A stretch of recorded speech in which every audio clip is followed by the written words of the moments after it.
The knife went into my back at the exact moment I was laughing. That's the part nobody tells you about dying. Tao, expect thunder. Tao, expect a final speech, some dramatic monologue where you and your killer trade meaningful glares while the wind picks up. What I got was a bad joke about a lizard, my own laugh still halfway out of my mouth, and a very quiet, very polite sensation of cold sliding between my ribs. I turned around. Of course I did. 60 years of instinct, king-level cultivation, an entire Eastern kingdom that flinched when I walked into a room, and my body still did the dumbest possible thing, which was turn around to see who it was. It was Mei Lin. Naturally, we had been standing shoulder to shoulder for decades at that point. He carried my banner into 3 wars. He pulled me out of a collapsing tomb once with my whole weight across his shoulders. He knew how I took my tea. He knew the name of my mother. And he had spent all of those years, every single one of them, standing exactly close enough to reach me, waiting for 1 second where I wasn't paying attention. I gave him that second because he made me laugh. Nothing personal, Brother Ling, he said, buddy. There is a blade in my kidney. It is extremely personal. The rest happened fast, the way the end of everything always does. We were deep inside an ancient realm, and the thing that lived in that realm woke up because we were bleeding on its floor. A time-space dragon, royal grade, the kind of creature that doesn't fight you so much as it edits you out of the timeline. Mei Lin ran. He was good at that, running. He'd been practicing for decades, so it was me and the dragon and a beast-taming sacred artifact that I had spent a fortune and 2 friendships acquiring, and I did the only math available to me. I hugged the artifact and I detonated it. Killed the dragon. Did not kill the traitor. 0 out of 2 on the things that mattered. Great work, everyone. Excellent campaign. Then I opened my eyes and a fluorescent light was buzzing directly into my face, and somebody was reading names off a list. I was 15. I want to be clear that I did not handle this gracefully. I sat in that plastic chair with my heart going like a war drum, and I stared at my own hands, which were small and soft and had never held anything heavier than a pen, and I thought a very sophisticated thought, which was, what? Ping City No. 1 High School, freshman orientation, row 4, seat 6, sunlight coming in sideways through windows that hadn't been washed since the last dynasty. A girl in front of me was braiding her hair. A boy behind me was asleep with his mouth open, and on the paper in my hands, in the same bureaucratic font they use for parking tickets, the thing that had defined my entire first life. Beast taming talent. Rank D. The world runs on beast tamers. Has for 100 years, ever since spiritual energy came back and every animal on the planet decided to be significantly worse. Tao, awaken a beast-taming space inside your body at 15. You get graded from D to A, and that grade decides basically everything about you forever. A-rank kids get scouted before they finish the paperwork. B-rank kids get funded. C-rank kids get by. D-rank kids get pitied, which is worse. The whispering had already started. It always does. First in Ping City on the theory exam, top score in the entire district, and a D. The 2 facts sat next to each other in everyone's mouth like a punchline. Poor thing. Smartest kid in the room and he can't even test into a university. I let them talk. I was busy. Because in about 4 hours, I was going to walk to the end of a row of cages on that school field and pick up the single worst animal in it on purpose. And I already knew exactly what that animal turns into when somebody finally feeds it. Because here's what none of them knew. In my first life, I took that same D-rank talent and I climbed with it for 60 years, one bloody handhold at a time, until I stood in the top 10 of the Eastern Kingdom and grown men wrote my name on paper before they said it out loud. It took me 6 decades and it cost me everything I loved. I had just been handed the whole thing again with all my memories intact. 60 years of knowing which spirit herbs are about to spike in price. 60 years of knowing which secret realms open when and what's buried in them. 60 years of knowing exactly which smiling, helpful, loyal-looking people are going to be standing behind me with a knife. Mei Lin was, at this precise moment, sitting in the elite class, across the hallway, 40 steps away, 15 years old, B-rank talent, probably worried about a math test. Last time it took me 3 years to run this school. This time I intended to be faster. Wei Ling, over here! The voice came from the back, and it belonged to roughly 200 pounds of enthusiasm in a school uniform, 3 sizes too optimistic. His name was Gao Tao. Nobody had called him that since he was about 6. Everyone called him Fatty Gao, including his mother, including, I suspect, his birth certificate. He'd saved me a seat by putting his backpack, his water bottle, his lunch, his second lunch, and one entire leg across it. Sit, he said, sweeping it all onto the floor. Man, everyone's being so weird about the D thing. Ignore them. D rank is D rank. Who cares? Tao know the 4 young masters of the capital? All 4 of them are D rank. All 4 of them have eternal rank beasts. That's not really how that works, Fatty. It's how I heard it. He said it with total confidence and a mouth full of something he'd produced from his sleeve. And I sat there for a second with something strange in my chest. In my first life, Fatty Gao also sat next to me on day 1. He also never once made me feel like a charity case, and he died in a beast tide at 23 without ever making it past silver. I had a lot of things on my list. That one moved up. They marched us out to the field after that for beast selection, which is the single most important 10 minutes of a 15-year-old's life and is organized with all the dignity of a school cafeteria. Cages and rows, handlers with clipboards, 900 kids trying to look casual while quietly losing their minds. The elite class had already been served. Their beasts came in individual transport cases with the school crest on them, elite bloodlines, the cheapest of them worth more than my parents' restaurant. Ours came in a truck. Fatty Gao went straight for a lizard. Look at it. It's basically a crocodile. It's a monitor lizard, and it's slow, and its defense is bad, and in 5 years it will still be slow with bad defense. But it's a crocodile. Take the fiery junk serpent. He looked at the snake. The snake looked at him. Neither of them was thrilled. It's so skinny. It has natural camouflage, it has venom, and it will still be useful to you when everything else on this field is stuffed and mounted. I didn't say the rest of it, which was that last time he took the lizard and last time he never made silver. Some things you don't say out loud. Tao just moved the boy toward the snake. Then I went and picked up the worst animal on the field. There's always one. Every batch has a bottom, and the bottom of this batch was a firehound, which is a low-grade, low bloodline, entirely unremarkable dog with a bad temper and a ceiling so low you could touch it standing up. Nobody wants a firehound. Nobody has ever wanted a firehound. It was sitting in its cage at the end of the row with the specific expression of an animal that has been walked past 400 times. A handler actually stopped me. Kid, that one's the bottom of the list. I know. Like, the bottom. I know. Behind me somebody snorted. Fatty Gao made a small noise of pure agony, the sound of a man watching his best friend order the worst thing on the menu on purpose. Wei Ling, he whispered, that's the trash one.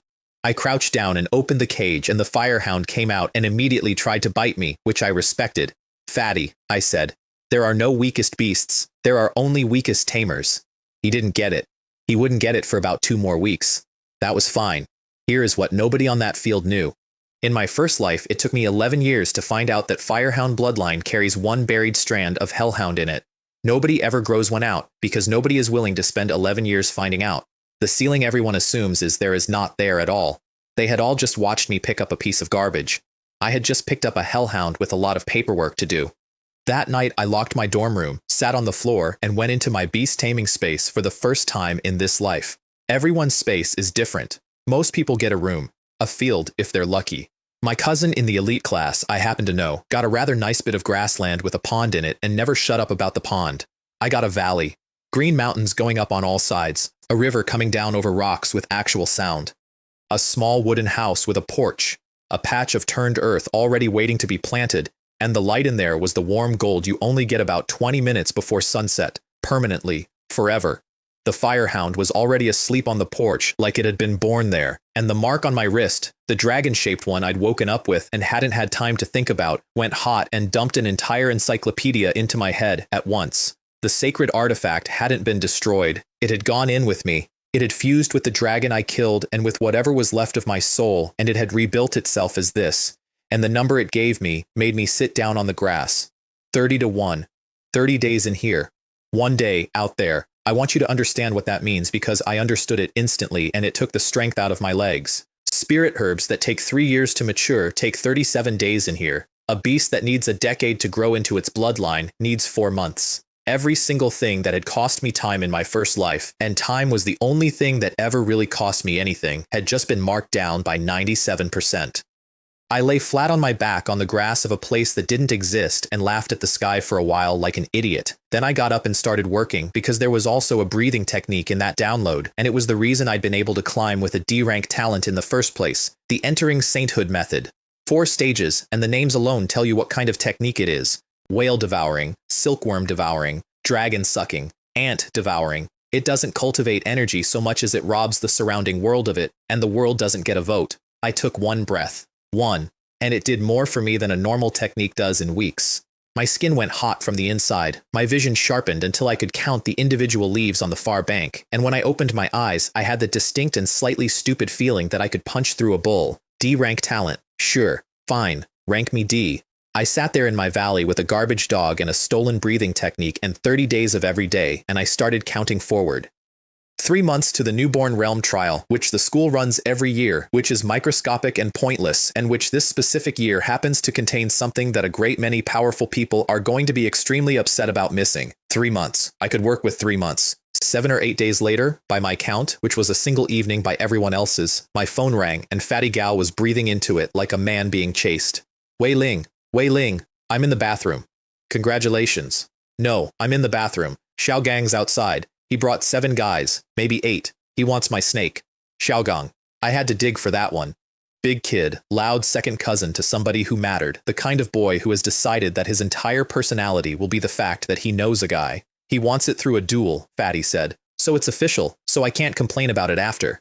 Stay in the bathroom. Keep them standing in the hallway. That's your plan? That's the whole plan? Fatty, a man who has been standing outside a bathroom for 20 minutes has already lost the fight. He just doesn't know it yet. By the time I got there, they'd moved to an empty classroom, and Xiao Gang had gotten bored of waiting and had put Fatty on the floor with a fist to the face and 1 shoe on his chest. That's the part I want you to hold on to. Not the duel. The shoe. He says he'll fight for it, I said from the doorway. Everybody turned around. And I did something I try not to do, because it's cheap and it makes people strange around you afterward. But I was in a mood. I let 60 years look out of my eyes for about a second and a half. 8 teenagers took a step backward at the same time without deciding to. Xiao Gang recovered fastest, because he was the stupidest. Fine. Tao lose, I take your beast. And when I lose, huh? When you lose, you buy me 1 fiery fruit seed from the 100 Herbs Hall. He actually relaxed. 10,000 yuan is real money to a 15-year-old, but it's money, and money he could get. He'd been braced for something that cost him pride. Deal, D-rank. He sent out a cloud armor beast, pangolin type, plated head to tail, and his talent was sharp teeth, which does exactly what it sounds like, solid pick. Genuinely a solid pick for a first year. I sent out the firehound. The laughing went on for a while. I let it. Somebody in the back said, "Is that a dog in the tone you'd use for? Is that a smell?" Talent? Xiao Gang wheezed. Come on, what's your talent? Ascension. It raises all of my beast's attributes. By how much? Under 5%. He had to sit down on a desk. He was genuinely in pain. Under 5%. Tao Rui going to ascension that dog. I'm going to die. I'm actually going to die. He wasn't wrong to laugh is the thing. On paper, it's the worst combination in the room. Worst beast, worst talent, worst bloodline, worst everything. On paper. The pangolin came in low and fast, a straight armored ram, which is the correct opening, and also the only opening a cloud armor beast has. Step right, I said. Head. The firehound stepped right. The pangolin went past like a freight train with nothing to hit, and my dog put everything it had into the side of its skull. 4.5 rolls. It came to rest belly up with its legs in the air, out cold, plates gleaming, absolutely fine everywhere except the one place that mattered. The classroom had gotten very quiet. A cloud armor beast is armored across its entire body, I said, walking over to where Xiao Gang was no longer laughing. The only part of it that isn't armored is the brain. In that respect, your beast taming is a lot like you. Then I put my foot on his chest, in exactly the spot where his shoe had been on Fatty's, and I left it there while I told him he had 1 hour to get me my seed.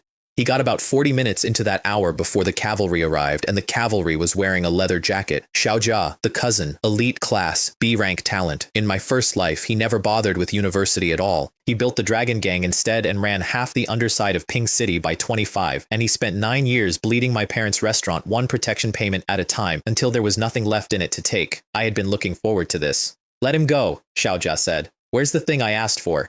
He drew his fist back. 15 years old and he already had the shoulders for it.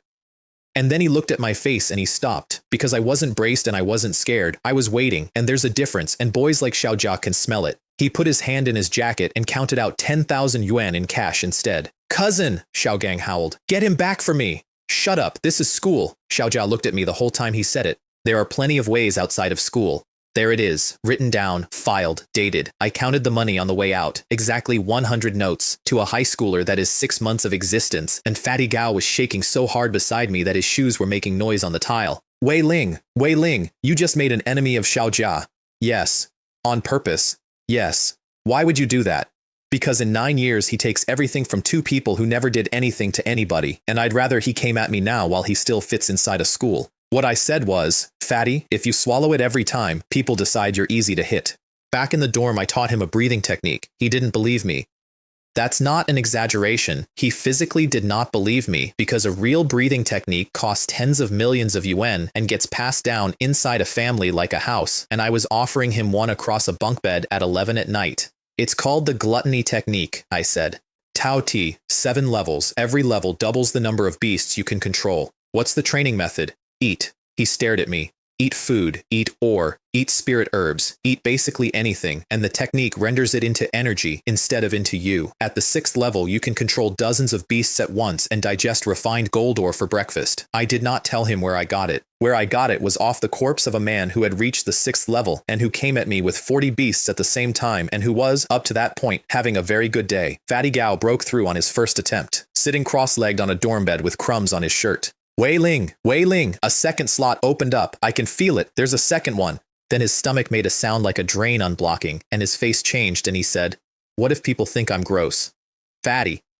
When you're strong enough, you can eat garbage in the street and nobody will say a word. They'll start copying you. He thought about that for a while, nodding slowly, then he ruined it. So when I get really strong, I could eat garbage. Go to sleep. I lay there afterward listening to him snore. I had just handed a life-changing technique to a boy I had known for 6 days in this timeline. In my last life, men I gave less than that to put a knife in me. I don't trust people. Let's be honest about that up front. It saves time later. What I trust is that most people won't dare. Fatty Gao isn't an exception because I believe in him.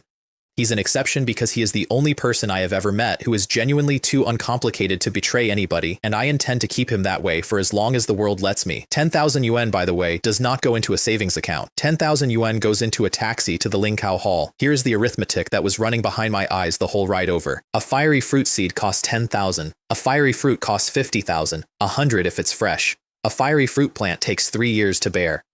Or 37 days if you happen to own a valley where time is broken. 4 or 5 fruit per bush, 200,000 a harvest, minus the 10,000 I paid, minus the roughly 1 month of nothing that it cost me while I was doing other things anyway. The girl at the counter was named Shu Rui, and she took one look at my uniform and tried to sell me a fragrant fruit. It's very popular with young tamers. It significantly enhances your beast's combat capability. It puts them in heat. She blinked. That's the effect. The entire effect. Your beast becomes enthusiastic and useless for about a day and a half. I turned the jar around and looked at the price tag. Tao Rei calling that enhanced combat capability. Shu Rui went red from the collar up and took 2 steps back from the counter. Their fiery fruit were 50,000 each and slightly wrinkled, which meant they'd been sitting since at least last season, which meant they'd lost a third of their potency. I asked for the rootstock instead. That got me the manager. Shu Hai came down the stairs about 90 seconds later. Big man, soft around the edges, and very nearly gold level. He smiled and asked what a student wanted with a rootstock, and while he was asking, he quietly let his pressure out across the counter to see what would happen. Gold level pressure will put an adult on one knee. I picked up the rootstock and checked the root crown for rot. He sold it to me at 10,000, the seed price, for a rootstock that cost him 30 to bring in. A gesture of friendship, he said, between the hall and a promising young man. I heard what he said to Shu Rui after the door closed because my hearing is better than it has any business being. I just released gold level pressure at that boy and he didn't blink. Either he is stronger than me, which is impossible, or there is a gold level expert sitting in his house. Neither, as it happens. But I filed the discount because Shu Hai had now cut me a break twice for no reason at all. And in my first life, he ended up running an entire province's worth of these halls. And a man like that is worth paying back when you can afford to. The taxi driver was the one who warned me about the school gate.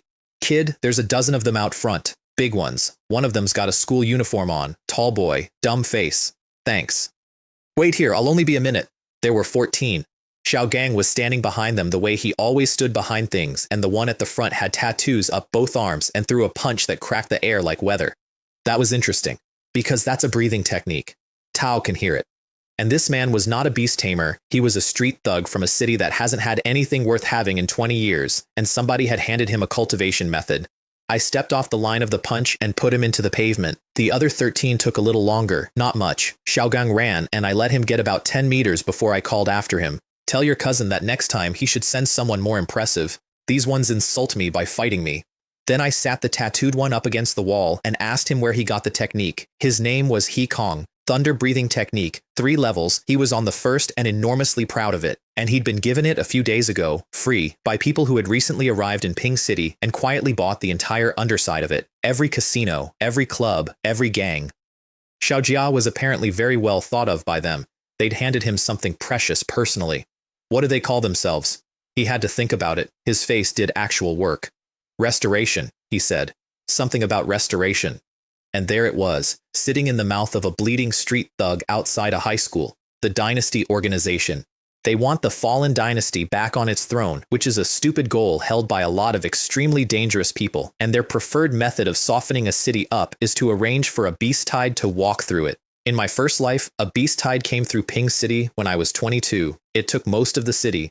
It took my mother and my father, who were in the restaurant, because of course they were. They were always in the restaurant. I spent 10 years looking for the people who did it. I never found them. They moved every time I got close. I had just found them at 15 because a nobody with tattoos couldn't remember a word properly.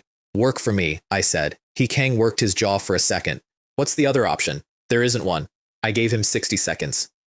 He took 50 of them, and then he agreed, and I watched him agree, and I watched him decide, somewhere behind his eyes, to go straight to Xiaojia afterward and sell me. So I gave him a gift. There's a sub-method of the great heavenly soul refining technique that takes about 4 seconds to apply and lasts a lifetime. Black mist came out of his chest and went into my palm, and he made a noise I don't want to describe. From now on, every thought you have passes through me, I said. If you betray me, you will die where you stand. Nod if you understand. He went down on both knees in the road. Devil, he said. Tao Rei a devil. I got back in the taxi. The driver asked if everything went okay. Fine, I said. Just a few classmates.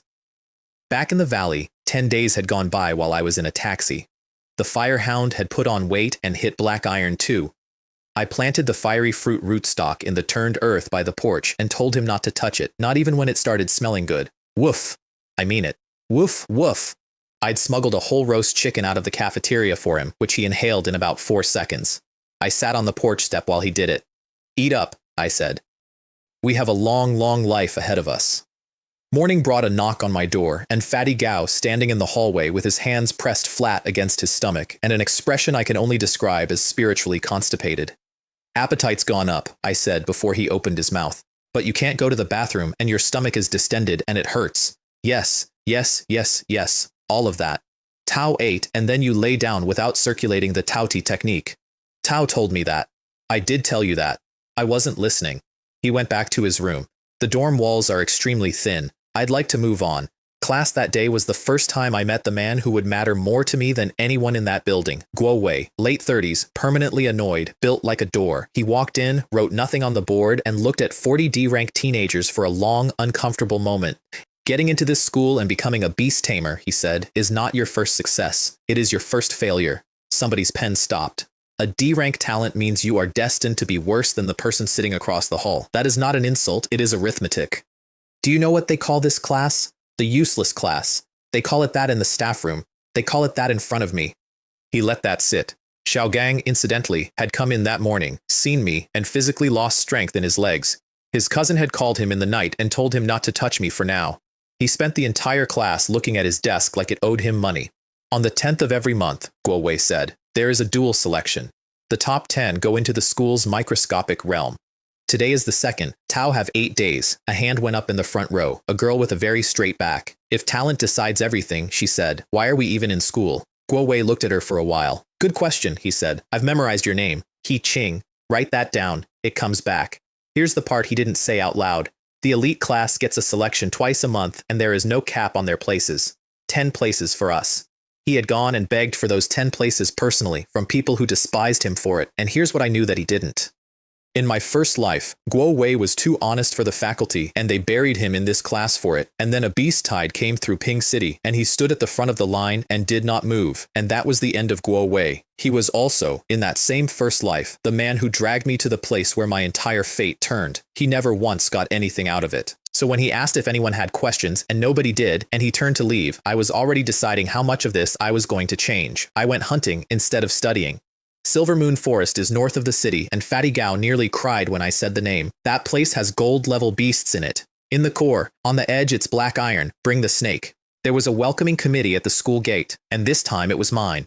He Kang had brought a dozen men to stand in a row and bow and say, "Good morning, Brother Ling," which made Fatty Gao quietly conclude that I had joined a gang. He Kang had also brought a gift, a blazing fire fruit, because he'd heard about the bet and wanted points. I was not delighted.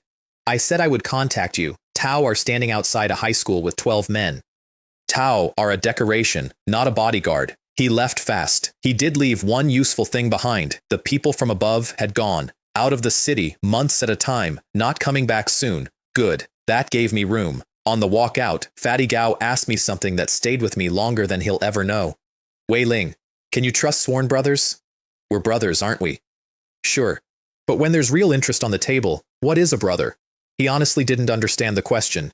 He turned it over in his head and came back with, but we'd still be brothers? Fatty, I said, you are charmingly stupid. In the forest, I fed the firehound the blazing fire fruit and watched him go from black iron 2 to black iron 4 in under an hour, with faint red lines surfacing on his forehead like a tattoo developing. Then he ripped the fruit in half and dropped half of it in front of Fatty Gao because Fatty Gao's stomach had growled. Beasts do not share food. Beasts fight over food. That is not a small thing.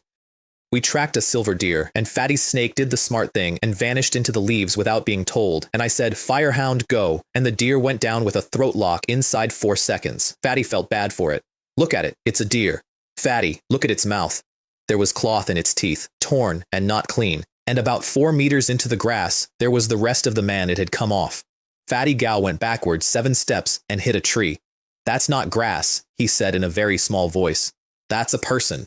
Do you know what these things were called before beast tamers existed? I said. Monsters. When spiritual energy came back into the world, they hunted us and ate us and very nearly finished the job. Most beasts are omnivores. Regular people just can't afford wild beast meat, so they never find out what wild beasts eat. He was quiet for a long time after that. He also stopped feeling sorry for anything with teeth, which was the point. We finished the day with 6 beasts, and one of them was a gray fur bear the size of a small hill, 3 whole levels above my dog. And here's the part I actually cared about. Fatty Gao's snake came out of the canopy without being ordered, put its fangs into the bear's foreleg, and hung on while the venom did its work. That's the first time he helped instead of watching. Snakes, I told him on the walk back, loaded down with meat. Specialize. In a few years, you'll be running dozens of them at once. Dozens? There's a thing called a dragon python, horns like a dragon, hundreds of meters long. It takes a mountain off at the base with its tail, and its venom will kill a glory rank. His eyes went completely round. I want a dragon python. Then eat your dinner. The buyback shop gave us 15,200 for the haul, and I rounded it down to 15 and kept 10 caddies of bear. Fatty Gao's monthly allowance was 1,000 yuan. He had just made more in an afternoon than he makes in a year, and he was standing in the shop doing the math over and over like it might come out different. Wait, so me and my beast are going to be eating out of the same bowl? Fatty, has it occurred to you that you could get a second bowl? At the 100 Herbs Hall, Shu Rui came out from behind the counter to meet us personally, which was new. She sold me tendon-strengthening grass seed at 6,000 instead of 8, and 3 silver snake fruit at 2,000 each for Fatty's snake. Fatty Gao stared at her the entire transaction with his mouth slightly open. Fatty, I said, beauty isn't just intoxicating, it's poisonous. Shu Rui heard that, which I had not intended, and she laughed and said, the boy sounds like he's speaking from experience. Then, to the clerk, without lowering her voice at all, next time he comes in, call me down personally. That night, I gave Fatty the 3 fruit, 1,000 yuan, and 5 caddies of bear meat. Pay me back when you're strong. He held it all against his chest and said, thanks for giving me the chance to be a strong beast tamer. And he meant it so completely that I had to look away for a second. The gratitude of a black iron tamer weighs about as much as a feather, I said. Thank me when you've tamed your dragon python. Back in the valley, the rootstock had sprouted. 3 more days to fruit, my time.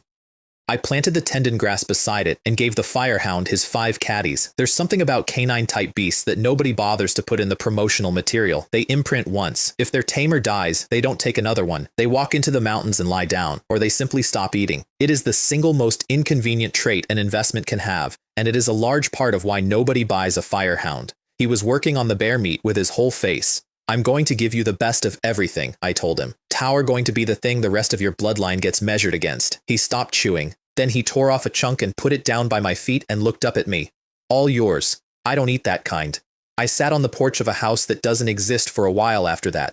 The training simulator is how this school decides who you are. It generates a beast at your level and it scores you on how long you survive, 1 point per minute. But there is a second number, and the second number is the only one that counts. Kill your opponent, and the board gives you 100, not for winning, for killing. Beating something and killing something are different sports, and the school is honest about which one it cares about. 60 points and silver level gets you into a university. The previous record in the building was 500, set by somebody who killed a beast 5 levels above himself and then, I assume, went home and slept for a week. Fatty Gao brought a sack of 20 or 30 steamed buns to breakfast. 2 for you, the rest are mine, I'm still hungry. The first simulator room had a boy in it screaming, Dobby, Dobby the wolf, at an animal that was ignoring him completely. 1 point. The last room had a problem, and the problem was that an elite class kid was in the doorway physically pushing He-Ching out of it. Trash from the ordinary class doesn't get simulator time. I put a hand down and helped her up. It's fine to be weaker for a while, I told her. Nobody will care what you think until you show them what you're worth. Then I turned around and asked the elite kid what his score was. He was thrilled to tell me. Sharp-toothed hyena, Black Iron 3, elite bloodline, C-rank talent called Rapid Strike. 25 points. He'd lost to a golden deer, and he wanted me to know it had been very close. I sent out the firehound. Black Iron 4. The room made a noise. Somebody said out loud, everyone else is at 1 star. How is that thing at 4 in a week? The fight took 24 minutes, and 23 of those minutes were dodging, because the correct way to fight something that hits harder than you is to make it miss until it's tired of missing. On the 24th minute, I said one word. Throat. The elite kid actually jumped in the air. 25. I had 25 minutes and you had 24. I win. Everyone in the room looked at him the way you look at a man arguing with a vending machine. Look at the score, I said. The board had gone red, which it does when it has to display 3 digits. 100. So, I said, picking up my bag. Does the ordinary class get to use this simulator now? Yes. Yes, it does. It does. Then don't look down on anybody again, even if they're weaker than you today. Now get out. He-Ching was still standing there. I gave her the only piece of advice that has ever actually helped anyone. Techniques aren't fixed. But the pivot point of a strike is fixed. The order it moves its body in is fixed. Even the rhythm of its breathing is fixed. Watch the fixed parts. The staff room found out before lunch. I know exactly how that conversation went because Guo Wei told me later, with enormous satisfaction, 3 separate times. A first year had broken 100 on day 3. The reward for a first 100 is a token into the Yunxi secret realm, which is a grade above anything a student should be touching. The teachers spent 10 minutes arguing about which of their students it was, all of them assuming it was one of theirs, all of them explaining that the boy was obviously from a beast-taming family, obviously B rank minimum. Then somebody read the name off the screen. Guo Wei said, and looked at his tea. Inside, according to Guo Wei, he was screaming. The one who wouldn't leave it alone was a hook-nosed man named Zheng Lei, who ran the elite class and who had personally led the campaign to bury Guo Wei in hours. 100 is a same-level kill, Zheng Lei said. Anyone can manage a same-level kill. A real genius kills upward. The board updated while he was still talking. 200. Guo Wei put his tea down. Even the useless class kills upward on day 3. I wonder when the elite class will get to 200. The board updated again. 300. 2 levels above. In under a minute. How? Zheng Lei said.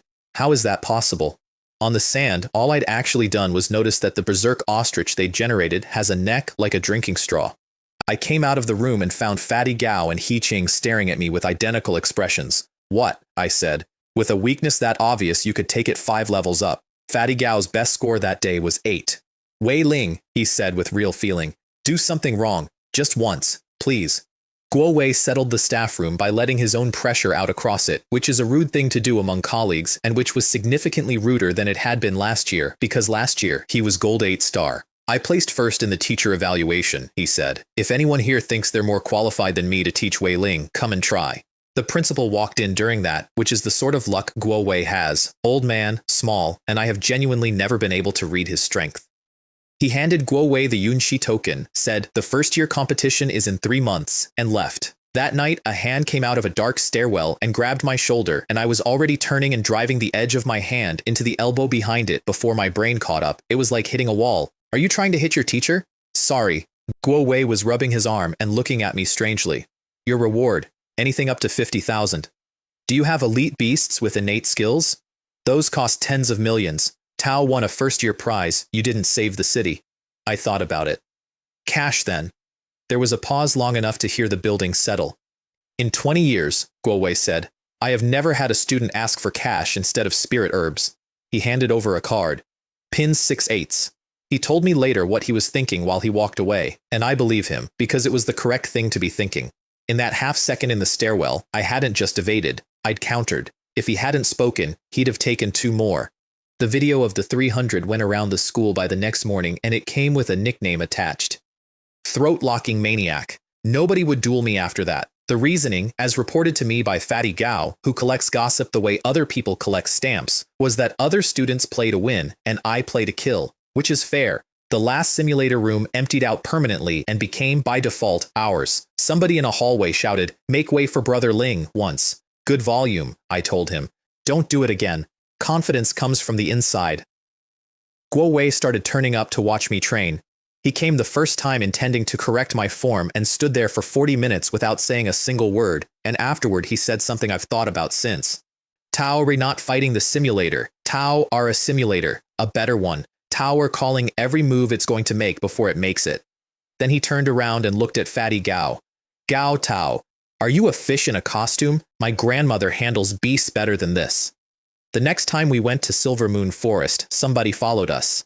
I didn't tell Fatty Gao because Fatty Gao's poker face is a national embarrassment. I just took a slightly scenic route that happened to cut straight through the territory of a bronze-rank evil rhinoceros, and then I took us out the other side. An hour later we came back past the same clearing and the rhinoceros was dead. Fatty Gao made a sound like a punctured tire. Wailing, whoever's following us just killed a bronze. He could kill a silver. He could probably kill a gold. Relax, he's here to guard us. I knew because I could smell him. Guo Wei smells like cheap cigarettes and the specific soap they stock in the faculty bathroom, and he had been in a tree for 2 hours because his student went into a forest with monsters in it. We'll work the outer edge today, I said. Why? We've got a bodyguard. It's protection, not a hired thug. Using it a little is normal. Using it a lot makes you cheap. In the tree, Guo Wei was furious about having been noticed, then furious about having been used, and then, according to him, he sat there for another minute and thought, sharp, smart, knows exactly where the line is, and fights like that, and he stopped being furious.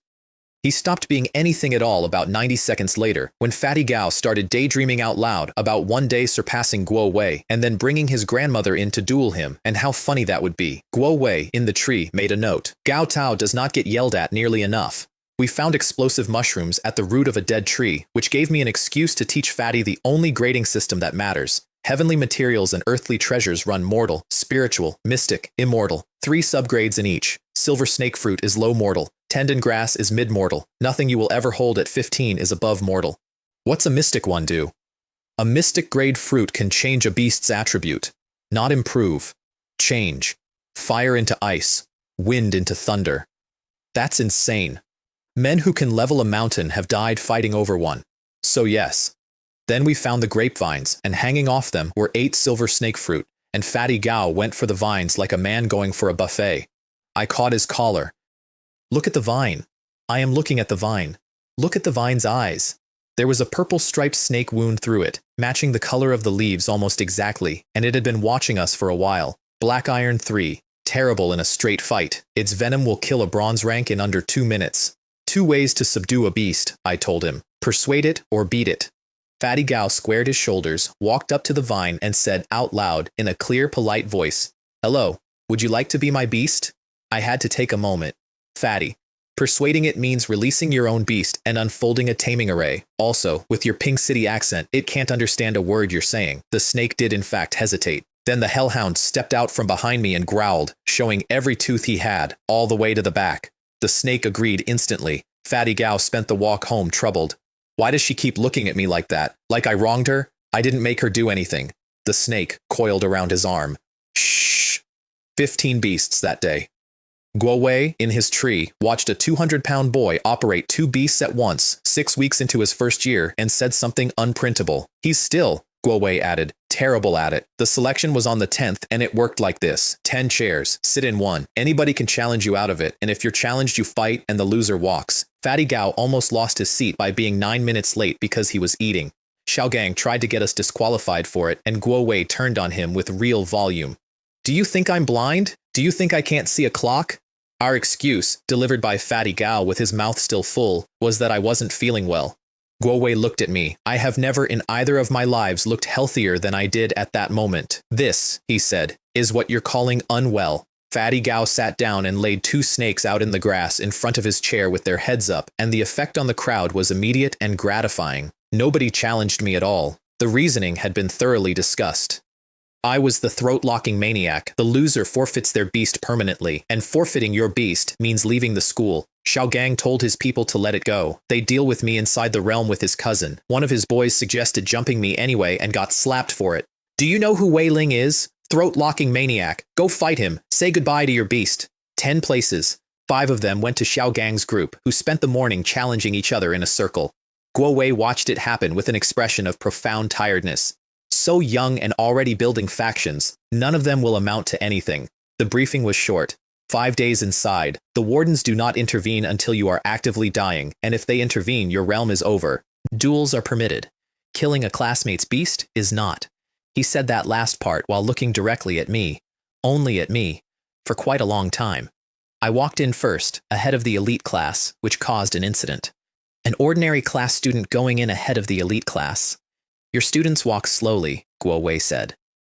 What has that got to do with mine? Then Zheng Lei released a silver moon wolf, gold 8, in the middle of the crowd, purely to make a point about which class had what. Guo Wei looked at it and sighed.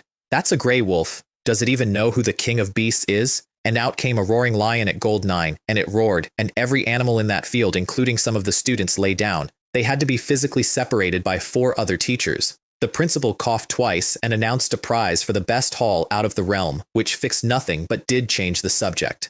I already knew why they hated each other, because the wardens gossip and I have good ears. They were friends, real ones, at Beihai together, closer than brothers. Then they both wanted the same girl, and she was leaning toward Guo Wei, and Zheng Lei took her out on a routine job that killed almost everyone in the group, including her. Guo Wei investigated. Guo Wei found something. Guo Wei asked him about it to his face, and Zheng Lei said nothing at all.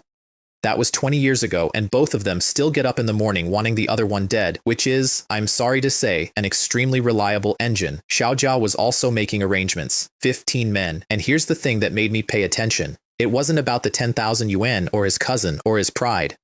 He looked at me, Xiao Jia told them, like he could see straight through me. He may know who's standing behind me, and if the restoration goes wrong, it drowns my entire family line. Then, 2 deaths in a realm is ordinary. Make plenty of noise, so the warden's eyes are somewhere else.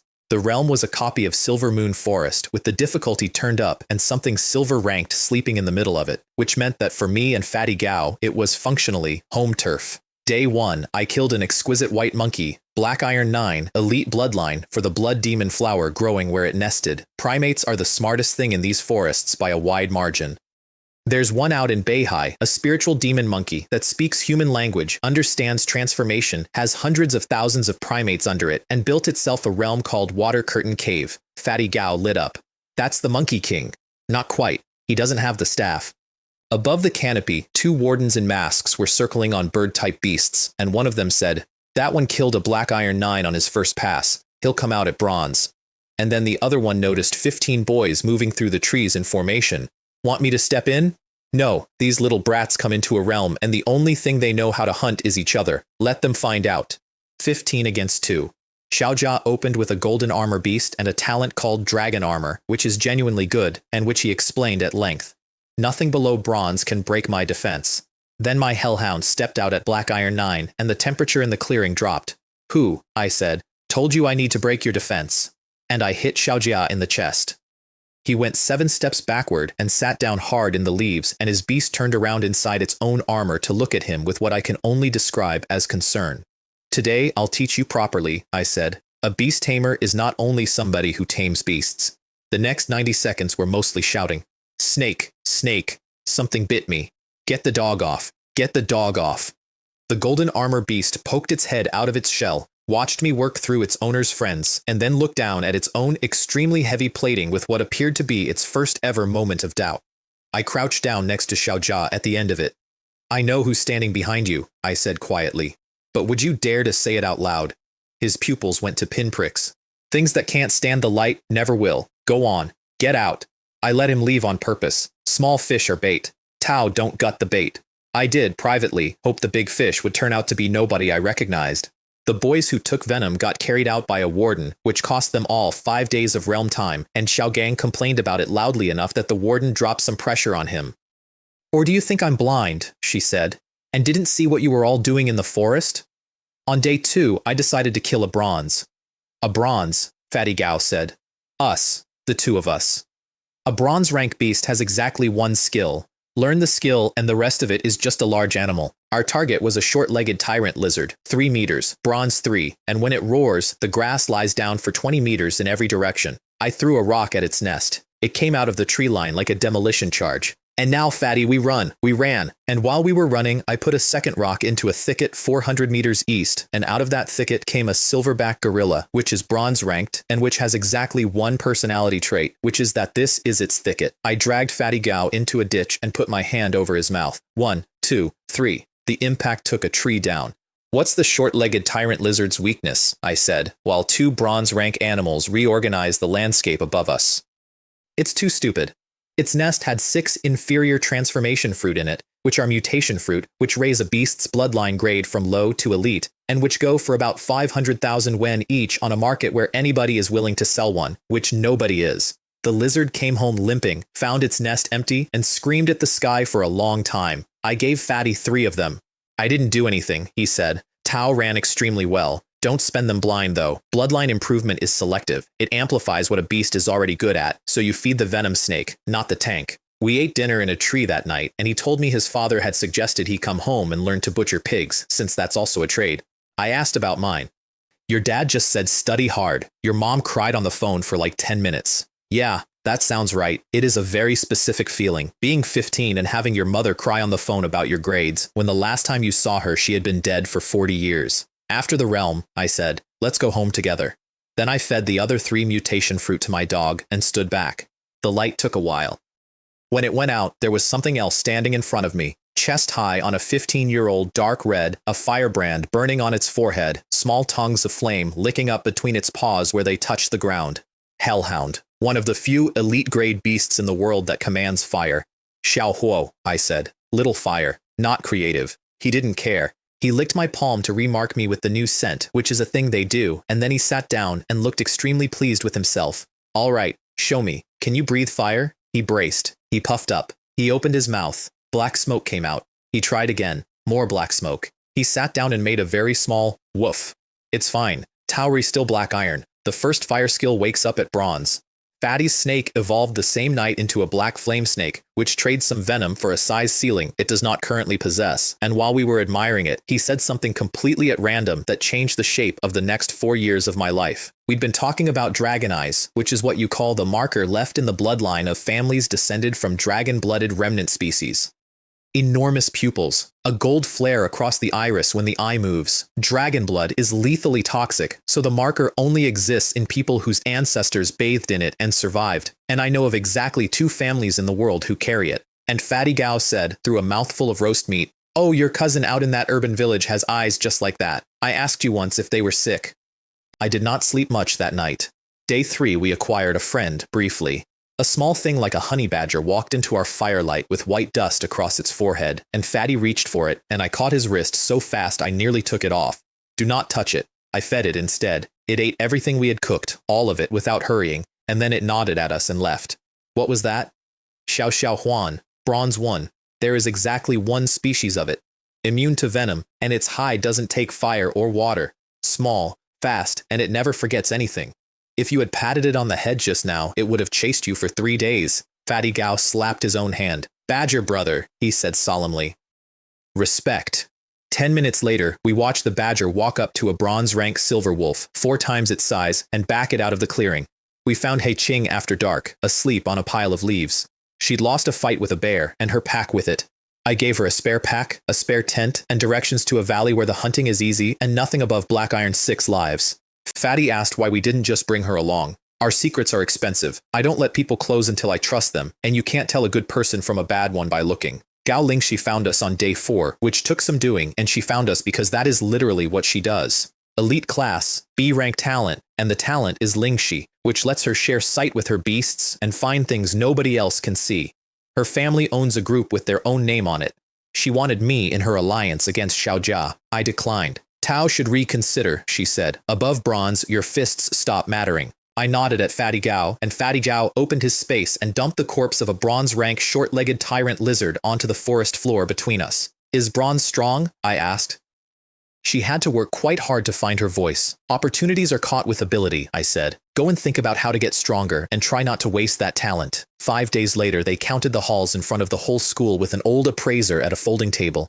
Ordinary students came in between 10 and 50,000. Our class came in at 3,000, 1,500, and one boy who came in at 0, at which point Guo Wei's face went the color of a storm front. 5 days, he said. 5 days you wandered around in there and found nothing. Gao Lingxi took the top spot at 110,000. The teachers applauded. Zheng Lei looked like a man being handed a medal. Then the portal shuddered and a short-legged tyrant lizard corpse came out of it and hit the grass. Several teachers changed color at once because that thing's bronze skill is an area quake and it had killed 2 seniors the previous month. Fatty Gao's voice came out of the portal behind it. Man, this lizard is so heavy and my space is completely full. I put my pack on the table. The old appraiser went through it and then stopped and then didn't say anything for about 8 seconds. Wei Ling and Gao Tao, he said. Approximate value, 550,000. The principal, to his enormous credit, immediately looked at Fatty Gao's second pack. And that one? Oh, that's just meat, I said. Nothing valuable. Fatty Gao spread his hands wide and innocent. I've got nothing. My beasts ate everything. 40 teachers thought the exact same sentence at the exact same time, and I know they did because one of them said it out loud. You just said your space was full. It's full of food. Shameless. Who fills an entire beast-taming space with food? The prize was an elite Black Iron 9 beast, personally handed over by the principal. I asked if I could take it in cash. I genuinely thought Guo Wei was going to need medical attention. The principal, who is old enough to find everything funny, made it 600,000, 3 each. I turned the beast down because I did not need it.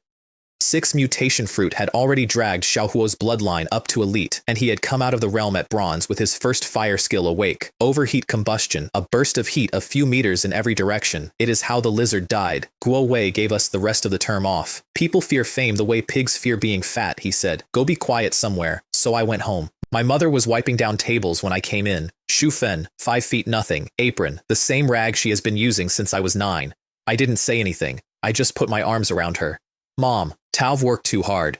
Then I put 300,000 yuan on the counter and she nearly called the police. She did call Guo Wei. She made me stand there while she called my homeroom teacher to verify that her son had not joined a criminal organization, and Guo Wei, God bless him, confirmed every word while clearly enjoying himself enormously. My father came out of the kitchen still holding a ladle.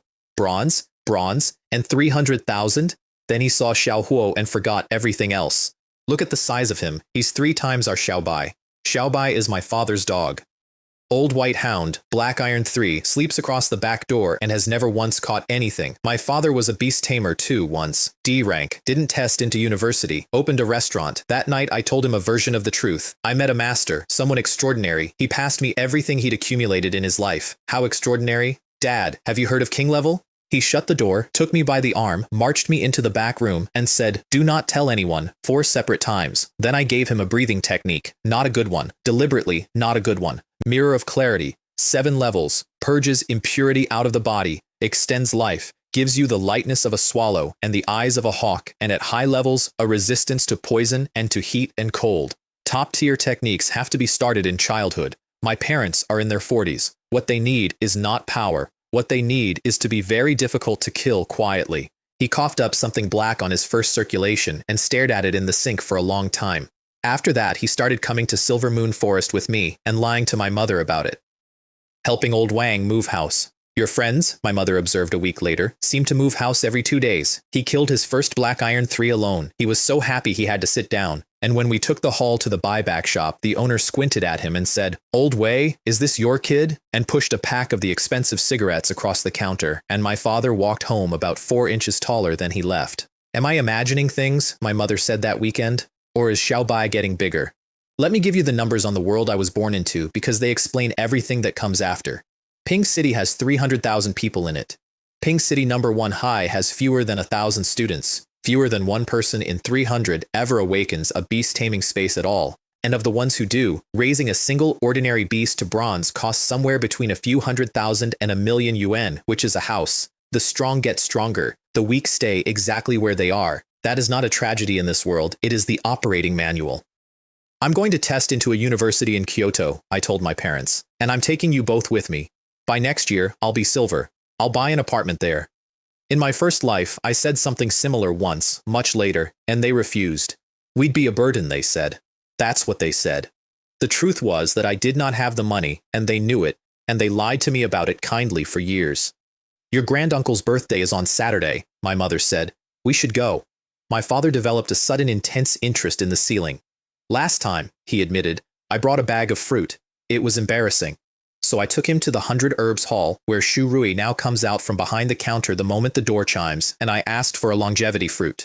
Top quality. A longevity fruit is for humans, not beasts. It is the standard gift for an elder you want to be seen respecting. It costs about 1,000,000 yuan. Shu Hai sold me his best one for 880,000, which he called a lucky number, and then accepted 2 mutation fruit as part of the trade instead of cash, because mutation fruit are rarer than longevity fruit, and he knew it. Then somebody in the back said my name out loud, and Shu Hai's face did something complicated, and he walked us all the way to the door personally. I'll tell you what a longevity fruit actually does, since we're being honest. It is a beautifully marketed piece of produce. It tastes wonderful, it's got a little spiritual energy in it, and the total health benefit is roughly a good steak of wild beast meat. If it genuinely extended human life, it would not be a mortal grade item. But it costs 1,000,000 yuan, and everyone knows it costs 1,000,000 yuan, and that is the entire product. They call the place Chenfeng Village. It is not a village. It is rows of walled compounds in old imperial style with tiled roofs and guards on the gates, and my father slowed the car down without meaning to.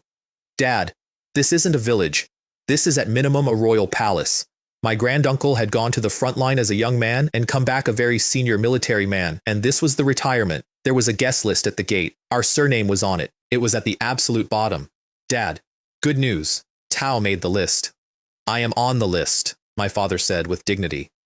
Inside, the eldest son of the house met us in the courtyard, looked at my father, said, Lei, go on in, and did not look at me at all. They seated us at the corner table nearest the kitchen, and then I looked up, and across the room a man turned his head, and his eyes flashed gold. I put my chopsticks down. I did a slow sweep of that hall, 200 guests, and I counted, conservatively, no fewer than 30 pairs of dragon eyes. That is not possible. Bloodline dilutes. It always dilutes. It cannot concentrate itself across generations in a single family unless somebody is making it concentrate. My grandfather, incidentally, had been the 28th child. My great-grandfather married 7 times. My branch of this family is so far from the trunk that we are functionally a different tree, which explains the table by the kitchen. They started calling out gifts from the stage. Names and gifts, one by one, loudly. The old man on the dais was white-haired with a young man's face and eyebrows like drawn blades, and when the list reached my father's name, he leaned over to a servant and said something quietly, and the servant nodded, and my father's gift was not announced at all.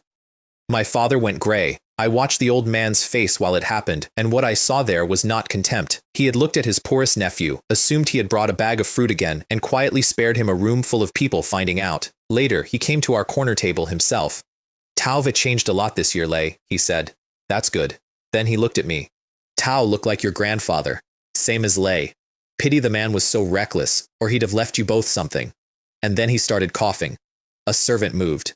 The old man waved him off with a flash of genuine fury, and while he did it his eyes lit up gold, and the gold in his eyes was so much brighter than anybody else's in that room that it stopped being a family trait and started being a diagnosis. I leaned in and spoke very quietly. Granduncle, when you exert yourself, does it feel like 1,000 needles going through your whole body at once? Everything about him went still. Tao know about my hidden illness. Dragon blood is poison. When the concentration in a second generation crosses the line, the inherited blood stops strengthening the body and starts eating it. Without treatment, you will get weaker and weaker until there is nothing left for it to eat. Do you have a way? Yes. There are too many people here. Come to my house. My father, who had heard the entire thing, hissed at me all the way home. Was I insane? Did I know who that was? What did I think I was doing? Dad, why are you asking? Tao Rei not the one who has to treat him. Behind us, the old man told a servant to open the gift from Wei Lei after all, and looked at the longevity fruit inside for a while, and then said, to a room that had gone quiet, longevity fruit for a birthday. That's not really the custom in Ping City, is it?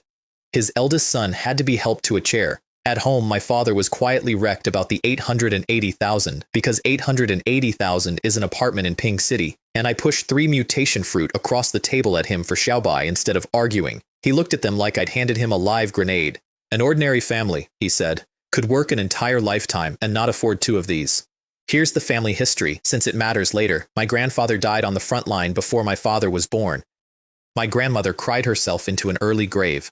My father ran a household at 10 years old. The relatives helped for a while, and then they saw a D-rank talent and an unremarkable boy, and they stopped. One aunt stayed kind. She married out to Beihai.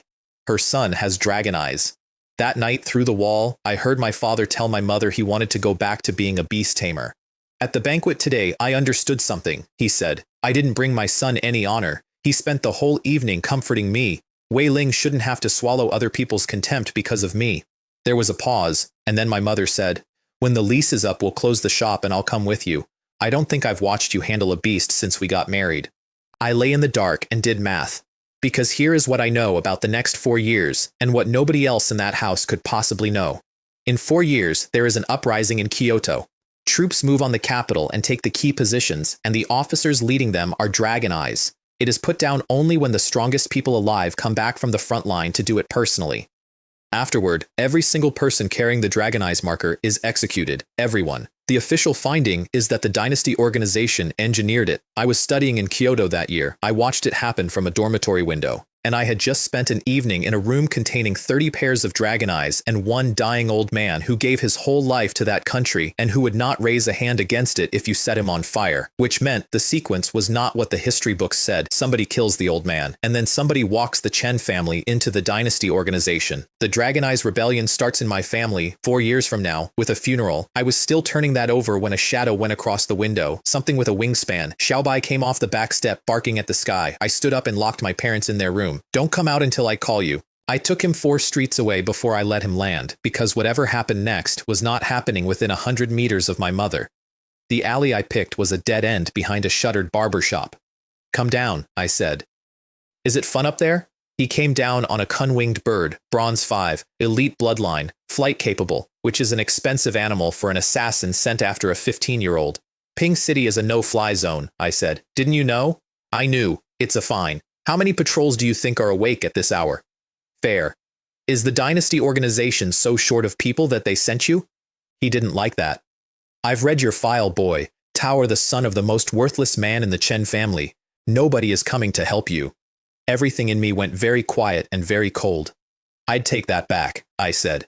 His talent was Gale, C rank, and it does what it says. The barbershop sign came off the wall and went down the street like a football. It's a genuinely rare talent. On the front line, that is a military asset. He was using it to cover murders in an alley. The bird went up. Xiaohuo went after it and came back down with nothing. Then it dropped falling leaf feather on us, which is a rain of feathers that come down like knives across a wide area, and I was already 3 steps out of the zone before the first one landed because I had been out of that zone before he called it. Tao Rei right that I'm not a rookie, I said. Unfortunately, neither am I. I've gotten tired of duels where everyone politely attacks the beast. I attack the tamer. He circled. He didn't dive. He was thinking. That skill can't be used again immediately, can it? I said conversationally. Which means the only way you kill me is by coming down here yourself. And the moment a bird strikes is the moment its prey gets to strike back. Not brave enough? Silence. It's all right. Tao are afraid to die. I don't judge you for it. He came down screaming. Tao said you read my file, I said. How did you miss my school nickname? Then at the top of my lungs, Xiaohuo, throat. My dog did not dodge. He jumped straight up into the path of a diving bird that physically could not change course, and he closed his jaws on its neck in the air. Overheat combustion. The fire came out in a ring, and it stopped 5 centimeters from my shoes, because I had stepped back to the exact edge of my own dog's radius before I gave the order. Afterward, I offered Xiaohuo a spirit fruit, and he wouldn't take it from my hand. He'd been watching Xiaobai. Xiaobai doesn't eat from the table and doesn't take food from hands. Tao Rei, my beast, I told him. In my eyes, you're the best partner I have. Don't be shy. Then I looked down at what was left in the alley. Remember this next life, I said. Don't bring up a man's parents when you come for him. Somebody applauded behind me. I came around with my fist already going and stopped it about 4 centimeters from my granduncle's face. Granduncle. Tao did invite me over.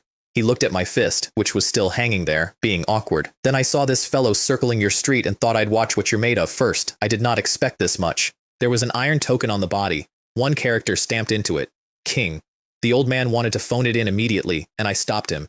20 minutes, I said. A flying beast over a no-fly city, a windstorm in a residential district at midnight, and a fight in an alley. 20 minutes and not 1 patrol car. Nobody's coming, Granduncle. They were told not to. He stood in that alley and worked it out, and I watched a man who had spent 40 years being loyal to a chain of command discover that a piece of it had been sold. Ping City law enforcement, he said, working with the dynasty. They dare. Which is why we don't spook them. They're a rabbit with 3 burrows. Frighten them and they're gone in a night, and you'll spend the next decade finding them again. I know. I spent the next decade finding them again.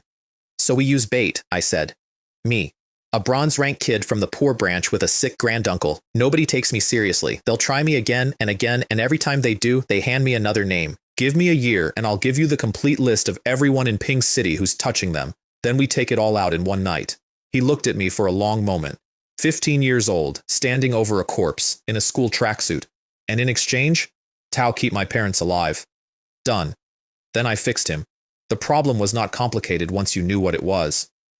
At some point in his career, the old man had been given a formula and told to drink dragon blood, and it had worked, and the concentration in his body had gone past the line it can safely hold. 2 ways back: bleed it out, which is fast and costs him his strength permanently, or change breathing techniques, which is slow and which leaves him stronger than he was. He chose the slow one before I finished the sentence. But first, he had to swear an origin oath, which is old and unpleasant and works by putting a condition on your own blood, and if you break it, your blood breaks you. This isn't distrust, I said, while the dragon shape rose out of his chest and roared and faded. What I'm about to give you would drive every Dragoneyes bloodline in the world insane if it got out. My family lives at the end of that. The technique is called the True Dragon 9 transformations, and it belonged to the first generation of Dragoneyes, and each of its 9 stages makes the dragon blood in you sit correctly instead of fighting you, until at the top of it your body is functionally a dragon's. The first generation could reportedly cut a mountain in half. I know it because in my first life I killed a man who had it, and I took it off his body, and I have never once regretted that. He came out of the switch gray and shaking, which is normal. Then he stood up, and the gold in his eyes stayed lit for a long time, and he breathed out. I have not felt this comfortable, he said, since the day it started. He offered me 3 things. Anything I wanted, anywhere in the world. 3 of them. Later, I said. Right now, I'm too weak to use most of what you could get me. At the door, I said one more thing. Granduncle, be careful of the people around you. He stopped. Are you telling me that in the Chen family there are... I'm telling you it's a guess. Black is black and white is white. There's always a difference if you look. My father was sitting in the living room when I got back, with Xiaobai, despite being explicitly locked in a bedroom. I was worried about you, he said. How was I supposed to know the boss would come over? Xiaobai ate 3 mutation fruit and turned into a steelhound, coat gone metallic, one of the strongest things in the elite category. My father said, Xiaobai, in a small, uncertain voice, and the enormous new animal walked over and put its nose in his hand exactly the way it always had. The bond doesn't change when the beast does, I said. Dad, Tauri a perfectly respectable tamer in Ping City now. He grinned like a kid, then he glanced toward the bedroom. Dad, when you get strong, please don't turn out like our ancestor with the 7 wives. He leaned in and whispered, I only need your mother, and I have never respected him more. Across town that night, my granduncle gave an order to his eldest son, audit every contact every member of the Chen family has made in the past 12 months. Anyone confirmed to be touching the dynasty organization dies where they stand. And then, almost as an afterthought, and make time, stay in touch with Lei. I left the next morning after delivering a lecture so long that both my parents stopped listening halfway through. Don't go into the forest alone. Use the arena in the city center. Follow the feeding list for Xiaobai exactly. Do not flash money around. My mother and father looked at each other over my head. I feel, my father said, like our son and I have swapped positions. He talks more than we do now. Back at school, there was news waiting. The first piece came from Hei Kong. The dynasty was sending a silver-ranked tamer to Ping City. Not because of anything I'd done publicly, but because the previous one had been quietly killed and they had noticed. The second piece was that Mei Lin was back. He had gone away for the term and come back with 2 bronze-rank beasts, one of them Elite Peak, and he had walked into the training simulator and put up 370 points. Fatty Gao brought me this news the way you bring someone a biopsy result. He beat your record. Ping City is too small, I said. Without a decent opponent, this gets boring. The crowd around the simulator was 4 deep when I got there. I sent out Xiao Huo, bronze 4. Mei Lin's best beast is bronze 2. And then my dog opened his mouth and put out a lance of fire that reduced the training construct to ash before it finished standing up. 100. Second construct. Ash. 100. Third. Fourth. 400 points. Today's score is 400, I said on my way out. If anybody beats it, I'll come back. Guo Wei, standing at the back, had gone completely white, and it took him the rest of the day to work out why, and when he did, he liked it even less. Fire is not a skill. Fire is bloodline power. Bloodline power is locked behind the bloodline shackles, and those do not come off until silver. That is not a guideline. That is how the world works. My dog had them off at bronze because he had spent the equivalent of years in a valley eating fiery fruit and white jade fruit and flame mushroom, while everyone else's beasts ate kibble. The fruits that break the shackles, Guowei said to nobody, are spiritual grade at minimum. Where does a bronze rank boy get spiritual grade fruit? Down the hall, in the elite class, somebody was massaging Mei Lin's shoulders while he had his eyes closed. Ping City, he said, is small and backward. They told him what had happened, and he reconstructed the entire mechanism from a 2-sentence description, which is exactly the kind of thing that made him so hard to kill. And then he said something that made the room go quiet, as expected of that man's direct descendant. Even fallen this far, he still puts pressure on me. Everyone looked at each other. Wei Ling? The one whose parents run a noodle shop? Guo Wei noticed it too, from the other direction. He told me much later that the thing that bothered him was not that I disliked Mei Lin, it was the shape of the dislike. It wasn't schoolboys competing, he said. It was the same thing that's between me and Zheng Lei, and your paths have never crossed. So where did you get it? I didn't answer him. Fatty Gao opened his third space that month, which put him ahead of every first year in the building, and would have put him ahead of most second years too. In a few years, that's 7 or 8 beasts. University guaranteed. My space doesn't layer like that. It's one continuous territory with no contract limit at all, which sounds better than it is, because a bad beast in a space that size is a permanent tenant. I only take perfect fits. He'd also started going into the forest alone, where he was being chased for kilometers at a time by bronze rank animals. Why are the beasts so calm when you're there? Learn their habits, territories, scent markers, mating seasons. How? Beast Taming Encyclopedia. 50 Wan. Memorize the contents. It is 1,000 pages, my dear Yi. Then there's the easy way. Walk around the forest. After an evil rhinoceros has chased you a few times, you'll remember. He clutched his own face. That's Shenong tasting 100 herbs, but for beast tamers. Then he leaned in and lowered his voice, because Fatty Gao has never once in his life understood how sound works. Wei Ling? Is that why Guo Wei is still single? He must have been such a brick when he was young. Girls don't like that.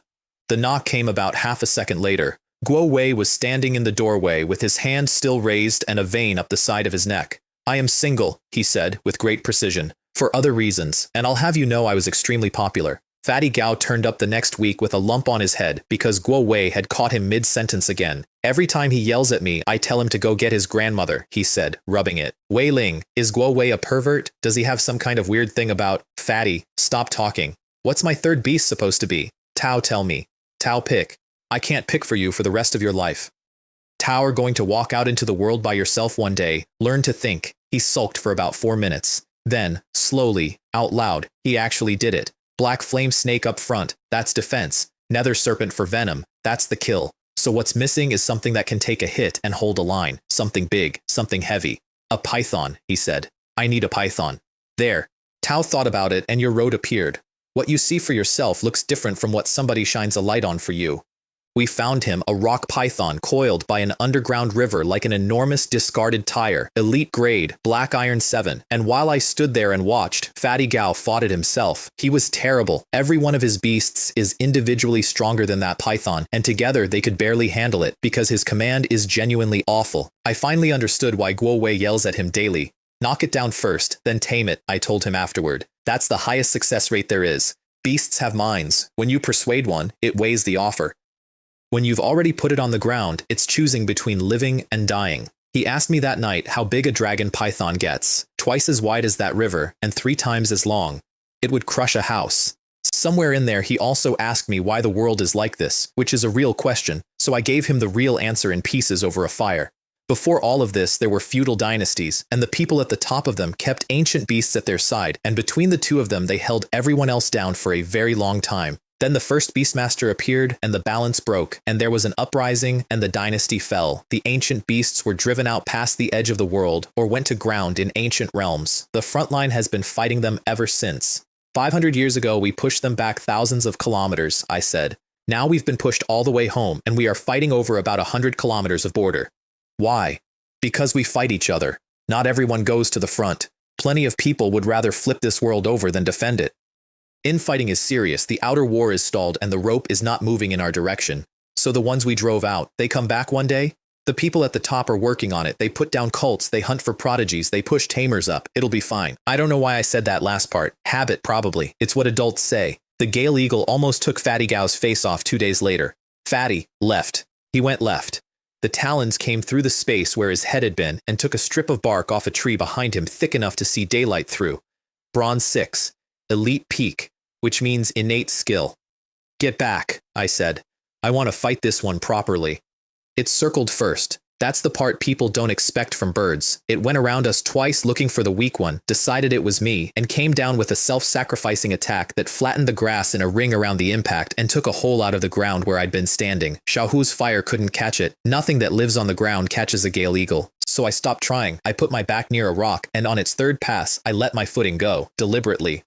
Arms out, weight back, the exact posture of a 15-year-old who has just lost his balance at the worst possible moment. It came straight down at my head. Its talons went past my throat with less than a centimeter to spare, and I have the scar, and while it was committed, I put my fist into the side of its skull with everything a month in a valley had built into my arms. It went into the rock face. Xiao Huo, throat. Light started gathering along its wings, which is what an innate skill looks like when it is being charged. I wouldn't, I said. Inside my dog's closed jaws, around the eagle's neck, fire began to glow. Tao will get halfway through that skill, and he will melt your throat out. So let's talk instead. It stopped. Tao are a born hunter, I told it. Speed, attack, altitude. But a hunter doesn't get to ignore one thing, and that thing is how strong the prey is. There are no permanent hunters in a jungle. Right now, you are the prey's problem. 1 second later, you are the prey. Yield. Tao don't have a better option. It held out until the flames started spilling past my dog's teeth. Then it yielded. I put it into the space, and it stopped mid-struggle and stood there with its head going side to side in a way I can only describe as human, because it had spent its entire life killing things over food, and it had just been dropped into a valley with fields of spirit herbs in it. Following me is not beneath you, I said. This is what your glory is going to look like. It folded its wings and landed on my shoulder. Its innate skill is called Divine Bird Assault, and what it does is accelerate so violently that the eagle appears to stop existing in one place and start existing in another. Up in a tree, Guo Wei was watching, and for the first time he was not impressed. He was angry. He's betting on combat instinct, he said to nobody. Instinct isn't always right. Walk by the river often enough, and you get your feet wet. That boy does not value his own life. I'm going to have to talk to him. Then, a beat later, grudgingly, with that lineup, he's not one step behind the Mei family boy, and his beasts are higher. I would love to see Zheng Lei's face when a D rank flattens his A rank pride. Fatty Gao was quiet on the way back. The gap between us keeps getting bigger. Your road isn't my road. In a couple of years you might decide there was never anything special about me at all. I looked at him. Tauri the only first year this year with 3 beasts. Xiao Gang had his foot on your chest in September. Do you respect him now? No. Then believe in yourself. We hit the mercenaries on the way out of the forest. 15 of them, leather armor, and this is the important part, muskets. Real ones. And the man at the front had 1 eye and a white wolf at bronze 3, and the name on him was Lone Wolf, and the saying about Lone Wolf around Ping City goes, run into him and you've worked all day for nothing, and if you've got no money, then you've got no life either. Fatty Gao started forward and every hammer in the tree line came back at once. Past 7 paces, I said quietly. A gun is faster than you. Inside 7 paces. Got it, Fatty said, delighted. Pathetic muskets. The nerve. We are 70 paces away. Ah. He raised both hands immediately. Brother, no offense. I was joking. So I picked up the bag myself and carried it toward them, which nobody expected, least of all Lone Wolf. It's right here, I said. Come and take it if you want it. He reached for the bag. The bag did not move. He looked up at me with his 1 eye, and then he swung his saber, and I took the blade on my forearm and put my hand around his throat. I'm not playing with you, I said. I'm going to kill you. Above us, the eagle picked a man out of the line and took him straight up into the sky. Out of the grass on both sides came a rock python and 2 snakes. Somebody in the back said in a very small voice, 5 beasts, between 2 of them. I got what I wanted out of Lone Wolf before he died, which was this. There is a bounty on my head, 1 million yuan. It was placed by the Dynasty organization, and 2 other mercenary groups had picked it up along with his. One of them was Dawn. I want you to understand what that did to me, standing in that clearing. In my first life, I worked part-time for Dawn, for years. Their leader was a soft-spoken man who believed in holy light and gave money away, and once sat up all night with me when I was sick, and he was the closest thing I had to an older brother before I had anything at all. Tao can know a man's face, I said, mostly to myself, and never know his heart. Fatty Gao didn't get it. What? Dawn. It means the light coming. It's the darkest part of the night, is what it actually is. Lone Wolf, who had been listening, tried. Can I go? Do you genuinely think you're walking out of here? Taoray, an old wolf. Where did you get a child's idea like that? He came at me with the saber, and that was the end of Lone Wolf. Fatty, I said, start. He was sick afterward, off to the side, with his hands on his knees. It was his first. Never pity an enemy, I told him. When you kill, you pull it up by the root. Tao, don't leave a tail. We went through their packs. There was more in those packs than we'd taken out of the forest in 2 days, which tells you what their week had looked like. There was also a woman's body in one of the camps. Fatty Gao spat on the ground. Animals. It's good when animals are obvious, I said. At least then you know. The problem is the ones wearing a person's skin. Look away for a second, and you'll mistake one for a human being. Guo Wei came through that clearing about an hour after we left it, and he did not react the way a teacher is supposed to react, and he told me so later. I have my own account with the Dynasty organization, he said. They put a bounty on a student of mine in my city, and nobody thought to ask me? He Ching missed the second realm selection because she was in a hospital bed. Something had hurt her badly in the forest and taken her pack. Xiao Gang and his 5 friends missed it because Guo Wei struck all 6 of their names off the list with the note faction building written beside it. Teachers like that are rare. He gives everyone a chance and he does not let a clique eat the class's resources. I have met perhaps 4 of him in 100 years. He also, for the first time in his adult life, invited his colleagues out for drinks. He was building a block against Zheng Lei, and he was doing it with all the natural grace of a man defusing a bomb with a shovel. Winning an argument makes him angry for a day, he told me. Beating him in the open makes him angry for 6 months. My plan for the second realm run was 2 days of herb gathering in the middle belt and then straight into the core where the silver rank beasts live. Fatty Gao had a small breakdown. I said we're going to the core. I didn't say we're fighting a silverhead on. Everything valuable in there is guarded. We just need a method. What method? Feign weakness and besiege Wei, lure the tiger off the mountain, drive one tiger at another. He absorbed the stream of classical idioms with visible effort. Wei Ling, so what you mean is cheating and lying. Roughly. Roughly, so you can cheat and lie to a silver rank beast? Tao can do it to people. Why not animals? Do it to a gold. Do it to an eternal. He had to sit down. While we're on the subject of grades, here is the ladder for bloodline, because everything after this depends on it. Inferior, elite, elite peak, excellent, extraordinary. Species. Elite peak means an innate skill. Excellent means the bloodline shackles were never on in the first place, so it commands an element from the day it hatches. Extraordinary means it is born at bronze or silver. And species means it is a direct descendant of one of the ancient beasts, and when it fights hard enough, it can call up the ghost of its own ancestor to stand behind it. From here on, I told Fatty, the floor for my beasts is elite peak. The wardens, meanwhile, had gone and pulled my file, and one of them came back from it deeply unsettled. Everything above his father is sealed. Sealed how? Sealed. There's no record, which is interesting because I have a theory. A pause. Tao remembered the commander, the one from Ping City, went to the front at 20, and at 22 he counterattacked past the edge of the world, hundreds of kilometers deep, leading the War Sky Army. Without him, the outer defense would have collapsed 40 years ago. Everyone remembers him. He was D rank too, and officially he never had children, which is exactly what a man in his position would arrange, because half the world wanted him dead and would have taken it out on a child. Another pause. Wei Lei is 40. Neither of them said anything for a while after that. If that's true, the woman said finally, then Wei Ling and I have a debt between us that neither of us knew about. We went in on a Tuesday, and on the second day Gao Lingxi came out of the trees at a dead run with her jacket torn. Mei Lin had put his people across the entire outer belt and was taxing everyone who came through, and the man chasing her was called Kai Gu. Where are your Lingxi group people? I asked her. The ones who swore to protect you. She didn't answer. Then you understand what I told you last time. Kai Gu came out of the trees like a piece of agricultural equipment, 2 meters. Built like an ox, which is not a figure of speech, because his family carries the blood of a new, an ancient bull, and what it gives you is the raw strength of a bronze-rank ox in a human body. The curse that comes with it, and they say this about the Anyu lines everywhere, is that they are not very bright. Isn't your bloodline Anyu? I asked him.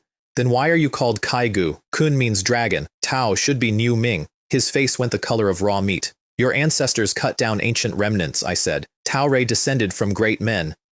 Doesn't it embarrass you to be somebody's servant? Then he hit me, and I caught it. Not blocked. Caught. Open palm, and my heels moved about 4 centimeters in the dirt. We traded for a while. I did most of the trading, and at the end of it, he was standing there staring at his own hand, which was shaking, because he had just lost a pure contest of physical strength to somebody his own age with no bloodline at all. Tao, not my match, I said. Keep going, and you'll die. Without a bloodline, he said, and it came out almost helpless. Why is your body like that? Because I practice a breathing technique. Why, hasn't your master given the Anu descendants a technique that suits them? He stared at me. Are we allowed to practice breathing techniques?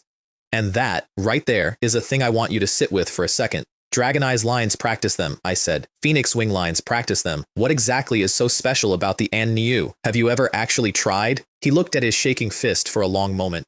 Then he collected his people and left without a word. Gao Lingxi asked to join us and offered a treasure beast as payment. I don't want payment. Her face fell about a centimeter. Come on, we split by contribution.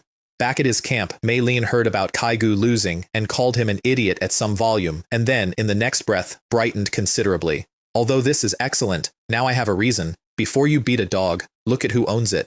Gao Lingxi turned out to be worth considerably more than a treasure beast. Her talent, Spirit Marionette, has run 3 generations in her family, which by the mathematics of inheritance should be impossible. What it does is let her share sight with her beasts. Her golden fur rat is a treasure-hunting animal, and at higher levels those things can find seeds and buried roots. We took 14 spirit herbs in one day, and I barely swung at anything. I also told her something she didn't enjoy. The point of treasure hunting is to get stronger. Don't invert the cause and the effect. Your talent gives you no combat power at all, and you're B rank with a Black Iron 6 rat, which means you are weaker than your own classmates. Tao have personally found enough herbs to be bronze by brute overfeeding. Where did they go? She looked at the ground. Lingxi group. A teammate helps. A teammate is not luggage. She thought about that for about 3 seconds and then said brightly, so joining you was a wise decision. I genuinely did not have an answer. Her second beast was a bobby bird, bronze 2, elite, whose skill is a shriek that carries for kilometers and which is so alert that I failed to notice it the first time, which does not happen. Her build after that was obvious, treasure hunter, sentry, and later a healer and a controller. Our team doesn't have support, she said. Tao and Gao Tao fight. I support. Then we're complete. We killed a giant brown bear at Bronze 8 that afternoon, king of the middle belt, and the way we did it is the first time I felt like I had a unit instead of a hobby. Hellhound burns it from the front. Rock Python takes the flank. 2 snakes out of the undergrowth. The eagle drops out of the sun and finishes it. Gao Lingxi watched the whole thing without speaking, and afterward she said, so that is what a beastmaster is supposed to look like. Under the bear's den, there was a blood Ganoderma, high mortal grade, close enough to low spiritual that the distinction stops mattering. Half of it had been eaten. That is why the bear was bronze 8 and not bronze 4. Then we went and robbed a silver. The target was a rainbow cloud leopard, silver 2, elite peak, 3 meters, takes a tree down with one paw, clears 10 meters in a jump, and has a nose like a customs dog. In its den, growing out of the rock, was a harvest fruit plant, low spiritual grade, fruits once every 3 years. 1 fruit is 1 full star to any beast below silver. The plan ran on stinky fruit. Tao, crush them and coat yourself in the juice, and then you spray it around the forest at random, and then the eagle goes and makes the leopard extremely angry somewhere else, and you have between 1 and 2 minutes inside the den. There's no such thing as a 100% plan, I said. Tao always need a fallback. If this fails, we kill it in the open. Wait, Fatty said. Can it fail? All 3 of us stood in a clearing, rubbing green paste into our hair. It smells, Gao Lingxi said, like something died. We got 5 golden fruit. I also tore the whole stalk out at the root because it fruits every 3 years and I did not intend to come back. Into a beast space, not a pack, I said. No scent leaves this cave. The roar came back sooner than it should have, not minutes, seconds. So on my way out, I set the den on fire. I want to be precise about this, not as a distraction. I burned it to the floor on purpose, all of it, the moss and the bedding and the bones it had been keeping. The leopard came home to a hole full of ash with green juice sprayed across the entrance, and 3 fleeing stink fruit smells running in 3 different directions, and it reached a conclusion that was, in fairness, completely correct. Somebody robbed me and burned my house down. Above the canopy, the wardens looked at each other. Last time he enraged a bronze, one said. This time a silver. What's next, the Lord of the Realm? The escape route was already laid because I'd had the eagle spray stink juice across 4 other dens on the way in. The leopard couldn't separate the scents, so it went at everything. By the time we hit the river, it had picked fights with half the middle belt. When the city gate burns, I said, washing green paste out of my hair, it's bad news for the fish in the moat. Fatty was scrubbing his neck and frowning. We only took a couple of fruit. Why is it acting like we burned its house down? No idea. Greedy, probably. Gao Lingxi came out of the water with her clothes plastered to her, and I threw a spare shirt at her without looking and turned around. She stood there holding it, and I heard her mutter, "Is he even a man?" He didn't so much as glance. Fatty was still on the leopard. If it weren't so petty, it wouldn't be attacking everything, and it would have caught us by now. Rage makes you impulsive, and impulsive makes you blind. Kaigu's people found us the next morning, 20 of them, and one of the hangers-on fired a signal flare into the sky while looking directly at me. I watched Kaigu close his eyes very briefly, the way a man does when a subordinate has just done something he will have to explain later. Calling for help? I said. Tao Rei not the only one who can call people. And Fatty Gao threw a stink fruit into the middle of them. Tao jerks, I'm calling my guys. They'll teach you a lesson. 3 of them ran immediately on the general principle that anything Fatty Gao throws is probably poison. Kaigu stood in the wreckage of a burst stink fruit and looked genuinely puzzled. Why did he waste 2 stink fruit, he said, instead of attacking? Do you call people with a stink fruit? Then the entire forest roared. The rainbow cloud leopard came through Mei Lin's outer belt tax collection like a landslide with opinions, and Mei Lin's elite classmates, being clever boys with excellent educations, quickly worked out that the smell was on their clothes. So they took the clothes off, all of them, in the woods, and then ran, in that condition, straight into Mei Lin's main camp. Mei Lin stood up and watched a wave of pale, panicking classmates come out of the tree line, followed shortly by 3 meters of furious silver rank leopard. Idiots! I told you to find Wei Ling, and you have enraged a silver. Fall back. Boss, shouldn't we save? They're idiots. Are you an idiot? The wardens will save them. Or do you want to be disqualified with them? The wardens did save them, at the last possible second. And I am told the male one, whose name is Jian, let his pressure out across the clearing, and the silver rank leopard flattened its ears and trotted away like a cat that has just remembered an appointment. Tao have forfeited your trial, Jian told them. Give me your names. But Wei Ling set us up. I have no intention of rereading the rules of the realm to you. If you have a complaint, complain about me to your teacher. He looked at the group. Go and find some trousers first, then the names. I was dissatisfied. Nobody even got hurt, I said. Mei Lin is too cautious. I thought he'd at least try to step in. He's going to hate you now, Fatty said. He isn't coming at us. That doesn't mean we aren't going at him. That night I fed 3 harvest fruit to Xiao Huo and 2 to the eagle, which put my dog at bronze 8 and my bird at bronze 9. They can't push past silver, I told Gao Lingxi when she asked. Silver is the wall where the bloodline shackles come off. Fruit doesn't buy you that. Then I told them we were killing the leopard tonight. Tonight? Gao Lingxi said. Why at night? Night favors it. If I had a choice, I wouldn't pick night. But my beasts need time to digest, and by morning that thing's regeneration will have it back to full. There are no perfect moments.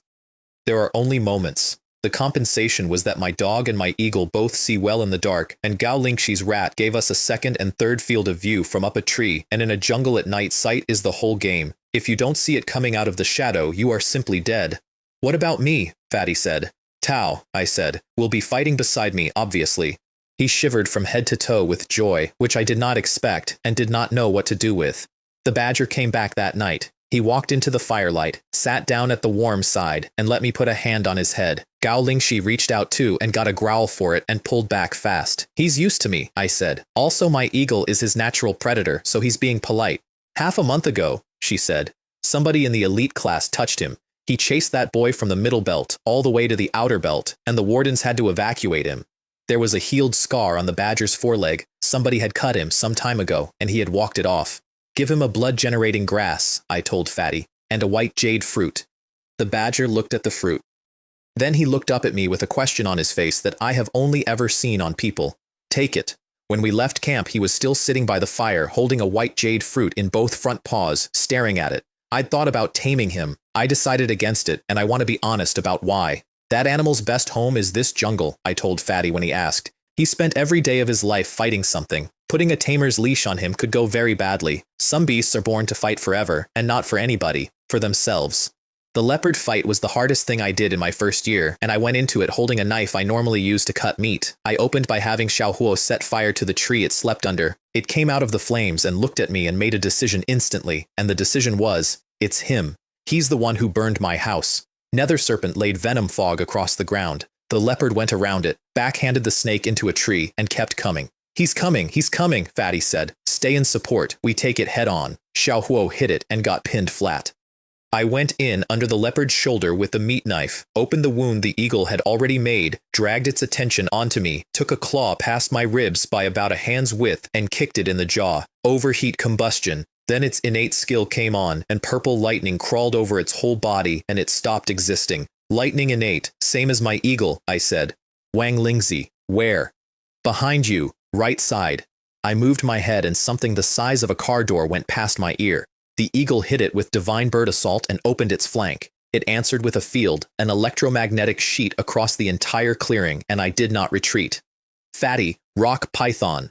The python came up out of the ground in front of us like a wall and used its bronze skill, harden, which turns its body to stone. Stone eats lightning. And that was when the leopard played the card it had been holding, which was a fourth skill I did not know it had, and it had been charging it the entire fight while pretending to be angry. Heavenly punishment. A column of lightning as thick as a barrel forming directly above my head. Yi Fan, above you. There was an expression on that animal's face.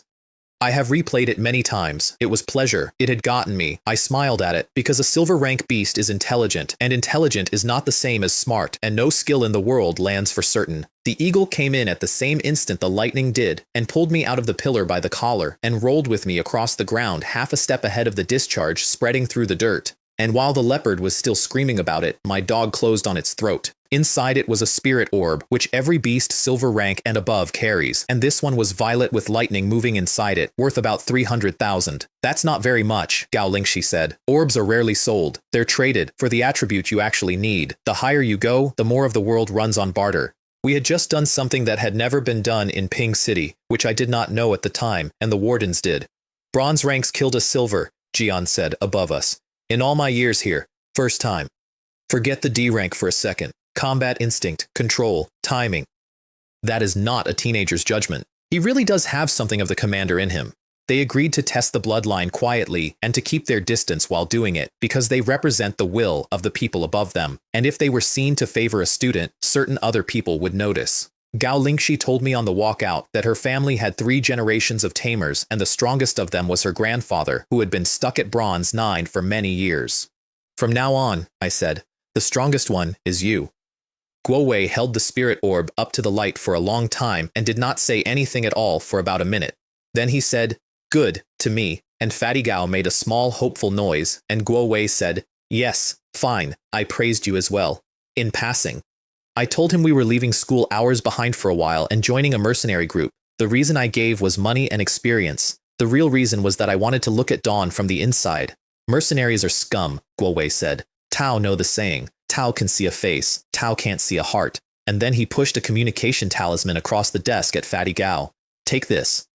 If anything happens, press it. Fatty Gao took out an adjustable wrench and lined it up against the talisman. Guo Wei snatched it back so fast his chair moved. It is a communication talisman. They cost 100,000 each. People press the button. Tao, we're going to hit it with a wrench. Gao Tao, are you a tiger?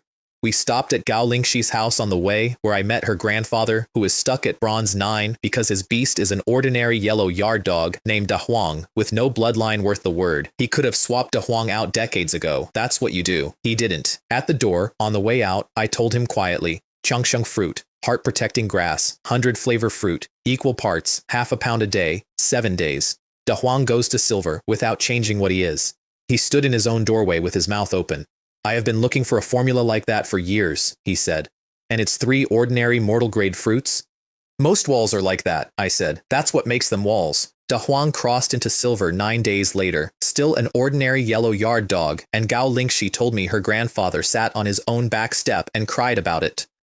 The mercenary center in Ping City is an exchange floor with a bar attached. Goods change hands, a board on the wall carries the open contracts, teams recruit, and everyone drinks. A routine job pays 5,000 yuan. The house takes 10%, multiply by a few hundred jobs a month, and you understand why groups fight over territory here. The word above the door was dawn. The waiter took one look at us and said, we don't serve minors. The room found that hilarious. Kid, do you even know what a mercenary is? Go home, come back when you've grown some hair. I let Xiao Huo out. Bronze 8. Taller than I am, fire licking up around all 4 paws where they met the floorboards. The room's opinion updated instantly and audibly. Somebody said, "My rotten mouth," out loud. The waiter did not so much lead us to a table as levitate us there. Liang An came down to meet us, 20-something bronze, sixth of the 6 sworn brothers who run Dawn, and completely straightforward in a way I found difficult to be around. "We're the biggest group in Ping City, and we're honest," he said. "Anyone wrongs you on a job, you come to us. Dawn doesn't stand aside." I said that was good to hear. He sold my spirit orb for me by standing in the middle of the floor and bellowing, "Thunder Orb Silver 2, looking for a tributeless. Anybody?" Fatty leaned over. "That seems too simple." A hook-nosed man named Wei Bo offered 3 orbs. I told him the market rate is 3 of the same rank plus 30% per rank below, and Thunder is in shortage, so 5 to 6 silver 1 stars. Somebody at the next table offered 6 immediately, and Wei Bo left with his sleeve. The man who paid 6 was from the Ningnan Chamber of Commerce, based down south in Nancheng, and he took my contact details before he left, which I noted. On the board, at the top, in red, 10 million yuan for the egg of an extraordinary grade beast, commission 1 million. Who would ever sell something like that? Fatty said. Somebody who found one and doesn't know what it is. Somebody who needs cash today more than they need a dynasty tomorrow. Things happen to people. Then Fatty swallowed 2 spirit orbs at once, went red, and swelled up like a parade balloon. That is not how you eat those. Half an hour later, he punched through a table leg. Gao Lingxi was watching him with narrowed eyes because she had just worked out that a white jade fruit is for beasts, and Fatty Gao had absorbed one like a beast, and therefore his breathing technique had come from me. She didn't ask. I like that about her. I gave her advice instead. Shared sight alone doesn't make a B-rank talent. Think about the fight. If you can see through your beast's eyes, then your beast can see through yours, which means 2 sets of eyes covering the field. Or learn a body technique yourself and use spirit marionette to feed your beast the movements while it fights. Don't lock a talent into one use. Her eyes came on like somebody had thrown a switch. Elsewhere in Ping City, Kai Gu went to Mei Lin and asked carefully whether it was true that the An Yu bloodline could not practice breathing techniques. Mei Lin was delighted. He gave him one personally from the Mei family collection. Something called the Dragon Elephant. Kai Gu ran it once and went down on one knee with his whole chest locked up. "Tao Si," Mei Lin said pleasantly. A servant, doubting me. Kai Gu went down on one knee and said he wouldn't dare, and he walked out of that tent thinking Wei Ling lied to me, and Mei Lin said to nobody after the flap closed, "Idiot. If you remnant bloodlines ever mastered breathing techniques, how exactly would my family keep hold of you?" He Ching came out of the brush 2 days later with a white wolf bleeding from cuts and gunshots, screaming my name. Mercenaries were hunting her, not her beast. Her. The reason was the 3rd leader of Dawn, a man named Kai Yun, who had decided he liked her, and who had received a slap in return, and who had responded by sending men to cripple her wolf. That is why she had missed the realm selection. That is why she had been in a hospital bed. "Dawn is too big," she said. "Wherever I go in the forest, his people are behind me." Kai Yun is the younger brother of Kai Wei, who leads Dawn and who is a genuinely decent man, and Kai Yun burns and robs and kills, and the only reason he is alive is that his brother's name is on the door. "Kai Wei leaves town," I said, "and this is what happens." I asked her what kind of person she wanted to be. "Strong. Like you. A tamer with 2 bronze beasts. Is that what strong looks like to you?" I turned and started walking. "Keep up. Being strong isn't something you say." Fatty Gao pushed 2 blood-generating grass into her hands. "Welcome." Gao Lingxi crouched down and put a hand on the wolf. "When I get a healer, I'll fix him." Then she added quietly, "He really is strong. Stay near him, and you'll get there." I did not fight for He Ching after that. That was the point of her. I stood and watched her white wolf lose to an iron-skinned boar and did not lift a finger until it was nearly over, and then I set my dog on it, and then I took her apart. In that fight you had 7 chances to turn it. The first was when the boar committed to the charge. Tao could have pulled the wolf wide and come back on the flank. Instead, you took it head-on without ever comparing your strength to its strength. The second was, I went through all 7. She stood there and went red and did not once look away, which is why I kept doing it. "Until you and Fatty can put down a bronze 5 head-on," I told them both. "You 2 fight and I support. I'll cover the herbs." "But I am not interested in either of you being decoration," Fatty asked me later, quietly, whether I actually rated her. "Not exactly. She has potential, which is a different thing. She's angry about losing and she doesn't stop. People built that way don't stay weak once luck touches them. So you're investing early." Then I told them we were starting our own mercenary group. We can't spend our lives waiting for people to come at us. 2 or 3 against 100 loses every time. Strength is what buys you the first move. "Then I'm the founder," Fatty said. "Fatty, Tauri going to be my right hand. What you need is to get strong." "No problem. I'm the future owner of a dragon python." That python again. Here's a thing that happened while we were doing all this, and it is my favorite thing that happened that entire year, and I had nothing to do with it. Kai Yun sent a squad into the forest at night to find me and He Qing. Mei Lin also sent a squad into the forest under Kai Gu to find me. Kai Yun's squad saw torches behind them, decided they were being tailed, and reasoned as follows. They want to hit us while my brother's away, so we hit first, because whoever moves first has the advantage. What if they're not after us? What's to explain? We'll say they started it. There was a great deal of shooting in the dark. By you, are you insane? Somebody screamed and got shot halfway through the sentence. Kai Gu attempted to invoke his employer. I am from the Ji family of Kyoto. A round went through his shoulder. What Mei family? Never heard of it. He's a mad dog. I sat on a hill and watched two groups of professional killers, both sent to kill me, kill each other instead. It was, and I want to be clear about this, the single most productive hour of my week. Then I went down and pulled Kai Gu out of it, because I had plans for Kai Gu. He was on his knees, full of holes, drawing his fist back for one more swing, when overheat combustion went off in front of him and took the front rank down and set the tree line on fire. Kai Yun got an eagle's talon across the face and went down and stayed down. Kai Yun, I said. Kai Wei. What a misfortune it is for a family to have a younger brother like you. Withdraw or die. Withdrawing. Withdrawing. Kai Gu's men started thanking me. I cut that off. I didn't save you. He stays. The rest of you go. Kai Gu got his chin up. Do it. And new men don't surrender. Do you think I pulled you out of a firefight so I could kill you myself? If the Anyu really had principles like that, how did your entire bloodline end up in service? That landed exactly where I aimed it. Do you know what the dragon elephant skill is? It's a breathing technique, the name of one. Kai Gu, you cannot even remember a technique that your own ancestor created. The first beastmasters who cut down the ancient remnants were geniuses. Writing a technique for their own descendants was nothing to them. Recite what Mei Lin gave you and I'll show you the differences. He recited it. I corrected 3 steps and 4 points along the meridians. His whole body cracked like a knuckle. The bullet wounds started closing while I watched. He got up, and when his foot came down, it made the sound of a hoof on stone, and a small horn pushed up through his hair. He stood there feeling it. So the young master gave me a corrupted version on purpose, he said slowly. But why? It benefits him if I get stronger. 100 years ago, your bloodline did not surrender by choice, I said. And every year since then, the Mei family has found a reason to press you down a little further. They would rather have real servants than an ally who might one day come back for the debt. He didn't move. And here's the arithmetic. Unlike Dragon Eyes, your blood has no toxicity, no side effects, no die-off. By every law of inheritance, the Anyu should be the most numerous remnant bloodline in the world. Not 10,000 of you, but 1,000 at least. Kai Gu stood very still. There are, he said, a few dozen of us in my generation. Neither of us said anything for a while. Why, he said. Winners and losers. The Anyu are strong. The Mei family needs you and is afraid of you at the same time. That's all it is. That's all it has ever been. He asked for the technique and offered to serve me for it. As an ox, as a horse. His words. I told him no. Kai Gu, I'm not Mei Lin. I don't need servants to hide behind. Your bloodline is straight-backed and there's hero's blood in it. What you have to do is much bigger than following me. I gave him the technique anyway. Go back. Don't shine. Get it quietly to your own people and tell them to keep their heads down inside the Mei house. Your day is coming. At the tree line, he turned around. How do you know about my clan's dragon elephant skill? Does the answer matter? He actually laughed. Next to what my clan is owed? No, it doesn't. The mercenary war that followed was loud, expensive, and completely unnecessary, and it stopped the day Kai Wei came back to town. He is a tall, soft-spoken man, and he went around to every group personally and apologized for his brother, and the whole thing deflated. They would have fought a silver-ranked tamer. They would not fight the man who runs Dawn and says sorry properly. Then Mei Lin sat down in Kai Wei's own tavern and drank his tea. White jade cups. Dawn does well for itself. If you like them, I'll send over a few sets.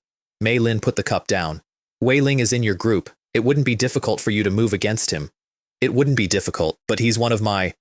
Do you think I'm asking you? Kai Wei looked at the table for a long moment and agreed. He left Kai Gu behind in the tavern as a guest, which is to say as a supervisor. I handed in my last contract 2 weeks later, collected 110,000 in commission, and filed to leave the group. Liang An nearly had a stroke. It would have been for show. Nobody was actually going to do anything to you. Don't leave over this. It isn't fear, I said. I have other plans. Kai Wei came down about 60 seconds after I walked out the door, and Kai Gu, who was now my man and nobody in that building knew it, said helpfully, "Don't worry, I'll tell the young master that Commander Kai squeezed Wei Ling out of the group personally." Kai Wei looked at the empty doorway with what I am told was real regret. "A pity," he said. A tamer like that would have carried this group a long way. 2 days later, I was standing in a mercenary notary's office with 3 teenagers and a very tired old man behind a desk. Tao need 5 founders, he said. There are 4 of you. Also, you appear to be children. I let Xiao Huo out. Bronze 9. I qualify. Tao qualify. There are still only 4 of you. The 5th is on his way. A taxi pulled up outside, and my father got out of it and stared at the building like it might bite him. Dad, come in. Wei Ling, what are you doing? Opening a mercenary group. Get in here, you're exactly what we're short of. The group requires a name, said the notary. Shenya, I said. Divine Chen. He looked up. That's rather careless. It was a call sign in my first life, and I had grown attached to it. 100,000 for registration, 10,000 a month for a dusty shed with a hole in the roof, 500 for a sign, 100 each for the badges, 100 each for the tables. Fatty Gao handed over the card containing every yuan he had earned in 2 weeks with the expression of a man watching a relative be taken off life support. That is money we earned with our backs. What, you're greedy now? Gao Lingxi took recruitment and registration. He Ching, Fatty and I would run squads in rotation. My father took the back office and the tavern, and my mother came in to run the books. And you, I told him, just work on your cultivation. I gave them one rule. Mercenary work is money and people. All of it exists to make you stronger. Don't flip the cause and the effect and start thinking the money is the point. That same night, in an underground casino across town with every gang boss in Ping City sitting in it, a man walked in wearing a mask. The mask was ugly on purpose, bright red, like something out of the worst kind of temple painting. The people above have heard about Ping City, he said. I've been posted here. Tao may call me Master Red Ghost. He asked about me. He Kong, sitting in the 3rd row and belonging to me, said he'd never heard the name. Bronze is bronze, however strong, Red Ghost said when they told him about the new group. Ping City is noisy right now. Somebody is digging. I won't move on him personally. And then, amused, he's opened a mercenary group, so let the mercenaries eat him. And then, more amused. I hear the Mei family boy doesn't like him either. The Mei family is such a distinguished family. I ate the spirit orbs myself, and the entering sainthood method went up a stage. Silkworm devouring. The first stage takes energy out of the world around you. The second one takes it fast and converts it directly into you. My body, with no bloodline and no beast attached, was now roughly a bronze 7. I thought about killing Mei Lin around then, properly thought about it, sat down with it. The problem is that the sons of families like his always have an eternal rank minder somewhere in the province, invisible until the second you touch the boy. To kill him by force, I'd have to find and beat that person, which buys me nothing except a war between 2 houses at a time when I own a shed with a hole in the roof. So no. The point of this life is the top of the Beast Tamer's road. Mei Lin is a side effect of that road, not a prize worth paying for early. We take it slowly, and at the end of it we eat the entire Mei family, although I will admit that it did keep me up. In my first life, by the time I was strong enough to be dangerous, he had learned to hide. In this one, he showed up early and stood in the open being exactly what he is. I called that man brother for decades. Our first day of business, nobody came, not one mercenary. The tavern sat empty from open to close, and I sat in it and listened, because the sainthood method does things to your hearing, and 3 streets away I could hear the leaders of 4 groups agreeing that anyone who signed with Shenye would be blacklisted from every job in Ping City. Let the beasts out, I said. All 5 of us walked into the street and released everything we had at once. Hellhound and Gale Eagle at bronze 9, 3 snakes, a bobby bird and a golden fur rat, a sharp-toothed wolf, a steelhound, 9 bronze rank beasts standing in a road in front of a shed. The street went very quiet. Outside of dawn and daybreak, somebody said, who in this city puts 5 tamers and 9 bronze beasts on the pavement? Should we maybe go take a look? Within the hour, the tavern was full. Fatty Gao was disgusted. Opportunists, every one of them, not one is any good. Mercenaries go where the profit is. Let them come for the easy money. Right now, we need hands. We'll do the choosing later. It's like an emperor picking concubines, Fatty said with enthusiasm. First you gather thousands, then you select a few good ones for the Fatty. That comparison is structurally sound. Never say it again. 33 signed. I circled 7 or 8 names in red. Their completion records at their old groups are too good. Why would veterans with numbers like that come to a shed? These are plants, and if you look properly, about a third of the room is. That's normal at the start. The method for handling that is not to expel them. It's to watch. Whoever doesn't commit on a job, whoever's mouth moves afterward, goes on a list. One of them had a scar across his face and a family cleaver and called himself a master hunter. If I remember right, I said, you're the assistant at the pig slaughterhouse in the East District. When did you become a master hunter? In my first life, I believed that man, and it nearly killed me. He is genuinely excellent with a pig. Put a live wild beast in front of him and his arm stops working. I took him anyway. Rascal, I added. Our first squad went out 4 days later, and I learned something about mercenaries, which is that they fight better than Fatty Gao expected because a lot of them have physical skills, not breathing techniques. Physical skills, which are the distilled leftovers of old manuals, and in the hands of a real master 4 ounces genuinely will move 1,000 pounds. But they are external. No breathing technique underneath means a low ceiling, always. I also gave Fatty his combat identity that day, and he hated it. Tao don't need close combat. Tao need to be a meat shield. Specifically, a meat shield hidden inside a swarm. Fight starts, you dump every beast you own into the space between you and them. They can't reach you, and everything they do has to come through animals first. 2 fights like that, and men will start leaving before it begins. Wei Ling, that sounds really unpleasant. But it's a great technique. It would drive people insane. How did you think of it? Don't think, just guess. I'm not going to explain it to him.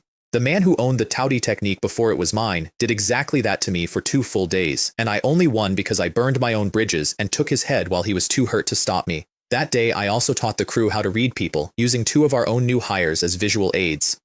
Those 2 did nothing all morning and then got very loud the moment I started talking. Anybody who talks a lot and produces a little is usually a tumor. There are 2 other kinds to blacklist. The one who gets angry at every problem instead of solving it because he'd rather have a fight than a solution, and the one who quietly moves everyone's credit onto his own pile. And right on cue, from across the clearing, Commander, look, I took a bronze down, on my own, 1 shot. Every face around him did something complicated. Fatty Gao and He Ching turned around and looked at me at exactly the same time with exactly the same smile. Shh. By afternoon, we'd picked up a tail. 30 or 40 men with muskets, keeping pace at 400 meters. Red Ghost's people, working through Zhenggang, who runs the 3rd largest group in town and who had been told to break us. I let them follow us until they made camp. Then I stopped existing and reappeared sitting in the tree directly above their captain. Which binoculars would you like? I said. The ones next to you aren't going to help. He's unconscious. He fired, in a jungle, at that range, into a canopy, and I told him so. Tao cannot hit me with a musket from there. Buy better equipment in your next life. Tao might get lucky. My eagle came down and took the gun out of another man's hands and shredded it in the air. We were only watching, the captain screamed. We haven't done anything. And why would I wait until you had? If a venomous snake puts its tongue out and lines me up, do I wait for the bite before I answer? There's a legal concept for this. Look it up. I took him up the hill afterward, to a spot where he could see the whole camp below, and I let my dog and my eagle off. We sat there together and watched it burn. It's a beautiful view, isn't it? I said. Hellfire going up and the filth that's been poisoning this country twisting around in it. Doesn't it look a little like the future of your dynasty organization? Tao Rei a devil. Am I? Last I checked, your organization has killed over 1,000 officials and promising students in this province alone, and that's before we count beast tides, where the number runs into the tens of thousands. I've killed a few dozen men who came into a forest to shoot me, and I'm the devil. I looked at him. Then what are you? We're not guilty. We just work for them. They'd kill us if we didn't. There's nothing wrong with working for somebody, I said. The question has only ever been who. I didn't kill him, which meant he was useful. I wanted the complete list of every mercenary group in Ping City that had gone over to the dynasty, and I wanted it without spooking anybody, and I gave him a sub-method of the Great Circulation Soul Refining Technique as a way of handing me his life to hold. Then I told him what to say when he got back. Not that you met a silver beast. They'll ask why you lived. Tell them the truth. Wei Ling killed everyone and let you go so you could deliver a message. Bring more men next time. Bring your colleagues from Dawn and Daybreak too if they're free. Master Wei Ling, Tao Rei joking. I'm not. There's law in the city, they won't dare touch me there, and while everyone is busy being furious, you will quietly finish my list. I looked him over. Also, rough yourself up. Don't walk back in clean with no handprints on you. His name was He Liang, and he sold the performance beautifully. Zheng Gong, receiving it, could not process the sentence. This is Ping City. Mercenary lives are protected. Is he not afraid of an investigation? He said there are no witnesses in the forest. Zheng Gang had to sit down. We say that. That is a thing we say. The squad came home with 10 bronze-rank beasts, dozens of black irons, and a bag of herbs, which for a good hunter is half a year of income in one afternoon, and half of our people were openly grinning. Why is everyone so happy? Fatty said. Most of them are new, or they're the ones nobody else would take. One trip with us feeds a family for a month. Of course they're happy. It's all just survival. We're surviving too. Our survival just isn't about 3 meals a day. He chewed on that. The ancient beasts on the border? That and more. There's the fight between people, and the fight between tamers, and it never ends. We're all rowing across the same river trying to be first in the world. How strong do you have to be first? Tao earned the right to dream about it somewhere above glory rank. Then I briefed them for what was waiting in town, because I knew exactly what was waiting in town. They won't fight inside the city. Worst case, they'll shout. Tao are the face of this group now. Whatever happens, no fear and no flinching. If you're genuinely afraid, keep it inside. And then, because it was true, relax. Whatever happens, I'm behind you. Zhenggang had several hundred men around our tavern. Kai Wei had already been out once to move him off the door, gently and completely, in the way that a silver rank does. So Zhenggang had crossed the street and sat down and waited for us to come home instead. Several hundred muskets came up as we turned the corner. There was no back way out, and everybody knew it. Two of our newer hires dropped their haul and started drifting toward the alley. Zhenggang, I said, do you dare fire? Try me and find out. All right. And I walked at him. 1 step, 2. He had not been expecting that at all, and I watched his hands get wet on the stock.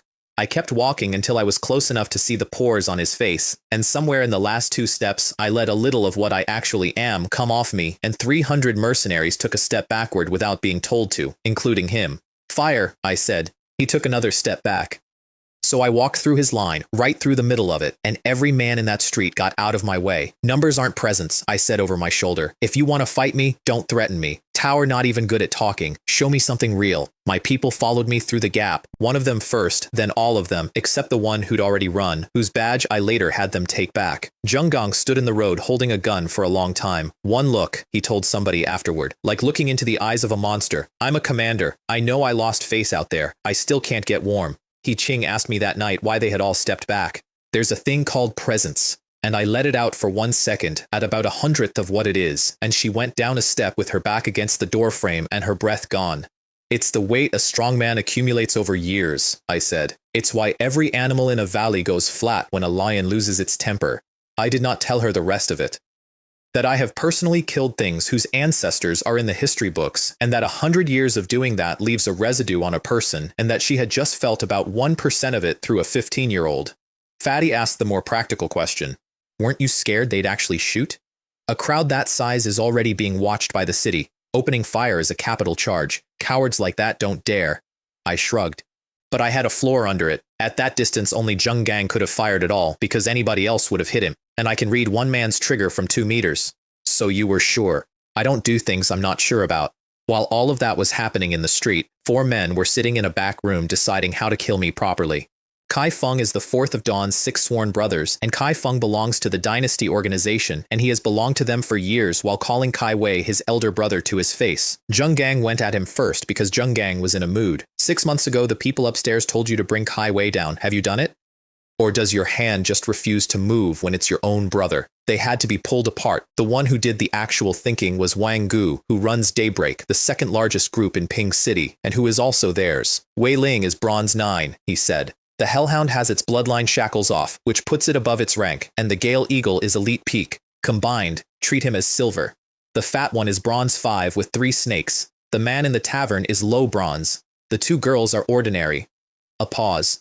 To kill him in a straight ambush, you need 100 men minimum, and you need the first volley. Otherwise, his counterattack costs you more than he's worth. He put 120 of Dawn's standing fighters on the table, almost 200 guns. Even at silver, he dies. And then he told them why they were in a hurry, and this is the part I would have paid money to hear at the time. The fighting on the front line is escalating. Next year, the Dragon Eyes clan leaves Ping City. The year after that, the Realm Wardens get transferred to the front. 2 years, and this city is an empty shell. He looked around the table. That is our window. When the people above take Ping City, every man here is a founding hero. Some of us will be lords. Then gently to Kai Feng. Spend your life as a mercenary in Ping City, or be a king of the new dynasty. Give me a little more time, Kai Feng said. I got 2 more harvest fruit into Xiaohuo around then, which put him 2 short of silver. The eagle would follow. The dog eats next to me. He grew up at my feet and he won't eat anywhere else. The eagle eats alone, up somewhere, out of sight, because it was a wild adult when I took it and it will always be a little bit proud. I was watching the eagle's silhouette on the roof and feeling something about that, and my dog noticed. He got up on his hind legs, put both front paws on my shoulders, and shoved a piece of raw meat directly into my mouth. I don't want. I don't eat that. Woof, woof. He pushed it closer. I fumbled a spirit fruit out of my bag and bit it in a panic. Look, I eat this. He stared at me for a long moment with what was clearly deep confusion. Then he dropped the meat at my feet, went back to his own bowl, and ate. I sat there and looked at it. I still couldn't eat it. That week, a name came across the recruitment sheet that stopped me cold. Wei Peng. In my first life, Wei Peng was a legend on that street in the small way that real people are legends. 300 contracts a year, every year, never registered with any group, ever. Took work exclusively through dawn because Kai Wei had once saved his life. And in the Great War between dawn and daybreak, Wei Peng put his body between Kai Wei and a hidden weapon, and that was the end of him. He came in wearing a black coat with a scar running diagonally from his forehead to his jaw. Hit me, I said. What?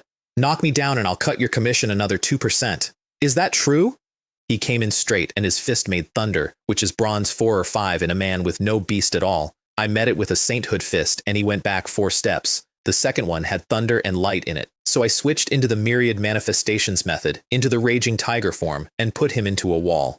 Your fist sounds like thunder, I said. That's the 3rd stage of the thunder breathing technique. Come with me. He wanted to. I could see him wanting to. I can't. My mother's ill. She needs money every month or she dies. Fire poison. It's a thing that happens now and almost nobody talks about because it only kills people who don't matter. Since spiritual energy came back, trace elemental residue accumulates in ordinary food. For a tamer, it's nothing. For a normal person, it builds up over decades and then tips, and the imbalance turns into a toxin, and when the toxin reaches the internal organs, that is the end of the conversation. Every month, he was buying enough water spirit pearl energy to hold it at bay for another 30 days. I'll cure your mother, I said. When I do, you're mine. Tao can't. Nobody can. It's ordinary fire poison. I treat dragon blood backlash. Why would I be frightened of fire poison? Wei Peng knew what dragon blood backlash is and what it means, and he stood there in the road looking at me like I had said something in a language that has been dead for 400 years. Their apartment was in the Ping City slums, which are what happens when a developer takes a subsidy, builds 4 towers, sells nothing, walks away, and the gangs move in and start selling the units at 30,000 each. There is a black market on the ground floor. Law enforcement functionally does not go there. Inside it smelled entirely of boiled herbs. He'd been cooking his mother's medicine himself for years. She tried to get up when she heard there was a doctor. No doctor. We don't have money for a doctor. Auntie, I'm not taking any money. At the door on the way in, he'd asked me one thing quietly. Please don't tell her I'm doing mercenary work. She's old. She'd worry. Her pulse was scalding, genuinely hot to hold. Tao got lucky, I said. Another few months and it reaches the organs. Then I used the 2nd stage of the sainthood method, the devouring one, which is designed to break rare materials down into components a body can take. I split my own energy into points and walked it through her meridians, and it took under 10 minutes, and by the end of it the color was back in her face. Wei Peng stood in the doorway with his hands at his sides. That's it? Feed her properly for a month and don't let her carry anything. He went down on one knee in his own kitchen. Tao saved my mother. From today, I'm yours. He's a late child. She had him at nearly 50. His father was a martial artist who ran a small school and died in a duel, and that is exactly why she never let her son near a fight. Strength is the foundation of protecting your family, I told him. Talking about filial duty while you're powerless just multiplies the funerals. If you were silver right now, or gold, would your mother's illness have been difficult?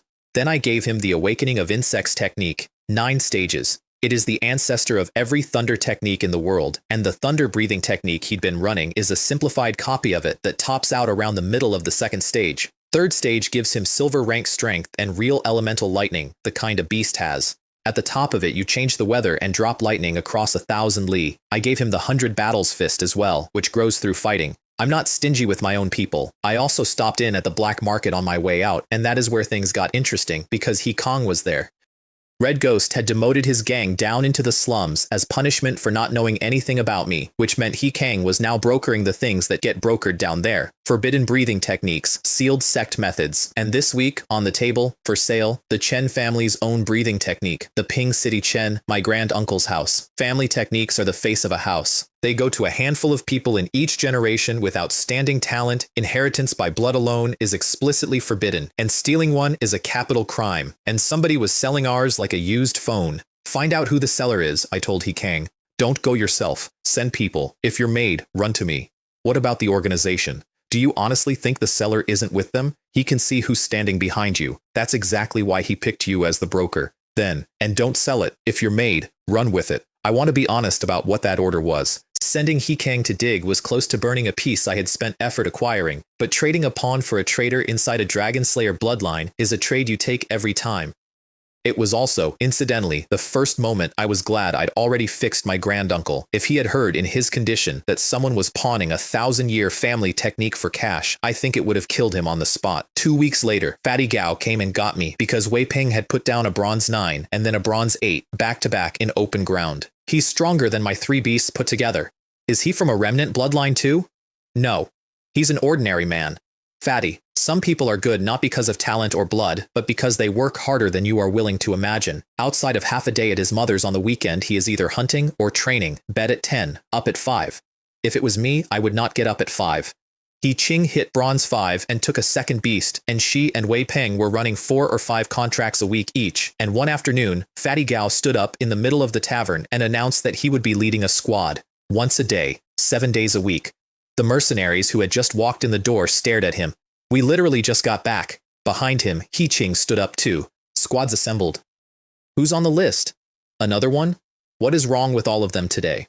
Here is what that did to the city. A month at Shenye paid what several years paid anywhere else because we ran 3 squads a day at 8% commission instead of 10. Registrations went past 1,000.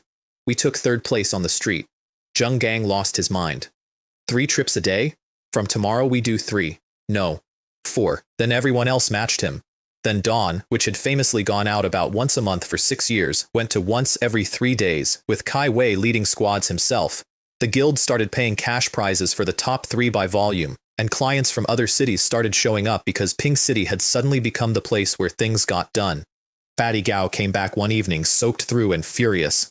There aren't enough beasts. We've stripped the entire outer belt. At this rate, we'll wipe them out. How large do you think Silver Moon Forest is? Then, more seriously, although overhunting is a genuine problem, clear the outer belt and you stir up the middle belt, and the middle belt wakes up the core. I looked at the street through the window. Every group in that city was working itself half to death to beat us. Although, I said, if everyone worked like this, what exactly would we be afraid of on the border?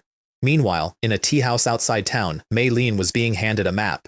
Tao Rei asking me to plan the murder of a remnant bloodline's descendant, he said, inside a realm. And what you're offering me is a piece of paper. Young Master Mei, said Red Ghost, with all your family's wealth, condescended to come to a hole like Ping City for exactly one reason, the creation fruit. It appears once a century. And if we're exposed? The warden of this realm is our man. As long as the young master dares to act, who exactly is going to find out? Mei Lin was quiet for a while. Then he smiled, and it was a very smooth, very reptilian smile. Then here's to a pleasant partnership. He offered his own people 100,000 yuan each plus herbs for participating, and to whoever landed the killing blow, an excellent grade beast egg. They were 15 years old, and they hesitated, briefly, because it was murder. Then they heard the number. Kill 1 person, no consequences at all, and you're all shrinking back like turtles.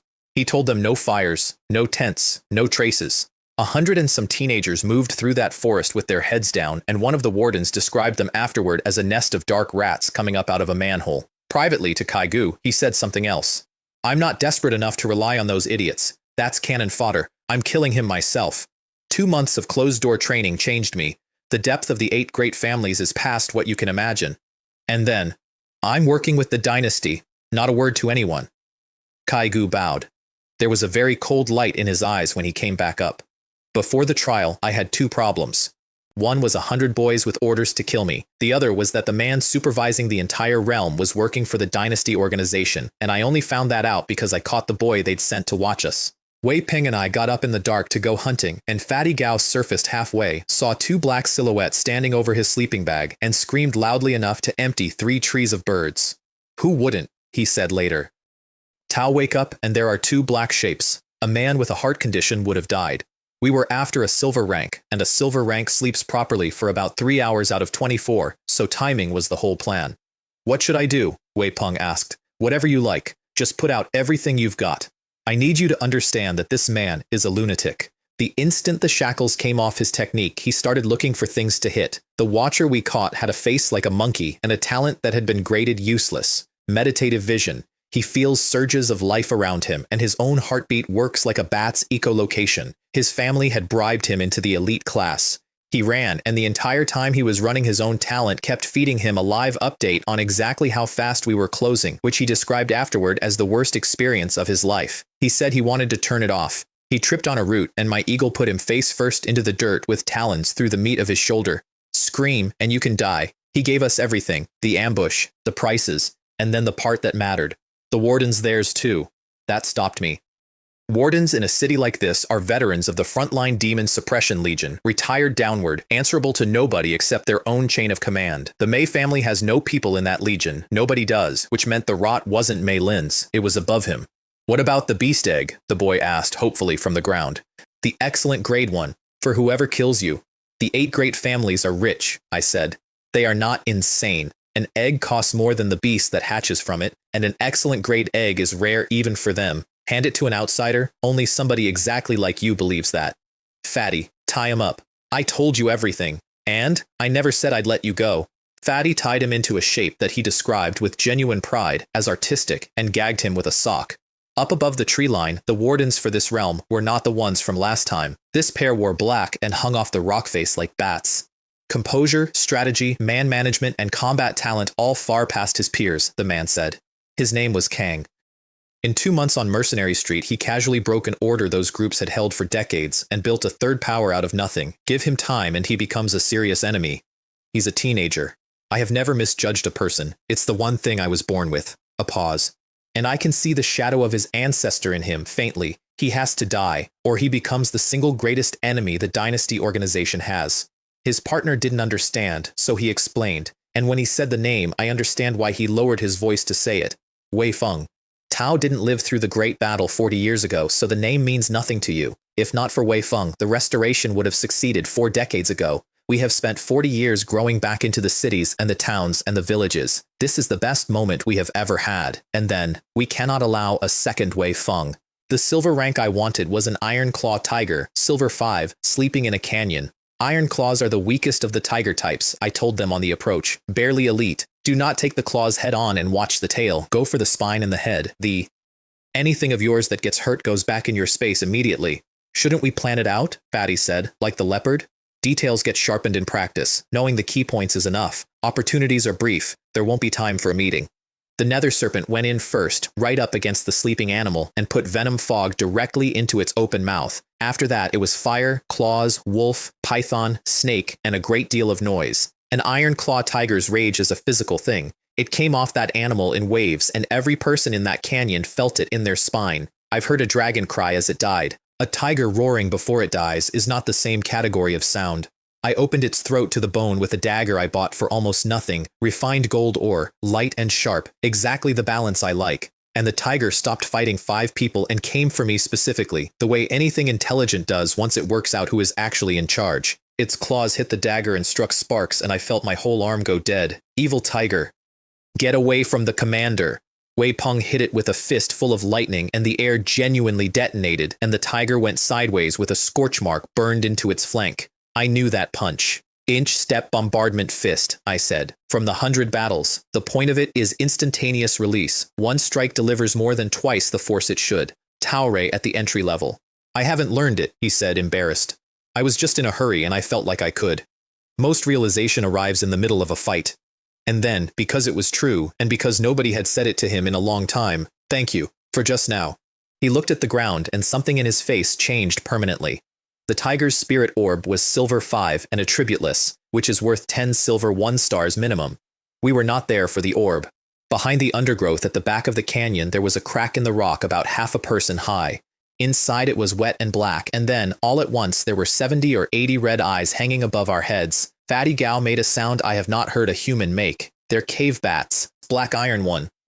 They're cowards. They don't bite. Past them, the passage opened out, and the walls were covered in luminous fruit, and all of the light in that chamber leaned inward toward a raised shelf in the middle of the floor like something had arranged it that way. On the shelf, flowering, was a Xuanji lotus, 7 petals, red, orange, yellow, green, cyan, blue, violet. What is it? Gao Lingxi said. An upgraded mutation fruit for elite-grade beasts. It blooms once every 10 years. Each petal is one of the 7 base elements. Feed a beast the petal that matches it, and its bloodline grade goes up. How many does it take? Elite to elite peak, 2 feedings. Elite peak to excellent, 3. Fatty Gao did the arithmetic out loud. 5 feedings, once every 10 years. That's 50 years. Yes, I said, 50 years. I did not say the other number. 30 to 1. 10 years is 4 months. 5 feedings is about 18 months, which means every beast I ever take from this point forward can be pushed to excellent grade. Not just mine, theirs. That is the thing that breaks even great families. Their heirs get given beasts at 15, and those beasts are always a grade behind where the tamer eventually ends up, and space is finite and contracts don't come off. So at 40, you are still dragging around the decisions of a child. I had just solved that permanently, standing in a bat cave. I found this cave in my first life too, by accident. I was running from that same tiger. I crawled in here bleeding. I didn't know what I was looking at, and I tore off 2 leaves and ate them, and nothing happened, because I had a fire dog with an unimproved bloodline, and leaves are not petals. I learned what it was about 9 years later. That is why I knew that tiger's sleep schedule down to the hour. Wait, Fatty said. If it's that strong, why is the tiger still elite? Did it never find it?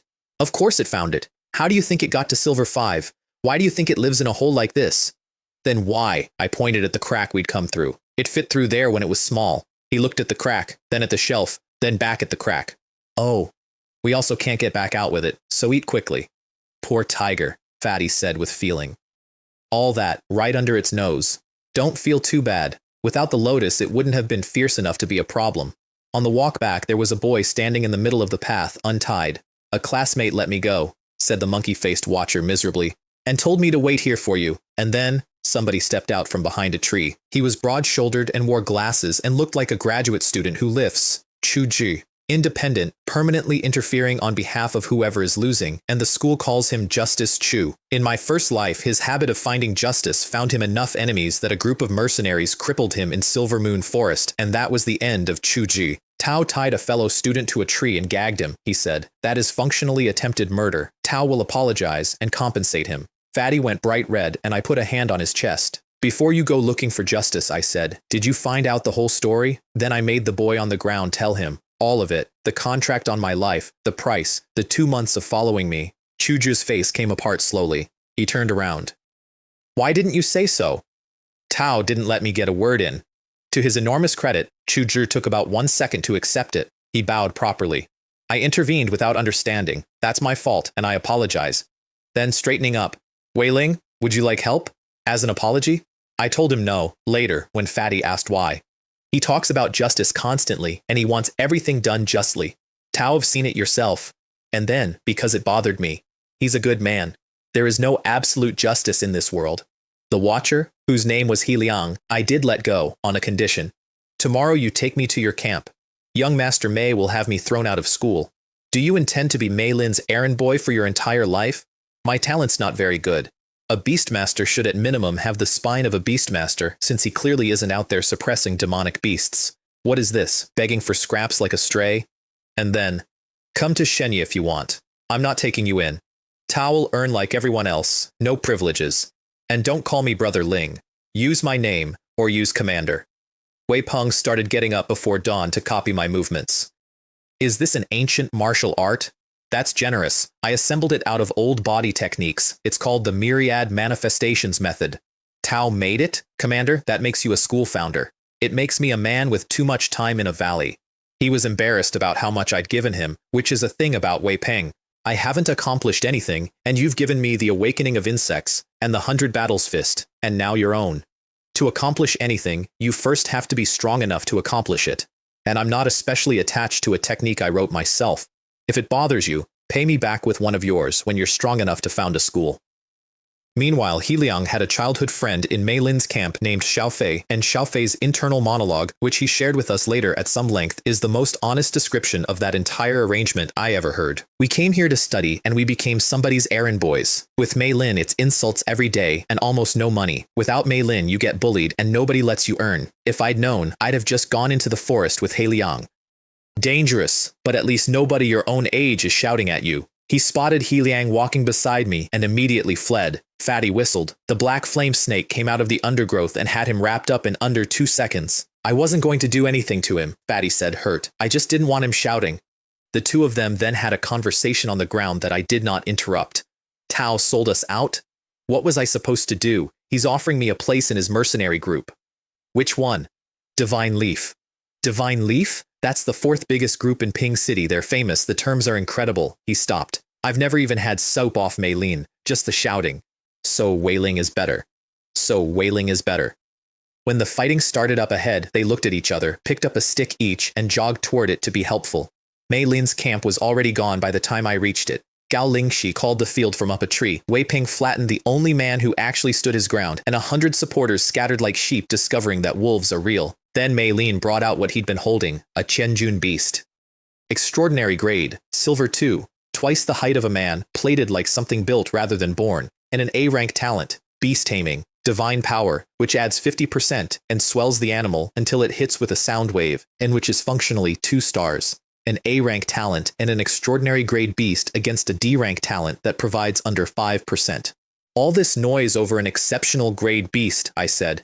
Anyone who didn't know better would think you'd raised a remnant. The first exchange went badly for me.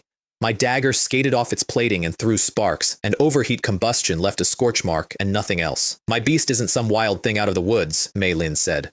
A Qianjun beast is attack and defense at once. Tao, do not get through it with a street dagger and a fire dog.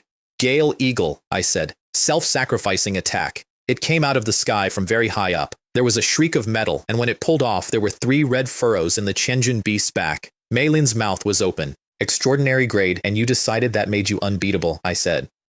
My Gale Eagle is the most purely offensive thing in the elite peak category. It dives from altitude, and it has an innate skill. Tao are exactly 2 levels above me, and your talent does nothing for defense. Why wouldn't it go through? It answered with earthquake tremor, 1 palm into the ground, and trees went down across 40 meters and the earth opened. My dog took me onto his back and ran. Then it started throwing boulders, and Xiaohuo batted them out of the air, and 2 of them landed on Mei Lin's own remaining supporters. The eagle went back into the wounds it had already made, and this time it went deep. The animal reared, which opened its throat, and my arms at that point were somewhere around bronze 9, and I put the dagger into the handle in the soft place under its jaw and let its own lunge drive it deeper, and stepped out clean. The whole thing took maybe 8 seconds. I didn't try to kill it. It's an enormous animal, and even its throat is thick, and a dead beast is a grudge, but a crippled beast is a lesson. Mei Lin recalled it.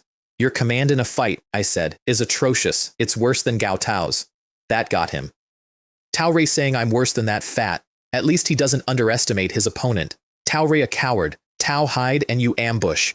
That's called beast taming. He looked around for his 100 supporters. If those 100 were willing to die for you, I might think about it, I said. Look at them. They're not Mei family servants. Nobody runs into a fire for a young master they met in September. They were, at that point, running in 4 directions. So I raised my voice in front of him on purpose. Why be somebody's errand boy for scraps? Anyone who wants work, come to the city. Join my group. Hunt the wild beasts of Silver Moon Forest. Protect Ping City. Get paid properly. A beastmaster should do what a beastmaster is for. Mei Lin went the color of a bruise. Anyone who dares will be my enemy. I will hound them for the rest of their lives. And Fatty Gao, who has never once in his life read a room correctly and who occasionally therefore reads it perfectly, said, wow, young Master Mei has such official airs. Hound them for the rest of their lives. Beautiful line. If we didn't know better, we'd think he was the governor of Ping City, he considered. No, actually, a governor wouldn't say that. Young Master Mei's heirs are considerably grander than a governor's. Then Mei Lin took out an energy talisman, and I stopped smiling. An energy talisman going off in here levels the entire realm, I said. Everyone dies. Every promising young tamer in Ping City, all at once. Even the Mei family isn't taking that on, are they? He put it away.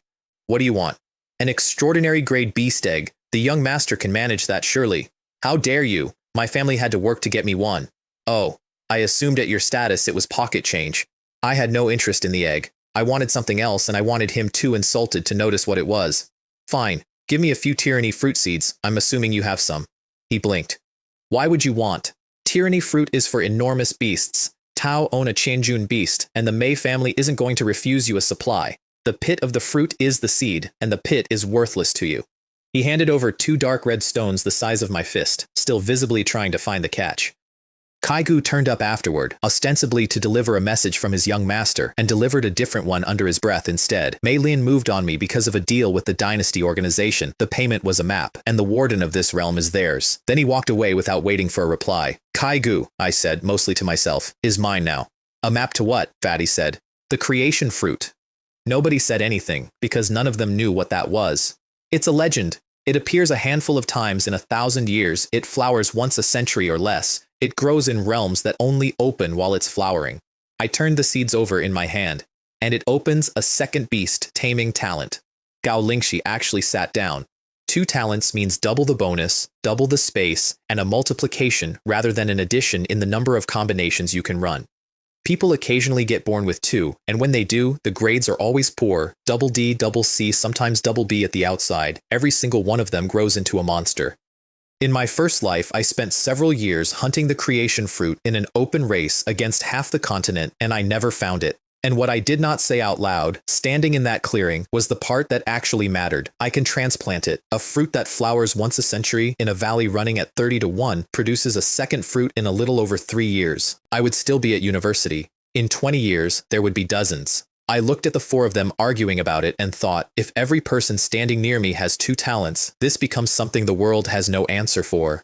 Hang in there, fatty, I said. Tao've got a future. What? What did I do? Nothing yet. They took the warden news badly, which was correct of them. Don't look up, I said. He can see us perfectly. Don't change your expressions and lower your voices. What do we do? There are stronger people in Ping City than the wardens. We survive the week, and then the people whose job this is can deal with it. Fatty leaned in. Wei Ling, who's stronger, a warden or teacher Guo? Tao normally call him Guo Wei. The warden, but not by much. Definitely above gold. We came out of the realm first, 4 days early, every one of us on the threshold of silver, with a sack that Guo Wei looked into and then closed again. Tao didn't go to a secret realm, he said. Tao went grocery shopping. I never brought this much out, and I was there for a living. I told Guo Wei about the wardens. I did not tell him about the creation fruit. He was halfway to the door and going to the principal before I finished the sentence. Teacher Guo, can you guarantee me the principal is on our side? He stopped with his hand on the handle. That isn't suspicion, I said. That's the absence of complete trust. If the dynasty has people among the wardens, do you genuinely believe there are none among the several dozen teachers in this building? He sat back down. Here is the list as I understood it that night. The underground gangs, the mercenary groups, Ping City law enforcement, the school, and Xiaojia, sitting in the middle of it as a very small pawn, which is the real reason we ever had a problem. Make me a list of the teachers, I said, quietly. Don't spook one of them. And then what? The teachers in this building are silver and gold. Tao and I can't handle that. Of course we can't. There is somebody who will do the striking, and he will be strong enough to burn all of it at once. I didn't say who. He didn't ask, which is one of the reasons I like him.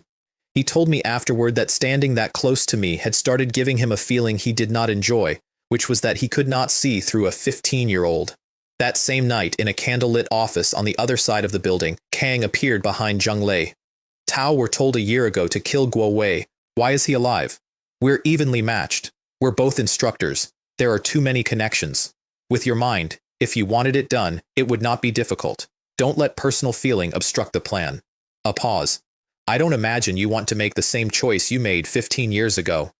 Zheng Lei's face went absolutely wooden. New assignment. Kill Wei Ling. He knew Xiaojia belonged to us and for some reason did not report it. We have already run several attempts on him. None of them worked. He's a schoolboy. What can a schoolboy do? Don't be so sure. Tao know the name Wei Feng? Of course I know it. Wei Ling is his grandson. Zheng Lei stood up. He had no children. He had children, and they were hidden in Ping City, and we only learned it in the last 2 years. Kang let that settle. 1 month. Do it, and the people above may reconsider your Guo Wei problem. When he was alone, Zheng Lei sat in the dark for a while. So that's where a brat gets power like that, he said. The king's descendant. Well, now it makes sense. I put everyone in the tavern to rest for a week, which nobody liked.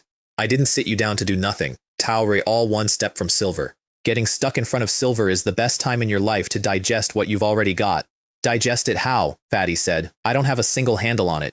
Fine, new venue. We'll go and fight somewhere else. The beast fighting arena in the center of Ping City is a coliseum with a betting window. It cost tens of millions to build, and the money was never the hard part. Money doesn't hold a place like that. Strength does. Tao walk in through corridors full of people carrying drinks. Every so often somebody is carried past you in the other direction, bleeding, and nobody looks. When the crowd roars, it is not because anyone loves the sport, it is because a wager landed. There's every kind of vermin in here, I told them at the door. Hold on to your wallets and stay behind me. I have excellent self-control, Fatty announced. We'll assess that after your first fight. There are 2 formats. Beast taming duel is tamer against tamer. Beast fighting is a person against one of the house's animals. I put Fatty and He-Ching in duels because their personal combat is weak and against another tamer you can at least surrender. I put Wei Peng in the beast pit because what he needed was to grind a body technique up to silver rank output as fast as physically possible. 100 fights earns you a title earns you an appearance fee, better bonuses, and a name that travels to arenas in other cities. 2 men were watching from the boxes, and both of them mattered later. One wore a mink coat and was called Kai Jun of the Kai Family Chamber of Commerce, top 10 trading houses in the country, branches in dozens of cities. The other wore black and smoked and was introduced as Third Young Master Wei. Their hobby is keeping fighters and beasts and competing over titles. It is functionally what wealthy young men in Kyoto do with crickets. Third Young Master Wei's Diamond Rhino had killed 4 high-star bronze fighters that day, including a titled one. Then the announcer read out a new name, and Third Young Master Wei sat forward. Wei Ling, where do I know that? He looked down into the pit. That's my grandnephew. Then his face fell, because a descendant of the Chen family had just walked into a pit to fight for money in front of a paying crowd. The fight took under a minute. I went up, there was a silver flash. I landed on the other side of the animal and put the dagger away, and the rhinoceros stood there for a second and then went down with a long red line across its throat. The announcer's voice cracked. Instant kill. First fight, and the newcomer Wei Ling has killed a diamond rhino that put down 4 opponents at his own level. Bonus of 30,000. Kaijun was on his feet before the tally board updated. Third Young Master Wei stayed in his chair looking at the corpse of a very expensive animal. Kaijun caught me in the corridor and led with everything at once. 150,000 a month, 10 spirit herbs or fruit monthly, priority and title matches. The other recruiters standing nearby all quietly stopped existing because none of them could go near that. No. I'm Kaijun, Kai Family Chamber of Commerce. Tao have heard of us. I have. So that's a yes. That's a no. Why? Tao came here for money. I did. I also don't like being tied to things. Thank you, Brother Kai. I've gotten used to being free. He immediately tried to recruit Wei Peng in front of me about 90 seconds later, which I found genuinely impressive as a display of shamelessness. Sorry, Wei Peng said. I've sworn to follow the commander. Here's why rich men keep fighters, since Fatty asked. Status on the arena floor is the first reason and the smaller one. The second is quiet recruitment. The strong ones become bodyguards, and the strongest become clan elders. And the contracts have penalties for termination and soul contracts and caps on outside income. Once you're in a retinue like that, your choices are over. Tao belong to whoever signs. Don't they know that? They know. They go anyway. People become arena fighters because they need money, and when you need to survive, giving up a little precious freedom stops looking unacceptable. Up in the box, Kaijun was digging for gossip and pretending to flatter.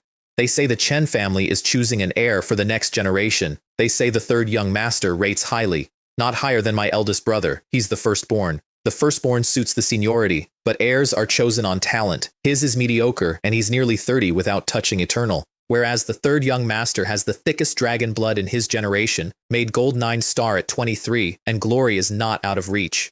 That's a family matter. My grandfather is alive and my father as well. It's theirs to decide.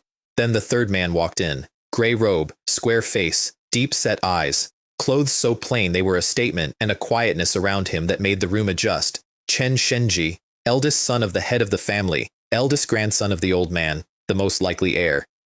He also runs that arena. Somebody told him whose rhinoceros had just died and who had killed it. Wei Ling, he said. Family then, my only direct relative in this city. As eldest son, it would be improper not to go down and pay my respects. He turned around to leave, and the moment his back was to the room, his face went cold. Fatty lost his first duel on points to a man in his 30s with 1 bronze 9 beast and 20 years of experience because an arena floor gives a snake nowhere to hide, and Fatty had to grind him down on numbers. He fights so much better than me, his combinations, his skill timing. He has been doing this for 20 years longer than you. It would be alarming if he didn't. He-Ching won hers cleanly, which did not help Fatty's mood. I'm the weakest one on the team now. Your instinct and your technique are behind. The quantity and quality of your beasts and your own body are ahead of everyone here. Close the gap in the one, and you're stronger than all of us. Then I took He-Ching apart too, because that's what the week was for. Tao rushed the wolf's second lunge. It hadn't set its feet, and you'd already given the order, so the strike landed on nothing. Tao did that 4 times. Continuity of attack is a dynamic thing. Attacks glued together by force don't apply any pressure at all. And your commands to 2 beasts are separate and wooden. Fuse them. Wolf left, bear right, wolf jumps, bear finishes. 1 instruction.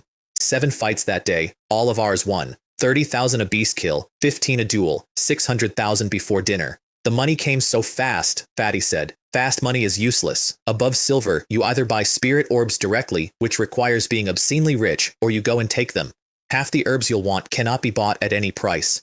And 600,000 split 4 ways is 150 each, which is a mediocre day. Chen Shenji came down personally to offer me dinner and I turned it down. So he sent a guard over with room keys instead, and mine was gold, which is the tier with the medicinal baths.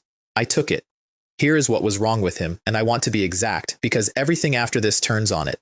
He was faultlessly polite. His voice was warm. And underneath the warmth there was killing intent, and I have been alive too long and been murdered too recently to mistake that for anything else. My own blood relative wanted me dead. Wei Peng confirmed it in his own way on the stairs. Commander, I'm a body cultivator. I can feel other people's blood and chi. His are raging. It pressed on me. That's dragon eyes. Their blood runs like a dragon's. He's gold rank. The corridors of that hotel are loud all night. Somebody screaming at a card game, somebody else being sick. I did not get undressed. I sat down at the head of the bed and waited. I wanted to see exactly what a descendant of the Dragon Slayers would do to his own relative in Ping City under a clear sky. The door opened at about 2 in the morning. The light came on, and it was Zheng Lei in a heavy black robe. Tao Rei, too clever boy, Yi Fan, you die tonight. A gold 8 fist went through the wall where my head had been and left a hole you could pass a bucket through. I pressed Guo Wei's talisman on the way over the balcony rail. Tao Rei, a teacher, I said, falling. Tao raised a hand against a student. Aren't you afraid of the law? The eagle caught me 12 meters down, and I came out over the arena floor and it was completely empty. No guards, no cleaners, no sound. Yi Shenji, I said. When we decide to act, Zheng Lei said, walking out onto the sand, we prepare. This floor is fully soundproofed. There is nowhere for you to go. His beast is a silver moon wolf at gold 8, 5 meters long, and when it jumps, a silver moon appears behind it, which is not a metaphor. Its first pass took my shirt open. Its second left 3 furrows that I still have. 2 full major ranks. That is not a gap. That is a category error. Fine words are cheap, Zheng Lei said, watching. Titles are masks. In this world, the strong eat the weak. The winner takes all of it. Only the one who survives has earned the right to compete. Then it used Moonfall, which raises a silver moon over the wolf and detonates it into 1,000 fragments across the entire floor, and each fragment hits like a rifle round. I lived through that behind the decorative boulders they keep on that sand, and the wolf broke them one at a time while I moved. Zheng Lei got impatient and released 3 more silver moon wolves, all newly gold. Where the wolf pack passes, he said, every beast howls in despair. I want to note that he said that out loud to a 15-year-old in an empty building at 2 in the morning. I dodged for 4 minutes, not randomly. I dodged along a route, and every evasion moved me 2 meters closer to Zheng Lei himself, and he was enjoying it too much to notice geometry. Then my eagle stopped existing in the sky and started existing directly in front of his face. A spatial skill, he said, jerking back. So that's your trump. Hellhound. Overheat combustion. My dog was already against his leg. The fireball took both of them. He came out of it with his hair burned off and his body sheathed in elemental light, which is what a high-stage breathing technique gives you, and the expression on his face was not fear, it was humiliation. A gold rank had just very nearly been hurt by a bronze child. His claw came at my throat, and I felt what was behind me, and I stopped moving, and I let my hands fall. A pity, Zheng Lei, I said. Tao aren't killing me tonight. Jiang Hong. You dare touch my student. Guo Wei's fist met the claw and threw them both apart, and a roaring lion at gold 9 came down onto that sand against 4 wolves, and my homeroom teacher put himself between me and all of it like a piece of geography. I thought some scum had gone after my student, he said, and it turns out it really was scum. They stood there in the wreckage of a betting floor with 15 years between them. Zheng Lei, Guo Wei said, is this how you killed Tower? I did not kill Tower.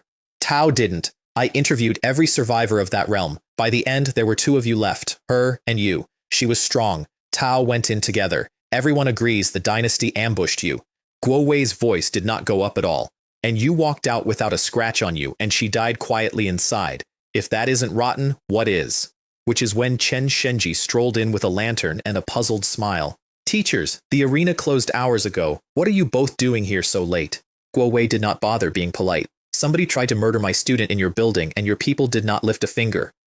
Is the Chen family incapable of protecting a guest? Chen Shenji looked appropriately horrified. Then he clapped his hands twice, and more than 10 gold-rank guards came out of the dark and surrounded Zheng Lei. Brother Ling, he said warmly, I told you, while I'm here, nobody touches you.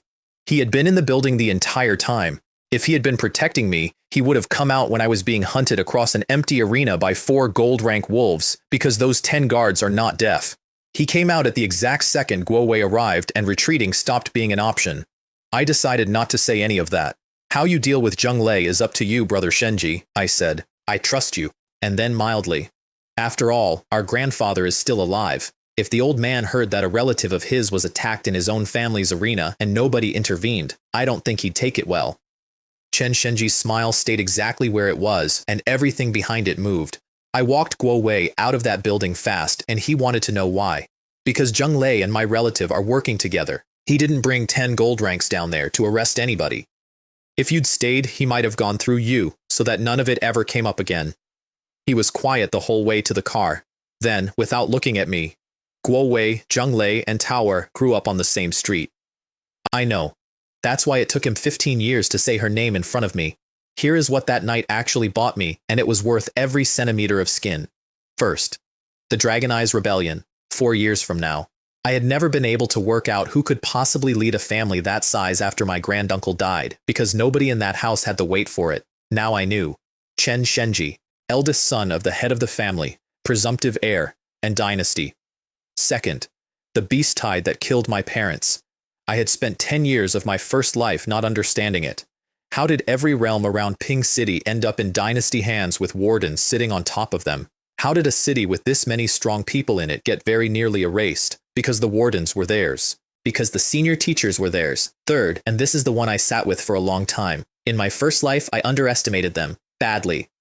From law enforcement to the gangs to the schools, they are inside everything, and this is one small city in a backward province. If it looks like this everywhere, then when the moment comes and all of that goes off at once from the inside, the ancient beasts on the front line will answer, and the balance that 100 generations paid for in blood comes apart in about a week. The dynasty organization is not a tumor. It's a timer. Guo Wei, to his credit, saw what I looked like and immediately tried to cheer me up. Don't lose your head over it. In 2 months, there's the first-year competition. Students and instructors. Tao'll get your chance. He brightened considerably. If you can't stand it, just go and beat him up in front of everyone. Then he left to go and train at 3 in the morning, humming. I went back to the arena the next day on purpose. He would not risk it twice in a row, and his feelings about me were now extremely complicated. I had been nearly murdered in a room he personally assigned me. I could have said anything I liked afterward. I said nothing. A man who calculates like Chen Shenji will spend a great deal of energy being kind to somebody in order to keep that uncertainty from resolving. The announcer had already learned my record. Kai Jun was out of his seat before I reached the sand. Third young Master Wei sighed loudly. He killed 2 of my beasts yesterday. 2. Do you know how long those take to raise? Kai Jun went to 400,000 a month. Not everything is bought with money, third young Master Wei told him, and there was actual pride in it. Some people have blood in their veins that won't bend. Besides, a few 100,000 is the price of 1 spirit orb once he passes silver. Then Chen Shenji came over, having spent the night personally interrogating Zheng Lei, and offered me 1,000,000 yuan in compensation for the fright. So the 1,000,000 is also the price of my silence, I said. He paused for exactly 1 beat too long. Tao could say that. I'll think about it. Then, because I was enjoying myself, it is strange though, Brother Shenji. You gave me that key. Logically, nobody else could have gotten into that room. I looked into it. The floor manager lost the spare and it reached Zheng Lei. I dismissed her this morning. What a coincidence. He added a spirit tree to the offer. High mortal grade, worth about 1,000,000 on its own, and it fruits into things that break bloodline shackles. Is that also the price of my silence? He said nothing at all, and the reason he said nothing is that the Chen family had begun a full internal audit of every member's contacts with the dynasty organization, and Chen Shenji was not confident of surviving a full audit. His younger brother Wei Wei cut in on all of it about an hour later because those two cannot let each other have anything. Wei Wei is the third young master, and he knows the security architecture of that arena better than anyone alive, which is to say he knows that there are dozens of gold-rank guards and family elders quietly stationed in it and that an attack on that floor is functionally impossible. I watched him hear that I'd been attacked. I watched him arrive at the conclusion in about 1 second, and I watched him decide not to show it. Brother, he said pleasantly, the guards on our arena have gotten sloppy. To let a guest be attacked, and our own relative at that. Chen Shenji looked at the floor. Then Wei Wei booked out the best restaurant in the city, handed me a blazing firegrass worth several 100,000, and spent the evening being charming. I should have been the one to host Brother Ling, Chen Shenji said stiffly. We hit it off immediately. I got there first. And when everyone had gone, Chen Shenji's face went cold again. Tao have to compete with me for everything, he said, to an empty room. I imagine when it comes to the airship, you'll want to contest that as well. The dinner was silver rank meat and soups made of things that do not have prices, and Fatty Gao ate as if a clock were running. Pearl deer, I said, on the second course. Spiritual grade, foundation building, wild ones go for tens of thousands an ounce. Then Wei Wei asked me where I intended to go to university. Kyoto. Go into politics. He turned his glass. The family relocates to Kyoto next year. Grandfather's health is poor. He'll most likely step back, and the family will need a successor. So Brother Wei intends to compete for the seat. He had the decency to look embarrassed and then confirmed it. He was entering politics himself the following year as a junior official in Kyoto, and by the time I graduated, he would be in a position to create conveniences. Fatty asked me afterward what conveniences meant. He didn't offer me favors. He invited me into his faction. His father steps down. He wants the seat. He's afraid he can't beat his elder brother, and what he needs is clan members inside the government who will back him. But you're a first year. That's 7 or 8 years away. Do big families really plan that far? 7 or 8 years is easy, I said.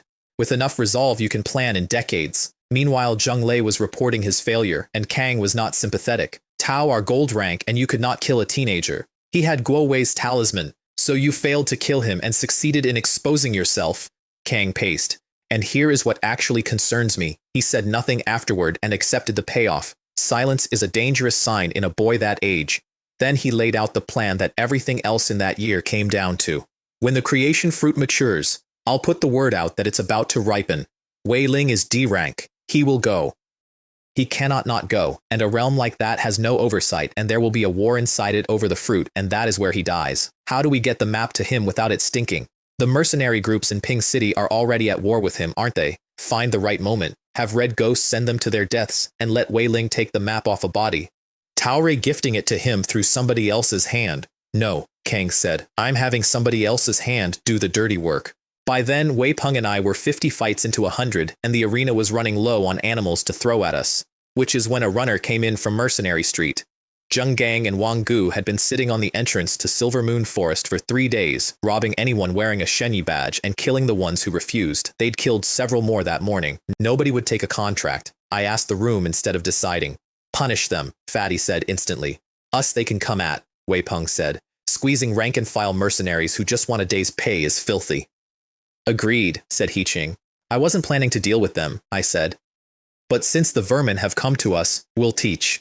There was a crowd outside the tavern door by then, standing around, not going in, not going home. I'm going to go and get justice for you, I told them. Anyone who wants to work off some feelings can come with me. More than 100 of them came. I did not expect that, and I stood there for a second with something odd in my chest. Sometimes it's the pressure that assembles people. Divine Leaf does not get bullied, I said. They actually cheered. Zheng Gang and Wang Gu, incidentally, were in a panic about the whole thing, because their orders were to provoke me publicly, lose, and then have the map taken off them, and they had worked out exactly what that meant. They're feeding us to him. The people above want it to look natural, convincing enough that Wei Ling can't tell. Our own plan was better, an ambush. Instead, we're being sent to die alongside our own men, and we're not even allowed to win. We took their money. There's no version of this where we get to choose. They lined up across the forest road with several hundred men, and Zheng Gang stepped forward and cleared his throat to begin negotiating. I raised my hand. Hit them! 100 muskets went off instead of a greeting.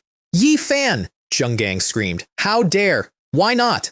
Then the tree line caught fire, and a venom fog came out of the undergrowth across a 40-meter front, and a rock python swept 7 or 8 men off their feet at a time. Wang Gu understood first, and I could see the exact moment on his face. He came here for a conversation, and I came here for a war, and I was never going to talk to him at all. A round grazed Zheng Gang's cheek and turned his rage straight into terror. Seizing the initiative, suppressing fire, beasts released. He isn't punishing us, he's exterminating us. Run! Several hundred men ran into the forest, and that was the error that ended it. With numbers like that in open ground, you counterattack. In the jungle, against a girl who sees through her beasts, and a boy whose talent is a heartbeat that maps everything in 300 meters, you have simply chosen where to be found.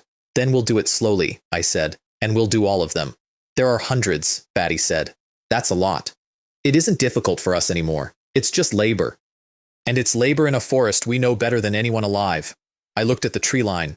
I gave them a chance. They came anyway, and they picked today. So no qualifications. Zheng Gang died with his eyes wide open under my dog, and I don't think he ever worked out where a 15-year-old found the willingness to want that many people dead. I'll answer it, since he can't ask. I do not encourage killing. Everyone in that forest was a person, with a family, and everything a person has. But some of them do not deserve to be called people. And when it's one of those, you don't hesitate. On Wanggu's body there was a parchment scroll, and he had been waving it at the end, trying to buy his life with it. 3 characters across the top in old seal script. Creation fruit. I did not feel any joy at all. A map to a fruit like this belongs to the kind of people who own provinces, I said. A handful of mercenaries do not have one. It came down from above, He Liang confirmed.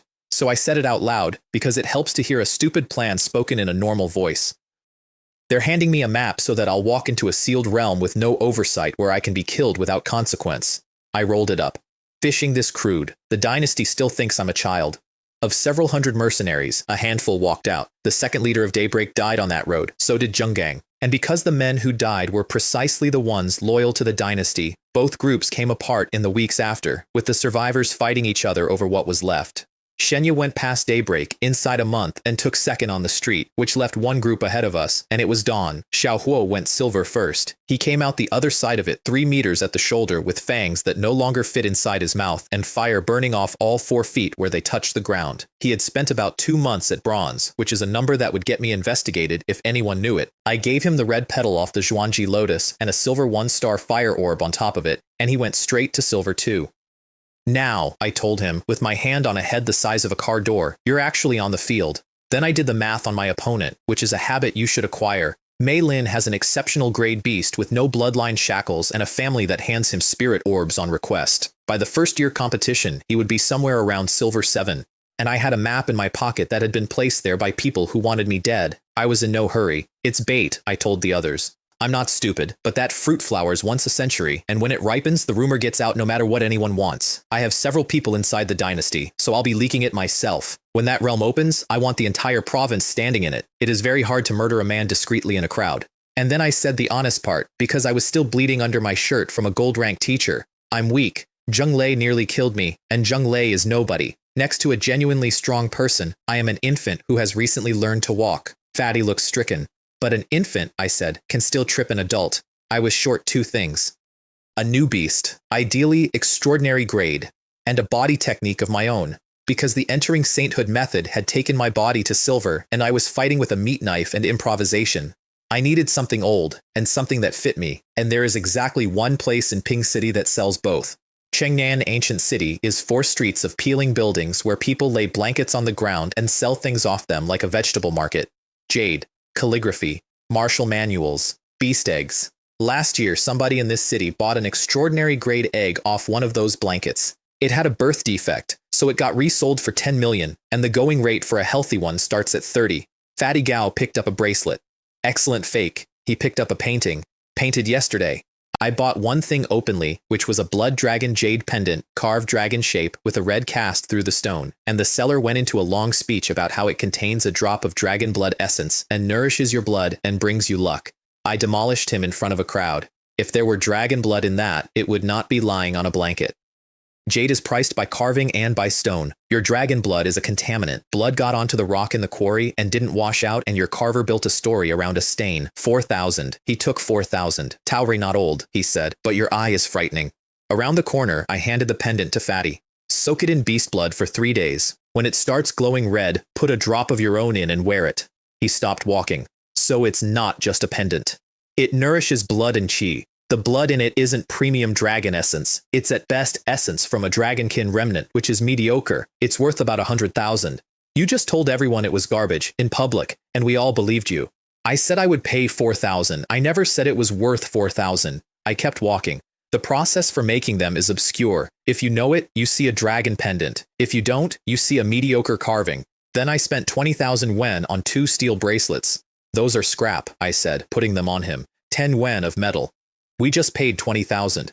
Because we have more shops to visit. With those on your wrists, every seller on this street will decide you're a mark, and they'll bring out their loudest garbage for you, and nobody will look twice at the thing I actually came for. Fatty walked half a block in silence. The seller looked at me like I'd betrayed him.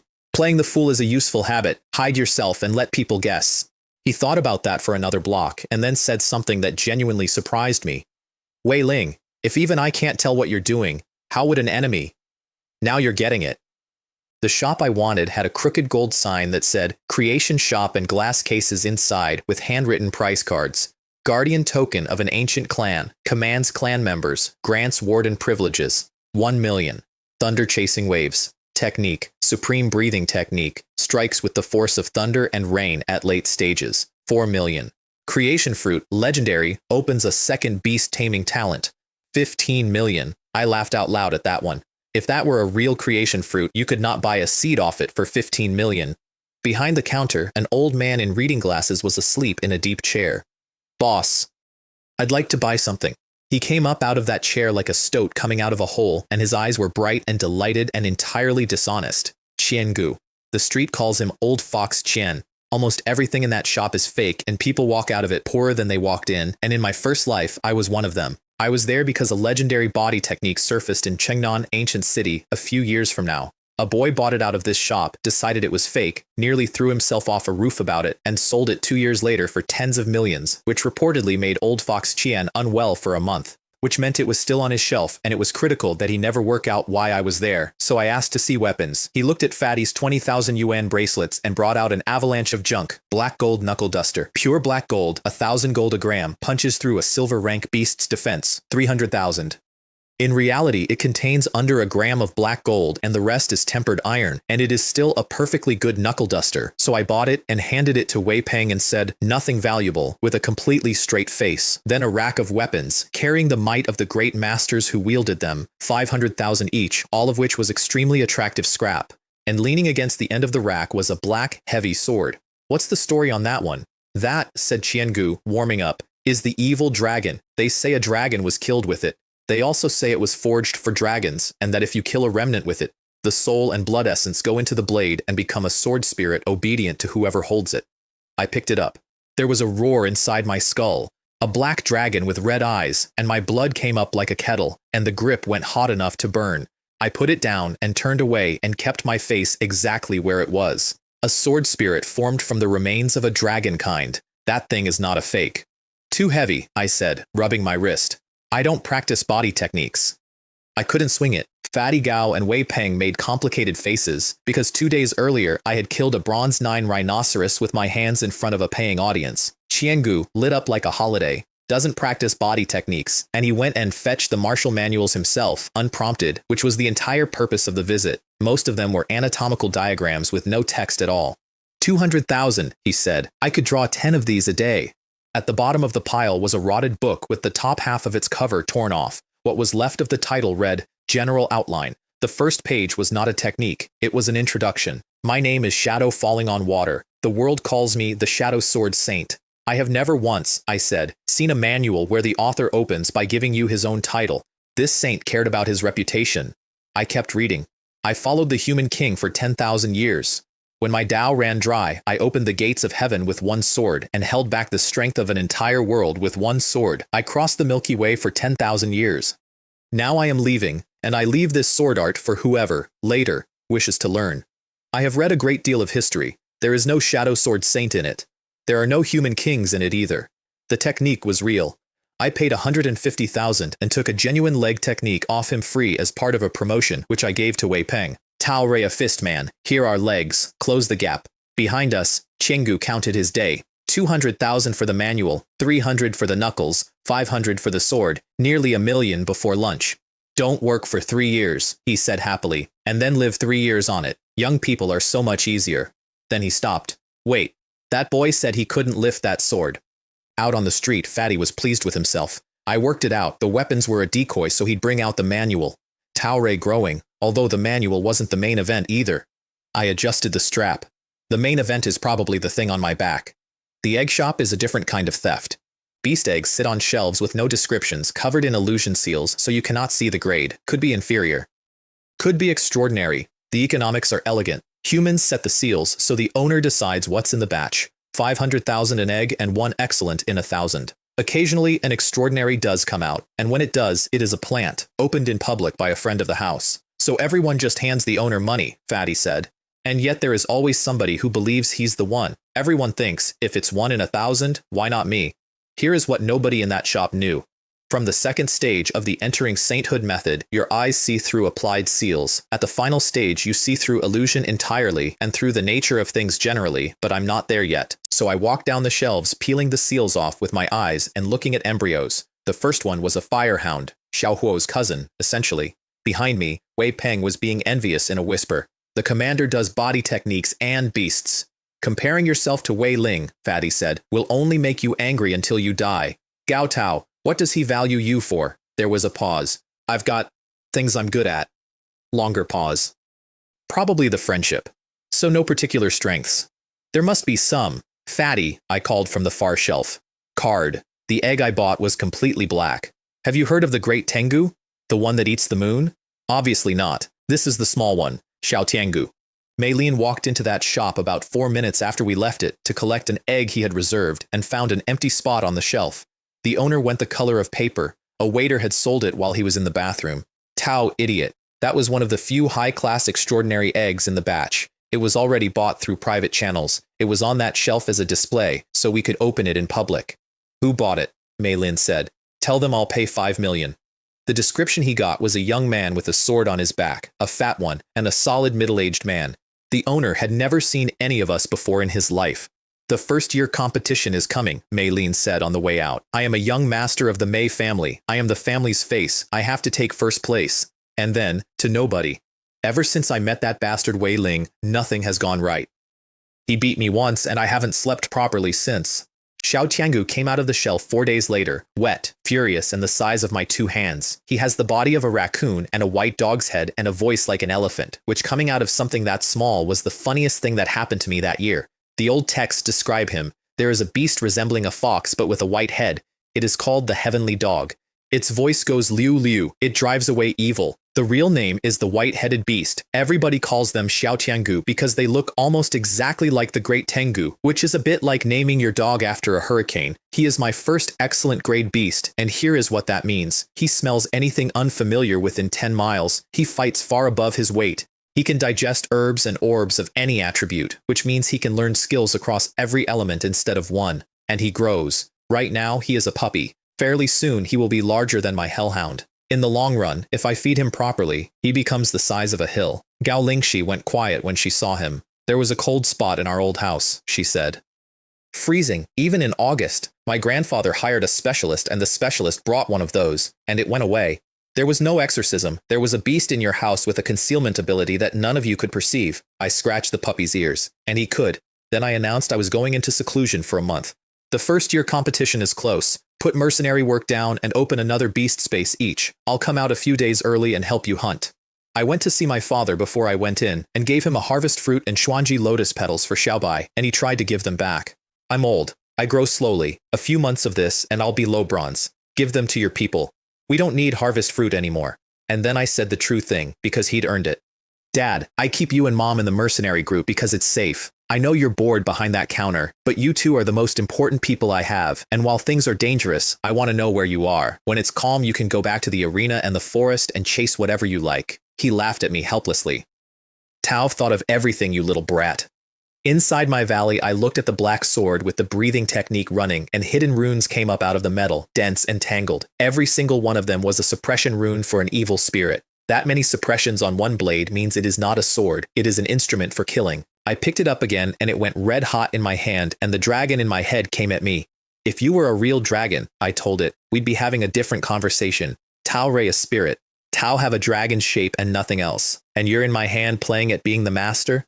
Then I put the sainthood method through it, and it was like a bell going off inside my skull, and the spirit took the hit, and the heat went out of the blade, and the metal went black again. If you want to use an instrument of killing, you first suppress the thing inside it, and then you spend the rest of your life watching your own back. The first move in the manual is called the sword drawing stance. Drawing is concentration. At the instant the blade leaves the sheath, your spirit and your energy have to be at their peak, and where they are at that instant is exactly how much force comes out. The manual was written for a light blade. I rebuilt it for a heavy one, which took most of a year in there, and even with a silver grade body, one draw eats more than half of everything I have. In exchange, all of it lands in the first strike. If the man in front of you cannot block it, there is no second strike. I came out 20 days later, which was almost 2 years inside. Xiao Huo, silver 4. The Gale Eagle, Silver 3, Xiaotiangu at Bronze 9 and about to cross because excellent grade beasts are born with no shackles on them at all. My own body was silver, and with the sword I could handle a silver 4 or 5. The team had not been idle either. Fatty had opened a 4th beast space, which at that stage of a normal tamer's life is 2 spaces ahead of schedule. He Ching hadn't broken through and was embarrassed about it, so I took a scroll out of my coat. Bangjing method. It's an advanced version of the standard school technique. Switch and you'll move faster. A breathing technique is too expensive, I can't. Get strong first and pay me later. I considered giving you something specialized, but in all this time you haven't shown one clear specialty, so I'm giving you the most universal thing I have. Then Wei Peng opened his hand and there was a knot of lightning sitting in his palm, spitting. My God, Fatty said, Thunder King. From silver, the awakening of insects gives real lightning, I said. Tao Ray a novice at it, control and secondary properties both grow. Fatty leaned over. Living with him is unbearable. He gets up at 5 and punches things until 8. I'm scared to stay up late now. Good, I said. In a few days after the first-year trial, we're going to do something large. We're going into a realm and we're going to compete for an opportunity against every faction in this province. I looked at the 4 of them. We've grown. It's time other people found out. I took them straight into the middle belt and told Fatty he was on his own. I'm not helping you tame anything this time. Pick a fight and take one. 2 things had changed about that boy, and I want to be fair to him about both. He could fight himself now, personally, with his own hands, and he had stopped being afraid of things. His beast command was still an embarrassment. He came out of it with an ice python, elite peak, silver one, a full rank above him, taken by himself. That gave him earth, ice, fire, and venom across 4 snakes, which is a genuinely dangerous spread once they all reach silver, and I told him so, and he glowed for 2 days. Xiaotiangu, still bronze 9, killed a silver 3 that afternoon without any assistance because an excellent grade beast comes out of the shell already holding several elements and switching between them freely. Then a white-browed tiger at silver 3 came out of the trees at us and I said, I'll try one alone as well. I went down into a crouch with both hands behind me on the grip. The tiger felt the threat coming off a human being and attacked anyway because tigers are born with contempt for anything that fragile. Sword drawing stance. It went backward like something fired out of a cannon and broke a tree in half on the way. After that, I just hit it. No technique at all, wide heavy swings, because I do not actually know how to use a sword. It took 2 across the skull, and then it ran. 1 move, Fatty said, delighted. Tao only need 1 move. The draw needs the first strike. If it had held its ground and blocked, I'd have had almost no advantage at all. My swordsmanship is immature. I know 1 technique and I don't have the basics under it, which is a serious flaw. 1 is plenty. Our opponents are currently weak. That's a temporary condition.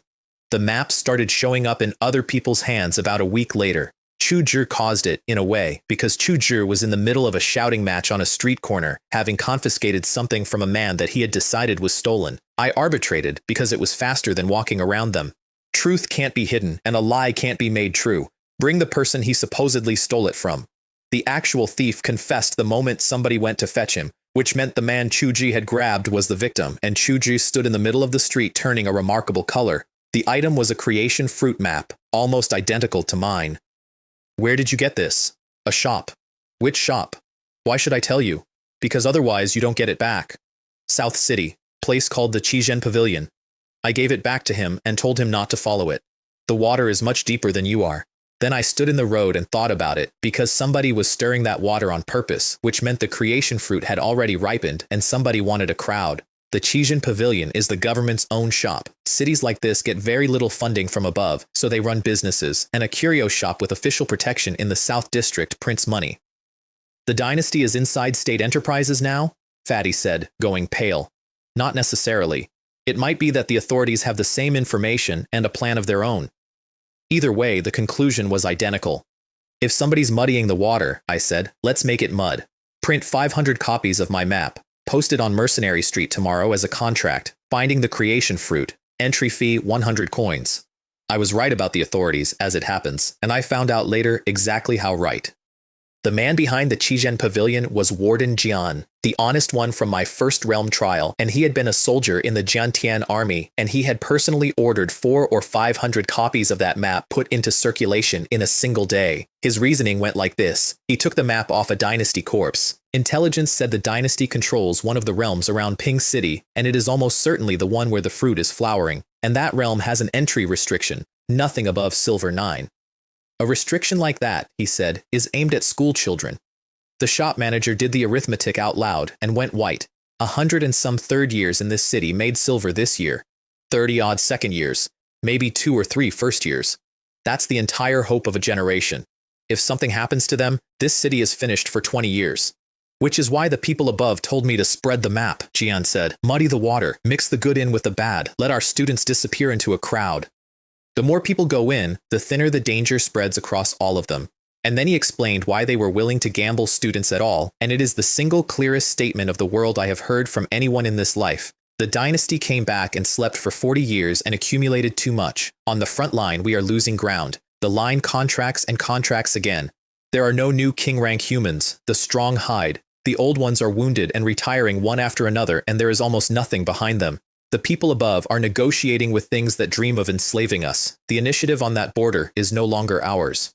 The shop manager said quietly that if the commander hadn't been broken, he would have suppressed all of it inside 15 years. He lost, Jian said, and he destroyed 100,000 rebels doing it and pushed the line back hundreds of lie and bought us every year we've had since. Otherwise, those things would have walked back into the human world while you were a boy. Then he said the last thing, and I want it recorded because it is the reason any of this works. I still dream about going back to the field with Zhan Tian. Even asleep, my blood runs hot. An assistant came in halfway through to report that somebody else was also distributing that map. At 100 coins a copy, limit 500, 200 already gone. Shenya, the assistant said. Wei Ling's group. Jian sat with that for a moment. That boy, he said, is terrifyingly clever. And then to himself. Black iron went and killed bronze. Bronze went and killed silver. Cover him. I went to see my granduncle in the old courtyard before any of it. He walked in and his footsteps sounded like a heartbeat in an empty house. He had already looked into the realm himself. Nothing above gold gets in, silver 9 at the ceiling, and he advised me not to go. The authorities know. It will become a fight between the authorities and the dynasty regards you as a thorn. I know, but the strong contend. A chance like that is rare and there may not be a second one.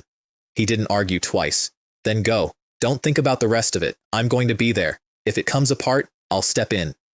With the True Dragon 9 transformations, I'm stronger than I was before it started, and handling a few troublemakers in Pink City is not difficult for me. Then I gave him the list. More than 100 names, some of them already crossed out because I'd done those myself. He read it standing up and his face got worse and worse. Instructors, wardens, law enforcement. And then he reached the last name on the page. The dragon came up out of him. That is the only way to describe it. An old man in a plain robe stood up and something enormous stood up with him, and he brought his palm down and turned a hardwood table into dust and splinters. Ye Shenji. The room rang. A member of my family, my own grandson, in league with the remnants of the dynasty. How dare he? He had ordered a full internal audit himself and it had found nothing because Chen Shenji ran it. And Chen Shenji was his favorite for the succession, not the most talented, but the most solid, and he had already been handing him responsibilities. With a descendant of my blood like that, he said, and his voice cracked for the first time since I met him. How do I face the spirits of my ancestors? How do I face my brother, who died because of these people? I will confirm every line of this. If it holds, I execute him where he stands, and everyone who covered for him, and that includes Wei Bo. My family will not tolerate any connection to the dynasty. Then he asked why I hadn't called for him at the arena when a gold rank was hunting me across a sealed floor. I'd rather hold your protection and my teachers as a card for the moment I actually can't survive, I said, not spend it on every problem. While it's possible I'll fight myself, danger is also part of opportunity. He repeated that last sentence back to himself, slowly, and then he stopped moving. Zhan Tian, he said, had exactly that arrogance. He picked up my black sword on the way out and it vibrated in his hand and the runes came up bright. What ferocity! He crushed it with one squeeze of his will and turned the blade over. I feel a shared origin in this. This is a sword of the first generation of dragon slayers, I'm certain of it. And then he corrected the man who sold it to me. It is not the evil dragon. The evil dragon killed dragons and holds a real dragon spirit. No ordinary person can carry it, and it has been lost for a very long time. This one belonged to one of the first dragon slayers. It never killed a dragon. It fed on dragon blood for a long time, and a dragon spirit grew inside it. How do I use it? It activates on the blood of dragon slayers, but the threshold is low. Tao managed without the eyes. He handed it back.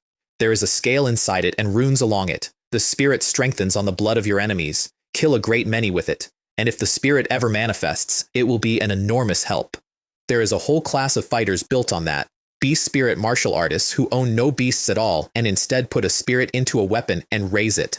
The strongest one I ever heard of in my first life was Glory Rank, and the thing living in his blade was an ancient beast in the shape of a man. At the gate, the old man stopped and watched me sweeping the yard under the moon for a while. Take care of yourself. I know you have the heart and the nerve of a strong man. Always keep a card up your sleeve. And then quieter. I'm the eldest son. I'm much older than John Tien. I watched him grow up. When he died, I didn't close my eyes for several nights, and then I saw Lei, who was a baby then, and I could sleep. He looked at me. Tao Rei his blood. While you're alive, his line continues, and I'll be selfish about it. I'd rather you all lived as ordinary people, whole and undamaged. That would be best. I did not argue with an old man at a gate at midnight, but I'll answer him here since he can't hear it. I'm not going to be an ordinary person. An ordinary person avoids a great deal of danger and has nothing at all to meet danger with when it finds him anyway. The only real guarantee of safety for me and everyone I have is to become strong enough that danger stops being a category I have to think about. Here is what that conversation actually bought, and I sat in that empty yard afterward and let myself feel it for about a minute. The old man is alive. The traitor is exposed. The Dragon Eyes rebellion is not going to happen. The Chen family stays the Dragon Slayers. And if the old man had been alive in my first life, my parents would probably have grown old quietly in Pink City. The yard was very quiet. Xiao Bai used to play in it.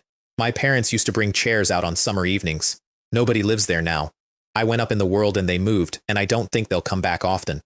Fatty caught me in the corridor on the first day of the competition, hugely excited about a new transfer student from Kyoto. Manhua, I assume. How do you know her name? In my first life, she showed up in exactly this period, was extremely strong, lasted half a semester, and transferred out again. One of the 8 great families. It is not a coincidence that a daughter of a great house arrives in a town like this in the same month a creation fruit ripens in it. The great families found out through their own channels, classified it, and sent their juniors down under some pretext, and it suits them perfectly, because a child who starts with excellent grade beasts and unlimited orbs reaches high silver in a single year, which is exactly the ceiling that Realm allows. Aren't you curious what she looks like? Fatty said. There are a lot of beautiful people. Yeah. But you look twice at the pretty ones. Everyone likes beauty. Tao Rei honest at least. I stopped in the corridor. Appearance is external and it wears off. Don't let a face get in front of the facts. An enemy is an enemy and a rival is a rival. She's strong. If you draw her, be extremely careful. The competition is a single elimination bracket. 3 rounds on day 1, half the field gone each round, under 500 entrants and about a dozen no-shows. Fatty objected to the format on principle. If you draw somebody strong early, you finish below where you deserve. Luck is part of ability. Almost every school grades this way. What if somebody's lucky all the time? Those exist. They're called children of fortune. Luck sticks to them. Things go smoother. They stumble into opportunities. They get out of danger by accident. Brackets like this are how schools find them because raising a lucky person is far easier than raising a talented one. Then, because he looked worried, luck is a part of it. It isn't all of it. A man who can sweep the field comes first under any format. However lucky you are, bronze does not beat king.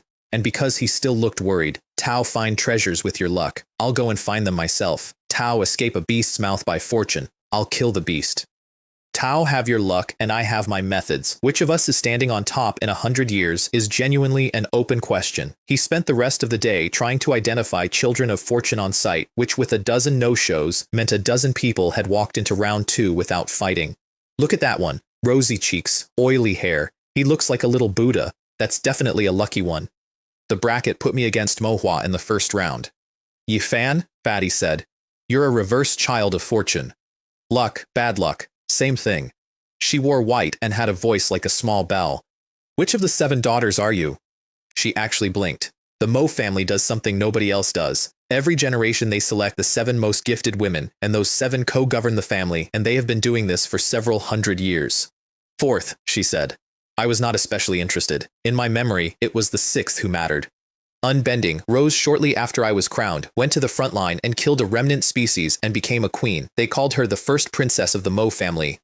There is also a less flattering half of that arrangement, which is that when the Mo family runs short of strength of its own, it marries some in, and 7 beautiful daughters attached to a machine that size will never lack for suitors. It is a good thing when a person gets to decide their own life. Her beast was a white demon ape. Tao only find them on the front line. Chalk white skin like something painted, enormously strong, and it goes berserk under pressure, and its innate trait is immunity to attributes. Ordinary water, fire, wind, rain, and lightning do nothing to it at all. They used to send them in first, as a battering ram, to break human lines. After a few hundred years of war, there are almost none left. Then she used her talent, which is A rank and is called Beast Taming Advancement, and it temporarily raises a beast's level. Silver 3 became Silver 7 in front of me. That's a cheat, Fatty said from the stands. That's not a buff, that's a level. I had Xiaotiangu out at Silver 2 by then, and Xiaotiangu is an artillery platform that switches ammunition. Fire cannon, nothing. Water cannon, nothing. I was hard countered and I had about 4 seconds to notice. So I recalled him and drew the sword and walked at a Silver 7 beast on foot. The arena went completely silent. Guo Wei in the stands put his head in his hands. Why has he picked up a sword? A man has one brain. On one road you can reach 100. On two you get 80 and 80. The gap between 80 and 100 is a canyon, and 80 plus 80 is not 100. First strike. Sword drawing stance. The ape caught the blade on its fist and got driven all the way to the boundary line. Second strike. I went into a stance the manual calls the fang, which puts the sword low at the hip and bends the body like a drawn bow, so that the body is the bow and the sword is the arrow. Sword style. Fang. The bow released, and I went past Manhua close enough to throw her sideways in the wash, and she got one word out. Gravity punch. The ape's innate. A fist with a knot of gravity in it. They opened city gates with those. Fist and sword met. The blade went through the skin of a white demon ape. The shock threw me back 7 or 8 steps, and the ape went off the platform and did not get up. The referee did not call it for several seconds. That is the frontline's premier siege beast, he said, eventually, to nobody. How does it lose to 2 sword strikes? Isn't he a beastmaster? What kind of beastmaster carries a thing like that? Manhua looked at the sword and then at me. What sword art is that? It belongs to a man who called himself a sword saint, I said. It doesn't have a name. An A-rank talent from one of the 8 great families went out in the first round and finished below 500th. Fatty wanted to learn the sword immediately. It isn't easy. I gave him the real numbers because he deserved them. Nearly 2 years inside a valley where time is broken, and what I have to show for it is the draw and the first form of the fang. With everything I already know, an ordinary person needs 3 to 5 years to get the basics. And I only picked it up after my beast taming was already good enough. If somebody else did what I just did, they'd ruin their beast taming doing it. Then I gave them the thing that actually mattered that day. Your strength is commanding a swarm of snakes. Wei Peng's is his body. He Qing's is combat instinct. Gao Lingxi's is the rear and control of the field. Your roads are different. See your road and stop looking at mine. But I want lots of roads too, Fatty said quietly. Master one method, and you master them all. When you reach the top of one road, you will stop being able to see the others. I looked at him. When a sword is sharpened to the limit, does it matter whether it's heavy or light, long or short? I found out later what the 4 of them thought of me around then, because Gao Lingxi is a gossip and Wei Peng cannot lie. Every one of them, except Fatty, I pulled out of something. And what they had all worked out was that talent isn't everything, that D rank beats A rank in front of a full arena, that a body technique will put a stronger man on the ground, and that even an offhand sentence out of me tends to be worth writing down. The way Gao Lingxi put it was this: the future used to be dark. We are all ordinary people, and everyone wants to leap the dragon gate, but we couldn't even see where the gate was. He brought the gate to us. Then he showed us how to jump, and then he put a ladder under it. Guo Wei's version was less flattering. If students are blocks of wood waiting for the chisel, he told another teacher, Wei Ling is a finished piece that never needed one. Barring death, that boy is going to do something enormous. What did I ever do to deserve a student like that in a hole like this? Then the principal handed him a map. The people above had confirmed the realm restriction and decided to send every capable student in the school. 4 first years qualified, Mei Lin, Mo Hua, me, and Fatty Gao. Guo Wei immediately decided to refuse on my behalf. There is dynasty filth in this school. Tao, walk in there and you're a target. I took my own copy out of my jacket. You have a map. A lot of the maps in this city came from me. This one I took off Dynasty errand boys on Mercenary Street. They put it there deliberately, as bait. Good. Tao, understand. Then I'll decline for you. No, I'm going. You know it's a trap and you're going anyway? They think they've set bait to hunt me, I said. But once we're all inside that realm, who decides which one of us is the hunter? Then I gave him a present because there was one more thing on the schedule. Teacher Guo. After the first years comes the instructor's competition. Do you have a chance against Zhonglei? I, Guo Wei, will not lose to that filth in this lifetime. Silver Moon wolves have a weakness nobody writes down. Their hearing is superb, and their eardrums are fragile. A sharp, high-intensity sound cripples them. I've never heard that. Because nobody has ever bothered to study Silver Moon wolves properly. Tau've never noticed that their ears aren't shaped like other wolves' ears. Flattened, covering the opening, that's evolution patching a flaw. He went quiet, thinking back over 15 years of fighting the same man. That's true. Use a sounding conch. Common coastal beast, cheap, people use them as sirens. He sat down heavily. My student is teaching me beast taming, he said to the ceiling. A silver is teaching a gold. Then he frowned. Isn't a conch a bit underhanded? Beast taming is somebody's methods and somebody's understanding of them. What's wrong with using your strong side against his weak one? And how do you know if nobody's studied them? Almost nobody, I said. Teacher Guo. I was the top theory student in Ping City. All 4 of us made the top 64 on day 1. I spent the 2nd and 3rd rounds using Xiaotiangu as a mobile gun battery, switching attribute between shots, and cleared both opponents off the platform in under 2 exchanges each. The rumor going around was that the grand prize was an excellent grade beast. It isn't, I said. Ping City schools are barely funded, and what they get goes into a handful of courses and keeping the realms open. The principal doesn't have spare millions lying in a drawer. And more importantly, excellent grade beasts guard their young ferociously and raise them to silver or gold before they let go. Tao'd have to beat one, and no student here can subdue that. Then the competition's boring. If you want an excellent grade beast, get strong and go take one. There should be some in the creation fruit realm, incidentally, where treasures of heaven and earth grow, the spiritual energy is thick, and thick energy grows quality animals. We were walking home from that when several large men stepped into the road. The one in front was built like a door and hit with a sonic crack, and Wei Peng met his fist in the air with, "If you want to hurt the commander, ask me first," and they threw each other 4 meters apart. The big man was genuinely startled. In a hole like Ping City, somebody stops me with a fist, silver, and an element. His name was Mo Da Zhuang, a servant of the Mo family who had been given the family surname for service, and I took him apart with arithmetic instead. Your mistress lost a duel, and you're here for a private settlement. That's beneath the Mo family. And then, Tao don't move like a new bodyguard. She didn't order this. You came on your own, and you haven't thought about consequences. Also, I beat your mistress, which means I am not weaker than she is, and your body is silver 3. Where exactly is your confidence coming from? Manhua came around the corner about 4 seconds later and dressed him down in the street. The competition was fair. I lost. Therefore, I was weaker. I have never been a poor loser.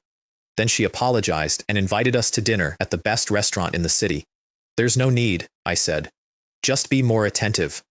A servant overstepping is a serious thing, and I'm sure Miss Mo understands how serious it can become, which is when she got to the actual subject. The creation fruit realm opens soon. Shall we combine forces? There is one fruit, I said. If we take it, how do we split it? She hesitated for exactly the right length of time. My family needs it for me. I would pay you appropriate compensation. Then hire mercenaries. I'm going for the fruit as well. Everyone has their own ambition, and we are contending for the same fate. A fate can't be halved, which means cooperation ends in a split, and it's cleaner not to start. Wei Peng was annoyed afterward that I hadn't let him finish the bodyguard. He was the prelude, I said. When he came at us, Mo Hua was already there. She just didn't come out. She said she'd been resting. In other people's sentences, the truth is always mixed with the lie. That's why I told her the servant matter could be small or large. Why does everything have to be so complicated? Manufacture an incident and use it to build yourself a good image. If I hadn't just told you, wouldn't you all have decided she was a decent person? Her subordinate overstepped. She apologized instantly. The invitation sounded sincere. Fatty raised his hand. I did think that. Show weakness first and eat gradually until there's nothing left. That is one of the oldest tricks the 7 daughters of the Mo family use. I shook my head. I've always wondered which old man taught them. Every single one of them does it. Mei Lin did not show up for the quarterfinals because he was preparing for the realm. Final standings. I took first. Fatty Gao took second, having managed not to meet me until the final. He Qing took 4th and Gao Lingxi 8th, all 4 of us in the top 8 out of an entire year. The principal handed out the prizes himself, and I tried to read him while he did it, because the sainthood method lets me measure anybody within 2 major ranks. I could not read Yin Ming at all, which means either he is eternal rank or above, or he has a concealment technique. Neither is a comfortable answer. Tower a good boy, he told me, the same temperament your grandfather had. Decisive and still compassionate. He looked at me for a second longer than necessary. I hear your mercenary group has the best terms in Ping City. And then, almost to himself, I don't imagine anyone has told you much about your grandfather. Tao Rei's still young. It's good that they aren't hiding it from you. I hope you'll be as remarkable as he was.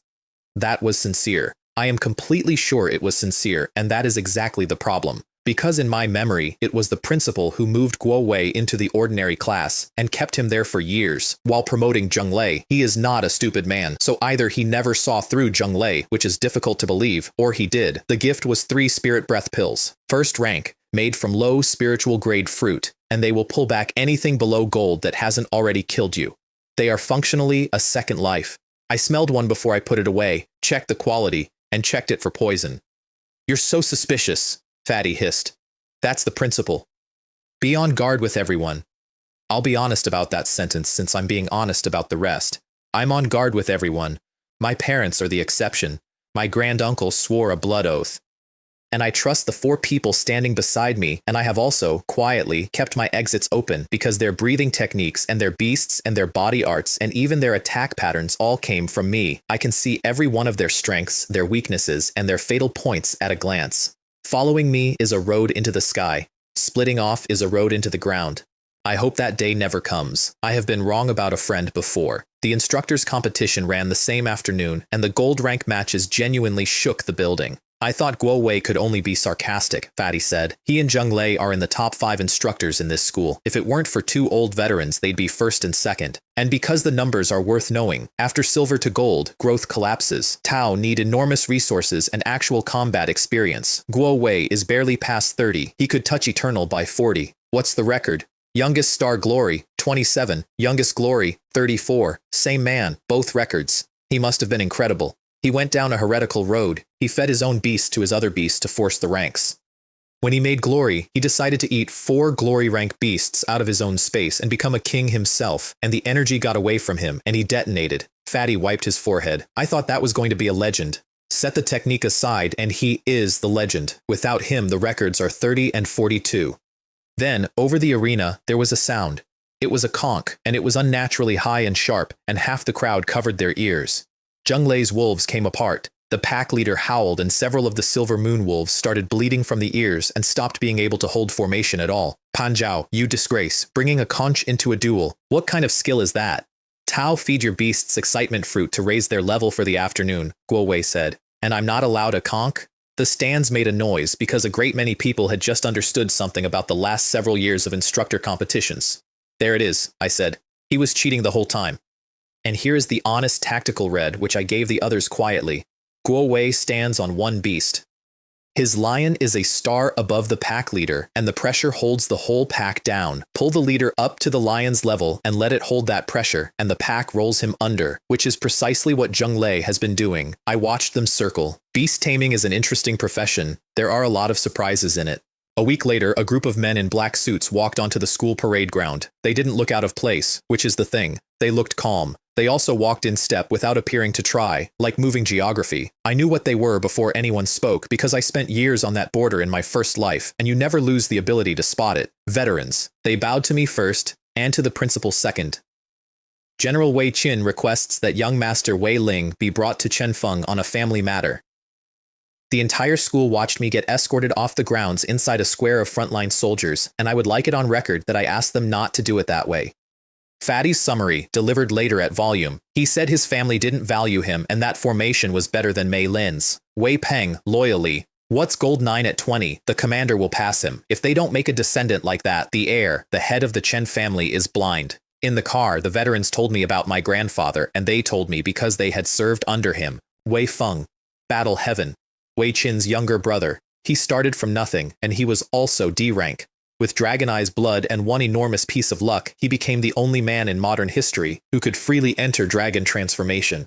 That requires something close to half a remnant's blood in you, and above about 20% concentration, the backlash simply kills an ordinary person, which is why it never happens outside of rage or grief. At Glory 3, he killed a king-rank remnant. He founded the Zhantian army and broke the balance on the front line. 20 years ago, humans and the things beyond the wall were roughly even. Then the commander arrived and even stopped being the word. They sent assassins after him repeatedly, and every attempt made him stronger. He reached Glory 9. One step from king. And then, the oldest of them said, he got strong enough to frighten the wrong people. They were afraid he'd take the king rank and sweep everything, so they slandered him, and they raised a rebellion in coordination with certain very senior officials, and the things on the border attacked his back at the same hour. The dynasty committed almost everything they had and drew him to Windward City. He could have withdrawn. He had the option and the time. The commander was too proud, the old soldier said. He took the army out of the city and went to meet them. He pushed the line back hundreds of li that day and killed rebels and beasts in numbers that are still classified. But the strongest fist in the world does not beat overwhelming numbers. Reinforcements were blocked on the roads. The ones who arrived late, and by then he had driven so deep into the enemy line that he was among fortresses holding king-rank beasts, while every human king was at home putting down the dynasty's rebellion. I sat in that car and understood that my grandfather was not defeated. He was arranged. They were afraid he'd become a king, so they killed him before he could. The dynasty paid for it, the veteran added. Almost every rebel they committed died, and the purge afterward was brutal. And they came back anyway. They asked me to come to Kyoto. Staying in Ping City is a lack of ambition. Come next year and measure yourself against the monsters there. It's far more interesting. I'll come. I have things here first. Don't worry about the dynasty. The general has already recalled some combat units from the border. When the moment is ready, we'll cut them out of Ping City root and branch. It isn't only the dynasty, I said. Chenfeng village was sealed when we arrived. Roads blocked, checkpoints, ranks of soldiers standing in the rain. Not a bird got over that wall. In the same hall where I'd sat at the corner table by the kitchen 4 months earlier, my granduncle sat on the dais and Chen Shenji knelt on the stone in front of him, and Weibo and Weiwei stood to the side with 2 old men I hadn't met. Tiandi's grandson has grown, one of them said, testing me. I wonder how much of his charm the boy inherited. My grandfather was my senior. It isn't my place to compare. The other one clapped his brother on the shoulder. Stop probing the boy. He's the image of Tiandi. The charges were read out. Chen Shenji, who administered supply for the arena in Ping City, had been stealing and taking bribes. He had made repeated contact with the dynasty organization and had provided them with meeting and assembly sites. And finally, in coordination with the dynasty, he had kept a member of his own clan inside a building he controlled so that the clan member could be murdered there. The evidence went around the room in a folder thick enough to prop a door. Weibo kicked his own son onto the floor. Yishenji, how did I father you? Everyone who covered for him, my granduncle said, I have already executed. Then he took the headship of the family back off Weibo in front of everyone in about 4 sentences. Tao committed no great errors, and you accomplish nothing great. They cancel. Tao stepped down as normal, without announcement. I resume the headship, and within 5 years I will select the next heir. And then he looked at me first, before Weiwei, and I watched Weiwei's face change. I turned it down. The family has its rules and too many constraints. They don't suit me. A force this size would support you without limit. This is the family of the Dragon Slayers. An heir has to think about the rise and fall of a bloodline. I've only just started learning, and I want to concentrate on my own growth. There are many gifted people in the Chen family. Someone will fit better. The real reason I said no is simpler, and I'll give it to you plainly. A family is blood. It isn't your own strength. The people I take into a fight are people who chose the same road I did, and if one of them fails me, I can cut them off. In a family, it's an uncle, a cousin, a father, and when the moment comes to be ruthless, you hesitate. I have already been killed once by hesitating around somebody I loved. Then my granduncle stood up and the pressure came down and put Chen Shenji flat. As a member of the Chen family, you should have been full of glory. Why did you choose to be somebody's errand boy? And Chen Shenji on the floor gave the best speech anyone made that year. Grandfather, Tiandi is gone. If I don't find this family a way out, where does the Chen family go? The dynasty watches us. Tao are the last line, and your health is going, and when you go in a year or two, this family ends. 15 years ago, Tiandi tried to destroy the dynasty single-handed, and the dynasty did not die, it survived. Now they have gathered enormous strength again, and the Chen family has faded. I don't claim I was clean, but everything I thought and everything I did was for this family. The only road forward was to ally with. Even if my bloodline is cut down to the last child, we would never speak with that tumor. The blow put him into the wall. He came up laughing at the ceiling. Grandfather, must the entire Chen family go into a grave for Tiandi's revenge? Revenge? Your Tiandi fought for the human race and for the Chen family. He was a genius who suppressed an entire generation and was promised to become a legend, and he died to a dynasty conspiracy. And you want to forget that? What right do you have to forget? What right do you have to stand in his place and say forgiven? And even without strength, we keep fighting. And who told you the Chen family has no strength left? He struck the floor with his staff. The gold in his eyes came up brighter than the lamps, and the pressure in that hall became something you could lean against. Weibo actually staggered.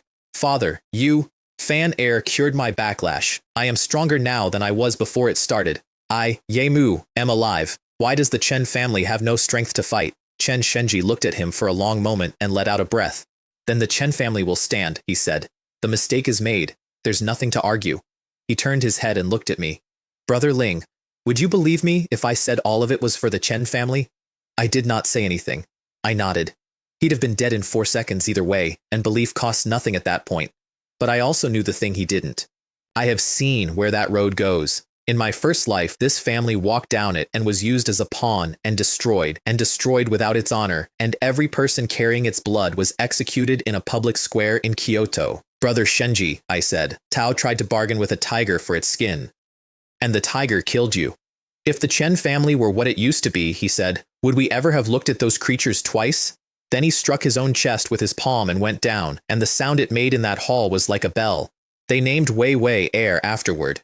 Tao Rei willful and you lack restraint. In the capital, you'll be sent to the front line to be tempered. We are the Chen family. We aim to be generals, not politicians. And then, to a room that was still looking at the floor.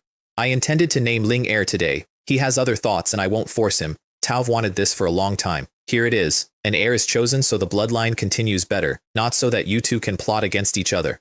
Wei Wei asked that Chen Shenji's name be left in the genealogy. The old man nodded without saying anything for a while. Shenji wasn't bad, he said eventually. I always believed he'd make a worthy successor. He simply chose the wrong road. We walked to the realm, and Fatty spotted the tail himself before I said anything. Those two, and those three, they've been behind us since the city gate. Tao've gotten sharper, yes. And they're very clear about what they want. All dynasty? Not necessarily. Somebody heard about us and wants a payday. Somebody was paid for our heads. Somebody doesn't know who we are at all and just likes robbing school children. Don't get nervous. Stay awake. Then I gave them the honest forecast because they had earned honesty. After the last few failures, the dynasty has definitely decided to kill me. Inside that realm, it's their ground, and we will be attacked repeatedly. The cap is below gold, which means what comes at us is high star silver. It's going to be hard. And then I turned the frame over, which is the only thing I actually know how to teach. We are being held back by a shortage of spirit orbs. High star silvers are carrying spirit orbs. If they come to kill us and lose, that is an enormous haul. Survive this, and we all jump. Frankly, I'm hoping they come. I looked at the 4 of them. They want to hunt us. We can hunt them. There's a lot of them, Gao Lingxi said. Silver and silver are not the same thing. Some high-star silvers are made of tofu.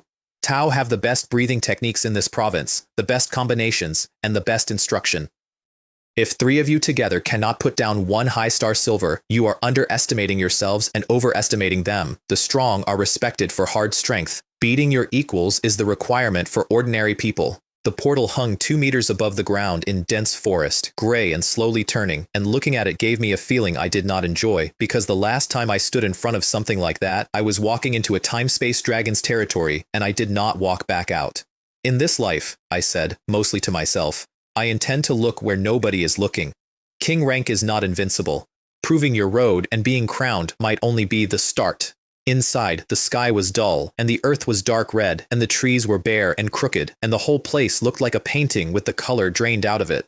The creation fruit has no grade, I said, but it isn't below mystic. Fruits like that need enormous energy. Some take the elemental force of the space around them. Some take the life force of the land. I crouched and picked up a handful of dead red soil. The land here looks like this because the fruit ate it. Then I killed a passerby without breaking stride. The whole team stopped walking. Before you go hunting treasure, I said, you warm up properly. How did you know? Tao hid well, I told the man's friends who were now backing up. Unfortunately, you all reek of killing intent. Fatty, snakes into the grass. Gao Lingxi, 100-meter picture. He Ching, Wei Peng, front with me. Nobody asked a question. We've done that too many times. The last thing one of them heard was me saying, do you actually think this is your hunting ground? This is your cemetery. Word got around the outer belt fast, and I know the shape it took because I heard people repeating it later. A boy in a bat mask with a heavy sword, a yellow dog on his left and a hawk on his right, and behind him companions whose beasts sweep the sky and the grass and the ground in a carpet. They walk in a straight line toward one destination. When they see people, they pause for a moment. And if you are careless, they kill you without saying a single word. Somebody called us the fiercest beasts in that realm, which I thought was a bit much. The dynasty tracks its own people with jade pendants that shatter when the wearer dies. The man responsible for their side of the operation was called Gao Jun, a young man in a sky blue cloak, and by the end of day 1, a third of the pendants on his string had cracked. My people are high silver. How are they dying one after another? He went to ask their guest for help. Their guest was standing bare-chested in a clearing, punching a silver 9 beast to death with his hands. No wasted movement at all, every strike arriving with a crack of displaced air, and the animal simply stopped. Xiong Li, bloodline of the human king, 15 years old. I promised to move against Wei Ling, he said without turning around, not to help you with your errands. And then, at Gao Jun's back, they were all silver and they died anyway. Garbage. They aren't worth my time. That first day we killed about 20 high-star silvers, none below silver 6. The batch of bronzes and low silvers who were supposed to be meat on a cutting board became the ones holding the knife, which is exactly what I had told them would happen and which none of them had really believed. The haul was 5 silver 6 orbs, 8 silver 7s, 3 each of silver 8 and 9, and 20 or 30 below 6 star, over 20 million yuan in an afternoon. High risk, high return, I said, while they stared at it. Although measuring a tamer's gains in money is inaccurate, at this stage you cannot buy this many orbs at any price. To us they're worth far more than 20 million. Then, clean the fight sites. I don't want anyone following the mess. I kept the 6s and 7s to push my own 3 beasts to silver 7 and up. 8s and 9s went into storage. Everything low went to the others, along with pre-mixed herb sets from my valley, measured to break bloodline shackles. Gao Lingxi held one of the packets up and looked at me. Where did you get this many herbs? Mortal grade isn't especially valuable to me. Here is the part of all this that actually matters, and I want to put it plainly because it is the entire economy of my life. It used to take me months of hunting single herbs to break the shackles on one dog. Now there is a collection in my valley covering every attribute and function, and the right combination pushes a beast into silver quickly. Which means I can equip people, which means the 5 of us pull better resources, which means I can equip them further. Right now I turn ordinary beasts into silvers, later it will be gold, then eternal, then star, then glory. And if it ever becomes king rank on an assembly line, then I will personally be more dangerous than any great family alive, and at that point, there is no obvious reason to stop at king. Nobody said thank you for the orbs, incidentally. They stopped doing that months ago. Their job is to get stronger and work better. The gratitude of a black iron tamer weighs about as much as a feather. I've said it to every one of them. Fatty did raise the one moral question, which is to his credit. We're killing based on you sensing killing intent, but not everyone who wants to kill us is dynasty. Fatty, Tao Rei being rigid. If they have killing intent toward us, it does not matter which organization signs their pay. An enemy is an enemy. Kill him. This is not a realm for that many distinctions. That night, Gao Lingxi picked up 13 people on a blood trail. 4 silver 9s, 7 silver 8s. I did not even have to think about it. Fatty. That dry cow dung you collected this morning. Mix it with water and add the stink fruit. I checked the tree line. They came a long way. We should thank them somehow. We built a fake camp with a fire and illusion figures sitting around it, and a silhouette in a tent doing evening cultivation, and then we went and sat in the dark. Gao Jun scouted it personally, very carefully, paying close attention to his surroundings, and reported back that he'd found us, and that we'd walked right into him, and to spread out and cut off every root. The first pendant to crack was the one belonging to the nephew who got his position through family, and I killed him first because he had gone for the tamer holding their field of view, which meant he understood positional fighting and was therefore the dangerous one. The silhouette in the tent went out. 2 more cracks. The fire went out. And then the sky went out, because Xiao Tianggu has an innate skill, and it is called the heavenly dog devours the moon. What followed was mostly audio. Everyone to me. Everyone to me. What is that? What is that smell? They're throwing excrement at us. Then screaming that stopped in the middle of words, and the small dry sound of jade cracking over and over in the dark. On the 9th one, Gao Jun broke and ran. He worked it out while he was running, which I respect. If they had come at us in one mass, even walking into a trap, they would not have lost much. That is exactly why we had prepared the filth. Instead, they had spread into an encirclement, which handed us the ability to eat them one at a time, and the figures at the fire had been illusions, which meant they'd been seen from the start, which meant they had been brought there. He ran in total darkness with nothing behind him but the sound of jade breaking, one after another, like something walking. Then my heavy sword came down out of the sky and buried itself in the ground in front of him, and I stepped out from behind it with a dog and a Xiao Tianggu whose muzzles were both wet. Scared? He sat down in the dirt. More than 10 high silvers, he said. It would have been easier to fight 1 gold. Cutting the lights, throwing filth. Those are bandit tricks. Teo left us standing there like pigs in a slaughterhouse. Don't do that to yourself. In my eyes, you're an infant learning to walk. Tao are 15. How? From the moment we first touched each other, you had exactly 1 chance to kill me. It was the night I first went home, and you sent an assassin, and the assassin was bronze. He arranged himself and got his breathing under control. Winner is king, and loser is villain. The day I joined the organization, I was ready to die for it. Do it. I didn't. I'm actually curious, I said. What makes all of you join them? For 1,000 years, those things enslaved us. We finally got free. Why would you want to go back? Is it just power and money? Or do you simply want to do inhuman things? He laughed at me for a while. Then he gave the best answer anybody gave me that year. Tao Rei from the Chen family, descendant of dragon slayers, grandson of a military king who nearly flattened a whole generation. Power and money are 2 words to you. He looked up. Do you know what those 2 words mean to ordinary people? 1,000 years and everything is already decided. The powerful families hold all of it. How hard do we have to work to reach somebody else's starting line, talking about passing them as a joke? Look at Mei Lin, look at Manhua, born onto the best resources there are. Excellent grade beast, silver at 15. Those are phrases most people never reach in a lifetime, and they'll always be strong, and if one house falls, another takes its place. It never gets down to us. Never. I joined at 11. Nobody else would have taken me. I would have starved in a street.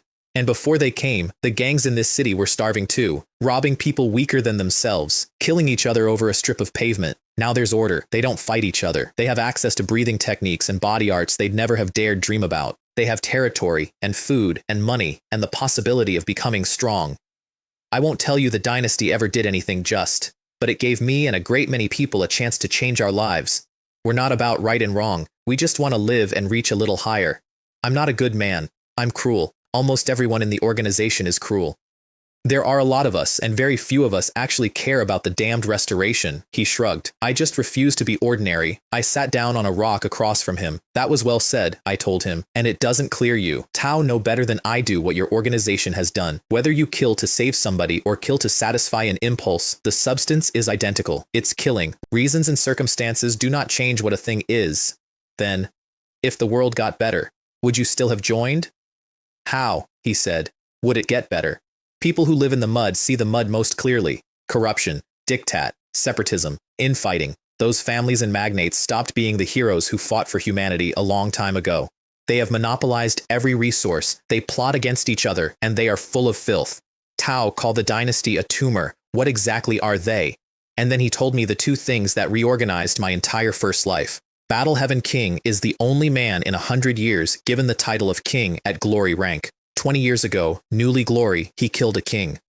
And the battle at Yingfeng City gets described as a great dynasty operation. He watched my face. There were 3 king rank enemies there. He was glory 9 and he could turn into a real dragon. How do 3 ordinary kings finish a man like that? That fight wasn't only the dynasty, and it wasn't only the beasts. Somebody human was in it, and it was one of the strongest people alive at the time. I went through the list in my head. Outside a handful of officials in Kyoto, the only families holding kings are Ling and Mu. Ling are the ancient guardians, and the head of the Ling family is the chancellor of Kyoto University. Mu are the demon quellers, and they hold a section of the front line personally. Both of them have been called the shield of humanity for 1,000 years. And the second thing, Gao Jun said, the dynasty could hide and grow for 15 years because somebody kept creating conveniences for it. Not one somebody. I've come to understand, dimly, that at least 3 of the highest families quietly assist us. He smiled with no humor at all. Tao could argue that the leadership of the dynasty is them. I sat with that for a while. Because if it's true, then it was never really the dynasty tearing humanity apart. It was certain human families in sheep's clothing who need the chaos because chaos is profitable, and enormous profit removes every break a person has. And then the worst thought arrived, the one I have not been able to put down since. What if Mei Lin and the entire Mei family are dynasty? They killed my grandfather because he could suppress a generation. New kings have the same potential. And now let me list out loud the kings who rose in roughly the same years I did. The Poison King died of poisoning. The 7-Color King died surrounded by ancient remnants in a fight he could not win. The Hydra King and the 100 Battle King both died having mistakenly entered a realm. Exactly like me. Every one of them a new king. Every one of them with potential and nerve and a spine. All of them dead in the same handful of years. Was any of it what the record says it was, or was somebody pulling on strings? There was a net, I said, out loud to a man I was about to kill. It was thrown a very long time ago. I walked into it without ever seeing it, and I rose, and I died full of grievance, and I never once saw it. I stood up. I'm going to tear that net apart. If you can, Gao Jun said. That's the best outcome there is. Break the net and maybe people like me get to breathe. He tipped his head back. The dynasty, and a lot of what stands behind it, fear Battle Heaven King. They fear a second one more. If a real leader shows up who can suppress a generation and clean all of it out, then maybe things do get better. I offered him his life. Openly. He had paid for it. He refused. I told you the dynasty made me what I am, and that I wouldn't betray it. I've now broken both halves of that, so I'll pay with the life. I was saved by a venomous snake, and the venom is in my blood now. I signed an oath, and there's no leaving it. He almost smiled. Talking to somebody like you before the end was worth it, though. If you hadn't asked me why, I'd have had nothing to say. I said it. I feel lighter. Now, I only want to die.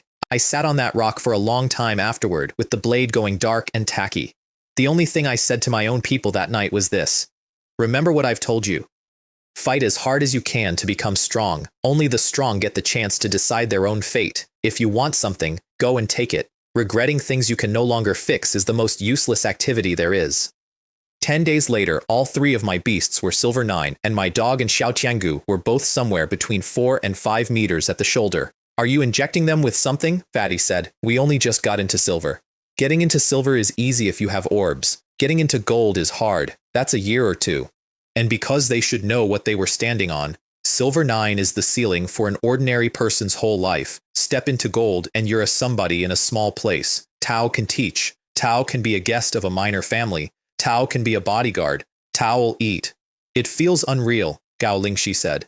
There are so many Silver 9s in this realm. Well, it's a world of beast tamers. Then I told them the fruit was coming. I felt the space's life force drop past a threshold again last night. Barring surprises, the creation fruit opens within 2 days.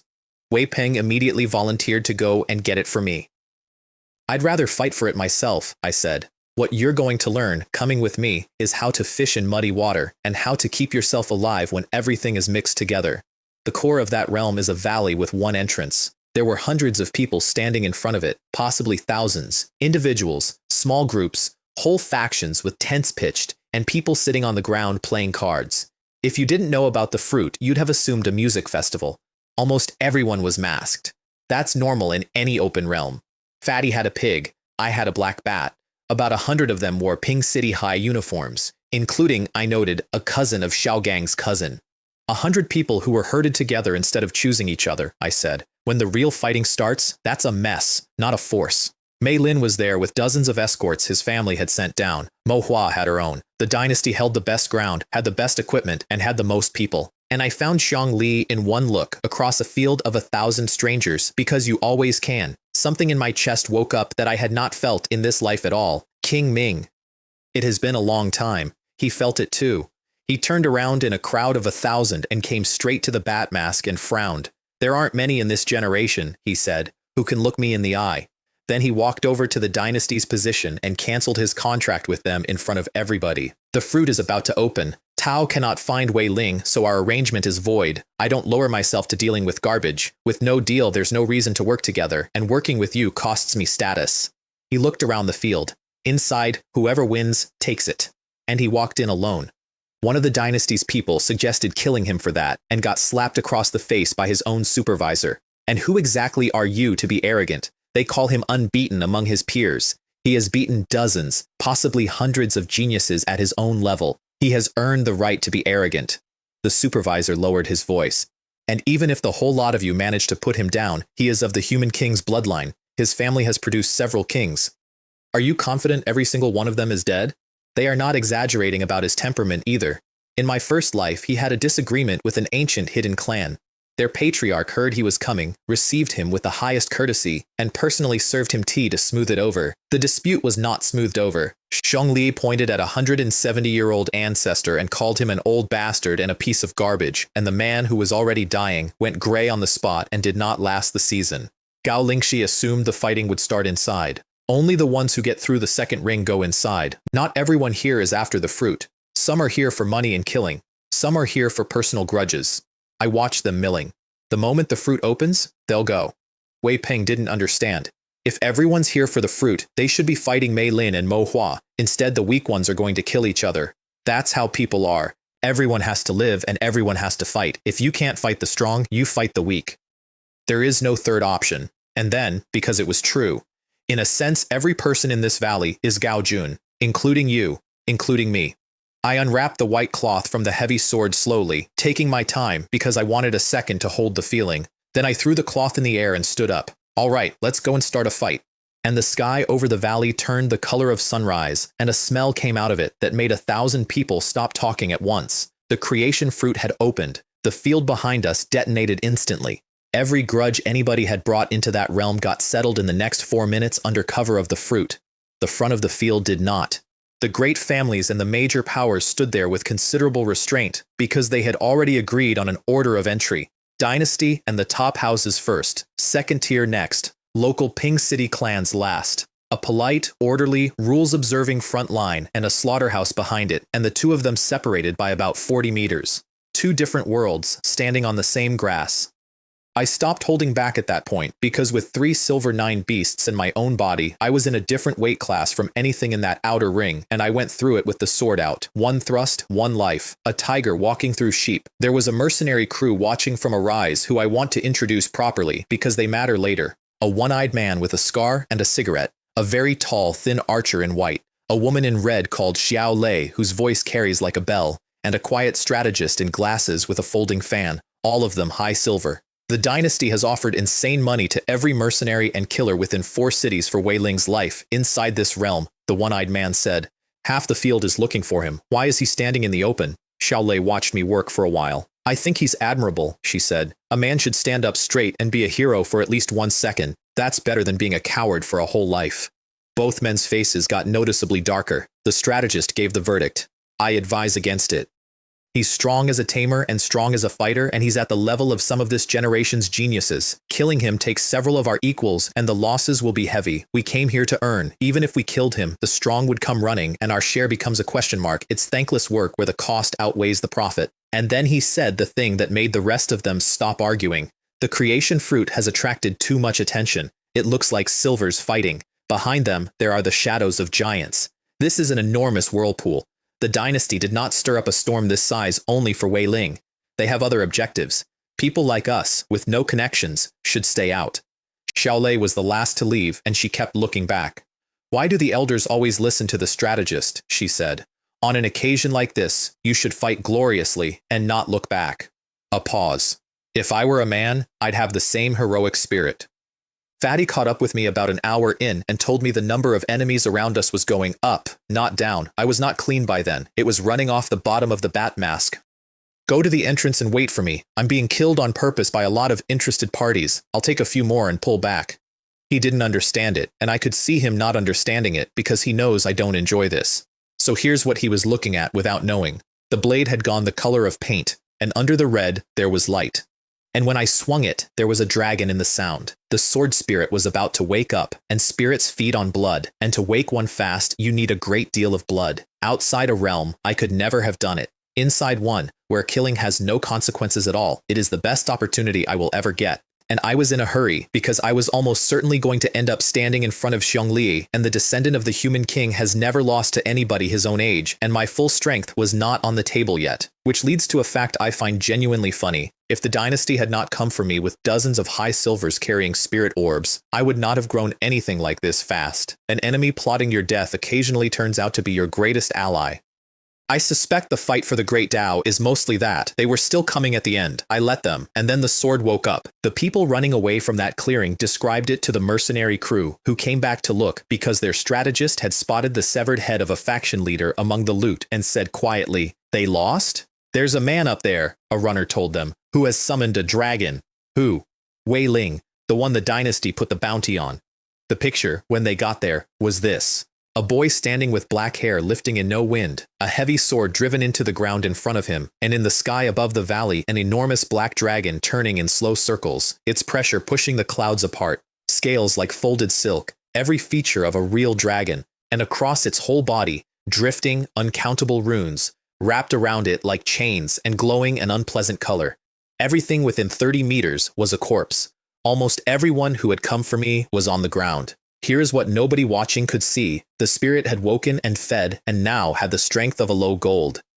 And that produced exactly the problem I had known was coming, because a dragon spirit is the most vicious thing in its category, and the first thing one does on waking is turn on the person holding it. So I was fighting it, inside my own head, in silence, laying restraints on it one at a time, which is what the chains were, which meant that at that precise moment, standing there looking like a god of death, I had no combat power at all. The strategist got there first, and his face was doing something none of his crew had ever seen. "That's a beast spirit," he said. "That is an actual beast spirit." Then, to his own people, "Gao Ping, take that sword from him." All three of them turned around and stared at him, because this is a man who sees everything and never raises his voice, and the only other time they had seen his face like that was the night they found him bleeding in a ditch. "It isn't a dragon, it's a sword spirit, and it's locked with him, and it can't get free. He's either careless, or he simply doesn't know how to control a beast spirit, and it's eating him. He's fighting for control of its essence right now." He was already moving. "This is the weakest he will ever be. Anyone could put him down. That sword is my chance to turn my life over." "We were street peddlers," Gao Ping said to nobody, and went. What happened next took about 90 seconds, and I did not see any of it, because I was busy. 3 high silver mercenaries against a snake master, a body cultivator, a combat maniac, and a field controller, and neither side could break the other. 4 of them held 3 of them. That is a return on investment. I have been genuinely good to those 4, and in this life not one of them has failed me by a millimeter. Gao Ping finally threw himself onto Wei Peng and locked both arms around him. "Strategist, go, get the sword." And the strategist walked up to a boy sitting cross-legged and filthy, threw his fan aside and put both hands on the grip. It did not move. He set his feet and pulled with everything he had, and went scarlet, and looked from behind, exactly like a child trying to lift a rock. "No," he was saying to himself quietly. No. It's only that I lost my body technique and my breathing. I have no strength. A little more. I have a chance. I definitely have a chance." Then the sword came out of the ground. I pulled it out. "Tao understand perfectly well that you can't lift it," I said, "because the spirit has already submitted to me, so why lie to yourself?" He sat down on the grass like his knees had been removed. "The most gifted heir of the pavilion of heavenly secrets," I said, "who calculated heaven and the universe with 2 fingers, has fallen so far that he can't calculate 1 silver rank boy." He looked up very slowly. "And as I recall, Your Majesty, it was never the divination that ruined you. His name was Shen Xuan, which means 3 lives, and he was the most gifted heir the Yantian sect produced in a century. The Yantian sect are the only people alive who hold the art of calculation, divination, prediction, finding fortune and stepping around disaster, and usefully seeing straight through illusions. Every power in the world would like a Yantian disciple on the payroll. His talent reached actual prediction of the future. Then he did something, and they expelled him, and they destroyed his cultivation on the way out, and the world assumed he died in a ditch. He does not die in a ditch. In my first life, he came back in his later years with his divination restored to its peak, and he founded a power called the Calculation Heaven Pavilion. Not the largest thing on the board, famous enough that everyone knows the name. 3 lives give birth to all things," I said. "Calculate everything in heaven and earth. It's a good name." He was still sitting on the grass. "Why did it submit to you?" he said. "Tao don't know how to handle a beast spirit either. I could see it in the way you were sitting. The battlefield with a spirit is the mind. That's all it is." I looked at the sword. "It can rage as long as it wants. It'll tire, and then it'll kneel. I have lived twice. My will does not bend, and my mind is enormous. Challenging it is an ant shaking a tree." Then I offered him a job. If I wanted to, getting hold of another sword like this wouldn't be difficult. He actually laughed. "That's a very tempting offer." Then he looked up at me and said something that changed the way I thought about him permanently. "I can't read you. Tao Rei wrapped in fog, and underneath the fog I can see your ambition, and it is terrifying. Ambition is only an aspiration." What's terrifying about it? And because he had asked properly, I told him the truth. I intend to turn this era over. He was quiet for a long moment. "Tao have an eagle's ambition, and you are very young. Yantian disciples serve only the chosen of heaven. Tao told me yourself you're not Yantian anymore. The art of calculation is, at bottom, obedience to the will of heaven. Your ambition is offensive to heaven, and I don't dare follow you."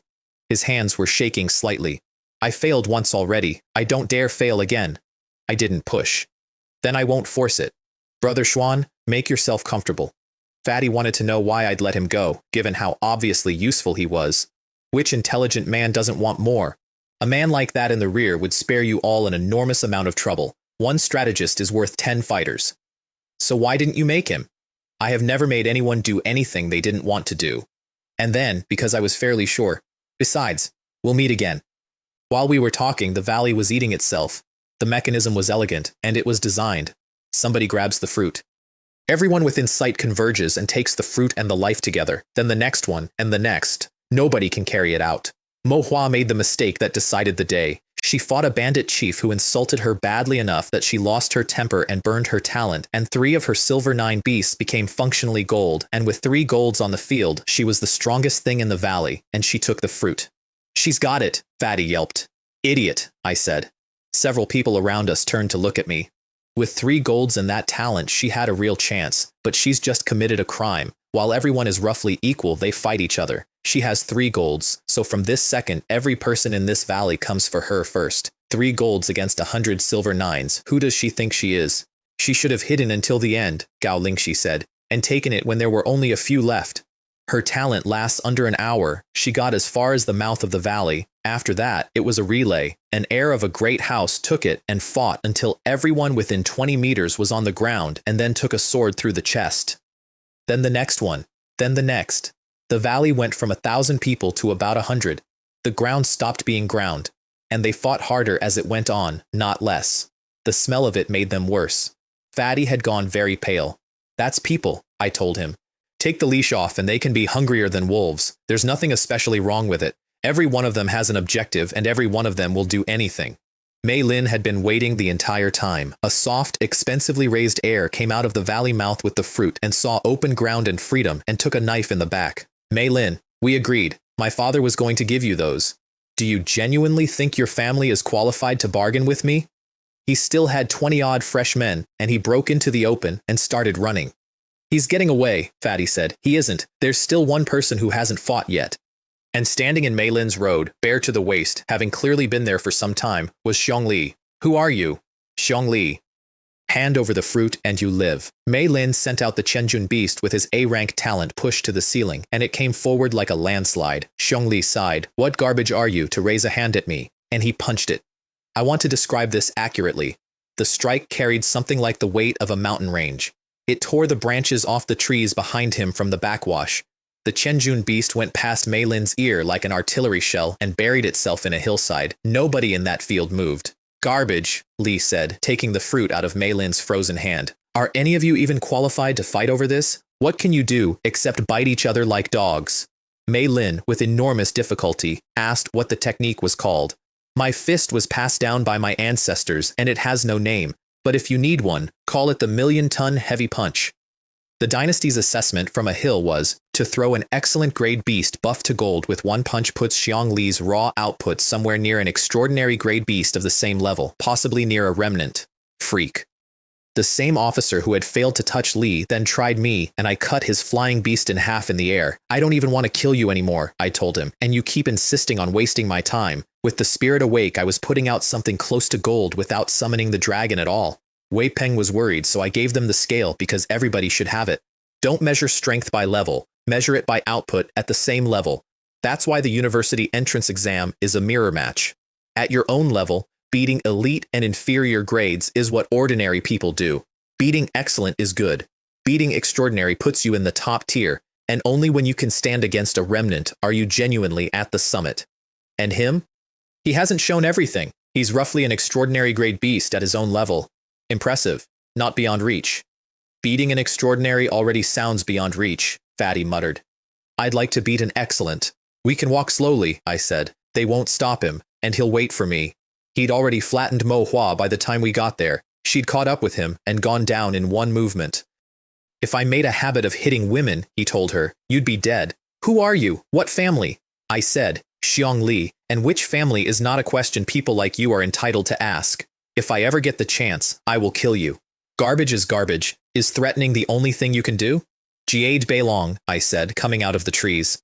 Your mouth is exactly as filthy as I remember. Manhua looked up at me and burst into tears, which I had not anticipated and which I handled badly. Don't be touched, I said. I'm not here for you. I just know somebody's been waiting here to fight me. She put her face in her hands. I understand it was not a good week for her. Lai did not call me garbage. He nodded, which from him is a state honor.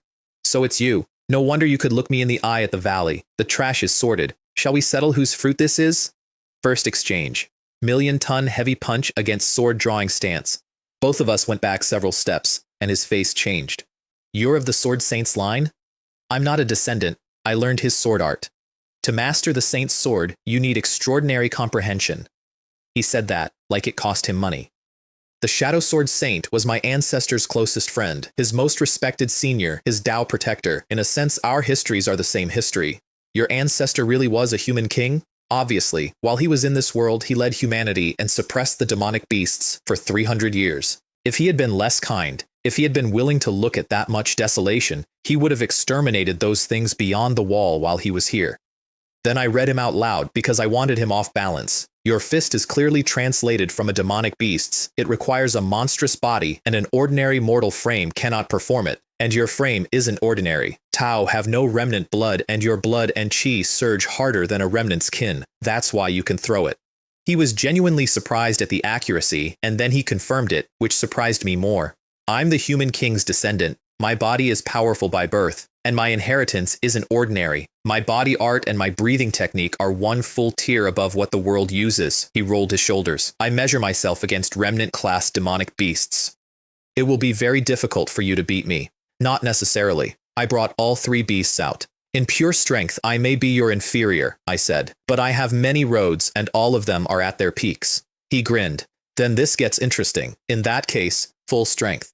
What followed was, according to everyone who watched, not a fight between 2 silver-rank teenagers. We were showing each other techniques a great many gold ranks have never heard of. Body arts, fists, sword, beasts, formations. Trees came down across 100 meters. Manhua crawled out of the blast zone and sat behind a rock with her hands over her head saying, "These are silvers, these are 2 silvers," to nobody. Wei Ping, who understands the physics of it better than anyone there, explained it to the others while it was happening. My inch-step blast fist is the same category. Instantaneous release, even with the awakening of insects and a body above normal, a few of those and I'm injured. The million-ton heavy punch draws on almost the entire body. One would cripple me. He shook his head slowly, and he throws them like he's waving. No cost at all. Freak. He Ching spoke, which she almost never does unprompted. He'll win. They all turned around. Wei Ling's heart is incredibly hard, she said. When 2 fighters at that level are roughly even, the one with the harder heart wins. I will always believe he wins. Up on the ridge, Shen Xuan was watching, and his crew was watching him watch. He's losing, Gao Ping said. Bei Long is losing, the strategist said. Lai has enormous raw strength, and his combat instinct and field control are far worse. Without total physical superiority, a fight like this is an old man playing with a child. Don't believe me? Watch. 15 exchanges at most, and Lai is at a disadvantage. It took 11. 1 missed strike, and I threaded a chain of 4 attacks through the gap with 3 beasts timed to the half-second and drove him backward across the clearing. What is that? Xiaolei said, and the strategist gave it the name that I have thought about every day since. The perfect Tao. A road with no weak points. Every road has strengths and weaknesses. But if you join several roads and cover each weakness with another road's strength and take that far enough, that is the perfect Tao. Lai knows a great deal, and all of it is body and combat. That one knows in every direction. Sword, body, beast taming, even beast spirits, and now formations. And his level in each of them is not low, which means the roads form a closed circuit. People say his combat instinct is frightening. His real strength is that he knows a great many things and applies them perfectly, which is why Lai simply has no method of beating him. Xiaolei objected, and her objection is the correct one. Lai's combat power is 99.1. He reached the summit of the body arts and passed the best geniuses alive. Wei Ling's sword is 99. His beast taming is 99. Everything is 99. The difference between 99 and 100 is nothing. Why learn all that for a margin that small? Put it all into one road and take that to 100. Because a single road cannot reach perfection, the strategist said. Even at the limit like Lai, you keep obvious weaknesses. Tao will always be 1 point short. Only by joining roads is 100 possible at all. Then he said the part that concerned me most, and he was right about it. This is only a prototype. The roads have formed a circuit, and that is why his total output currently exceeds a monster like that. To grow a real perfection, every one of his roads has to approach or exceed the level of Lai's single road. And then quietly, to himself, no wonder he wanted the fruit. With the creation fruit, his beast taming breaks its ceiling. And if he later acquires some monstrous breathing technique or a supreme sword art, he stopped talking. He was remembering the job offer. If he really is the man capable of defying heaven, would following him change my own predetermined fate? Then he looked at the 3 people standing behind him. Gao Ping, who pulled him out of a ditch. Xiaolei, who is nearly family. A younger one who lives in a permanent fog. And he shook his head and picked up his fan. Come on, the fight for the fruit is over. Time to go home. It ended with Xiong Li on one knee. He was covered in wounds and did not appear to feel any of them and was entirely prepared to get up again. I was not in much better shape. All three of my beasts were badly hurt, and back in the space, the sword spirit had spent itself and gone quiet. My clothes were in strips, and the web of my right hand had split open, and my hands were slick. So I did the arithmetic out loud, because I wanted him to check my work. If we continue this, it goes to the death. Your endurance is good for a few more heavy strikes. If you don't put me down inside 3, you die. I let that sit. If you can't accept that, you're welcome to gamble on 3. He looked at me for a long time, then he threw me a storage ring. Unclaimed, the fruit's inside. Taure very strong, he said, standing up. I've never met an equal who could beat me. It isn't exactly a win. Tao never threw the 3. I know they wouldn't have put you down. Your condition is better than mine, and your body art is not inferior to mine. He wiped his mouth. Tao learned the sword, and body arts, and beast taming, and you raised a beast spirit, and just now you used something out of formations. His eyes narrowed. Taure cultivating the perfect Tao. Apparently I am. Then hear this. The perfect Tao is monstrously difficult. The heavenly Tao is flawed. The most gifted people in history have tried it and not one of them succeeded. He watched my face. Kings face a king's tribulation. The stronger you are, the harder it is to ascend. Even somebody like Battle Heaven King. Didn't he die under the heavenly thunder of the king's tribulation in the end? Everything stopped. My grandfather died to the tribulation thunder. I was told the dynasty and the beast dynasty killed him. Roughly true. My point is that the tribulation thunder wounded him badly first. Then those creatures swarmed a wounded man, and another piece slotted into place. I didn't set out to cultivate any perfect Tao, I said, but if it's reachable, I won't avoid it. For people like us, if there is a road to perfection, how do you not walk it? He liked that. He got up properly. Losing once is nothing. When there's an occasion, I'll challenge you again. He turned to go, and then over his shoulder. Don't go insane cultivating your perfection. It'd be boring if you died under heavenly thunder. I have roads I haven't finished either. Next time you might not win. I'll be waiting. I want to be honest about that fight because I have replayed it. I won on experience. 2 lifetimes of it against a 15-year-old who has never lost. I would like to fight a fully grown Xiong Li one day. The road of the strong is lonely. It's only interesting if there's somebody your size walking beside it. Wei Peng suggested we might have to fight our way out of the valley. Nobody will dare. One Xiong Li took the spirit out of all of them, and I'd be a joke to them by comparison. We walk out with our heads up. I looked at the 4 of them, all of whom were bleeding somewhere. Outside, stay behind me. Then I said the thing I had been waiting most of 2 lifetimes to say. Let's go. From today we shine. Nobody stops our rise again. They tell me it looked like an army coming out of that valley. 1,000 people stepped back off the path without being asked, which is the whole of what presence is. Get strong enough and your arrival moves people. Does a wolf look a lion in the eye? Manhua watched us pass, and I heard afterward what she said to her own escort. Beating Xiong Li head-on, even at silver, is functionally the suppression of every genius in his generation. His one weakness was insufficient beast-taming talent, and that fruit closes it. It might turn it into his greatest advantage. Her voice apparently shook. Battle Heaven King swept everything and suppressed a generation and never ascended and died full of regret. Is Wei Ling going to finish what he didn't?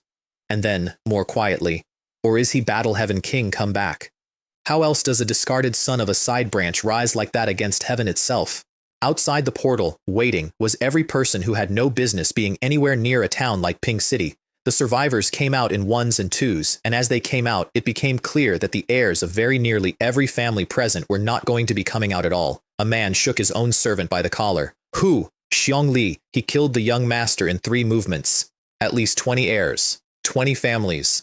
They started organizing themselves to go and deal with the unknown Xiong family, which is when a few of the older people in that crowd went completely still and said nothing at all. 2 men who did not know better shouted it out loud. What is he? An orphan? Or is every man in the Xiong family a spineless? The sky went dark. Something came down out of the cloud layer that was about 15 feet tall. Say that again. The family head, with his own people watching, had to. I said that you. A palm came down, and there was nothing left of him. He had been eternal rank. A family head is not a child mouthing off, and a giant is not a teacher who lets it go. While the human king lived, the giant said, everything under heaven submitted. 1,000 years. 1,000. And you speak to the human king's bloodline like that? He looked across the field slowly. Xiong Li is the only heir of that line in this generation, and he took the fruit with his own strength. Who are you garbage to judge him? Tao seemed to have forgotten what those two words weigh. Lai walked out and stopped him, which took some nerve. Third uncle. Grandmother told you not to kill indiscriminately. Then he told him the truth in public because he does not appear to know how to do anything else. I don't have the fruit. I met an equal, and I lost to him. The giant's voice changed completely. Did he strike from concealment? Were you wounded? Neither. A fair fight at full strength. He beat me straight. Who? And Lai, trying to protect me, and having absolutely no gift for it whatsoever, said, Surname Chen. Chen family, I think. Doesn't seem to have the dragon eyes. Which told everybody in that field exactly who I was, because in the Chen family, the ones without the eyes are anonymous, and lately, exactly one of them has been rising like a flare. Somewhere up in the cloud layer, something rumbled, and it was laughing. Ah, so it's that boy. Then, from about 15 feet up, in a completely normal speaking voice that carried across 300 people, Tao lost, and you're worried about him? Well, you rarely meet a real opponent, Li said. Otherwise, it's always garbage. It gets boring. Everybody in earshot coughed. I came out of the portal about 90 seconds later, and 4 separate auras came down on me at once. I looked up at the clouds and smiled. What's this? Have my elders come to congratulate me on the fruit? Ye fan, do you know your crime? How dare you kill the juniors of my clan inside the realm? The contest in a realm is fair. If their skill was worse, why shouldn't they die? I kept my eyes on the cloud. Elder, the question you should be asking is why the juniors of your clan dared to contend with me. Insolence. Do you understand your position? Whatever my position is, my words don't change, although by saying that, you're implying that yours is a very precious one. He stopped talking because he was not willing to say who he was in front of witnesses.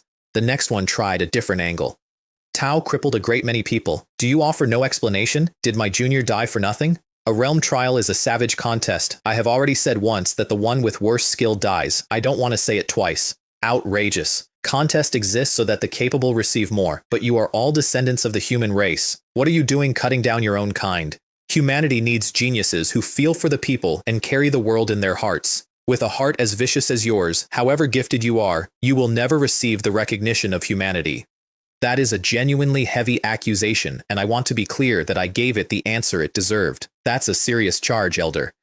Although I don't especially need the recognition of humanity, and I've never been able to feel for the masses, I let my voice carry. Some things look like people. That doesn't make them people. This boy's heart is vicious. Let him grow, and he becomes a calamity for the human race. We should strangle him before he grows. And the entire field filled up with killing intent. I would like to name what I was looking at, because it's the same face every time.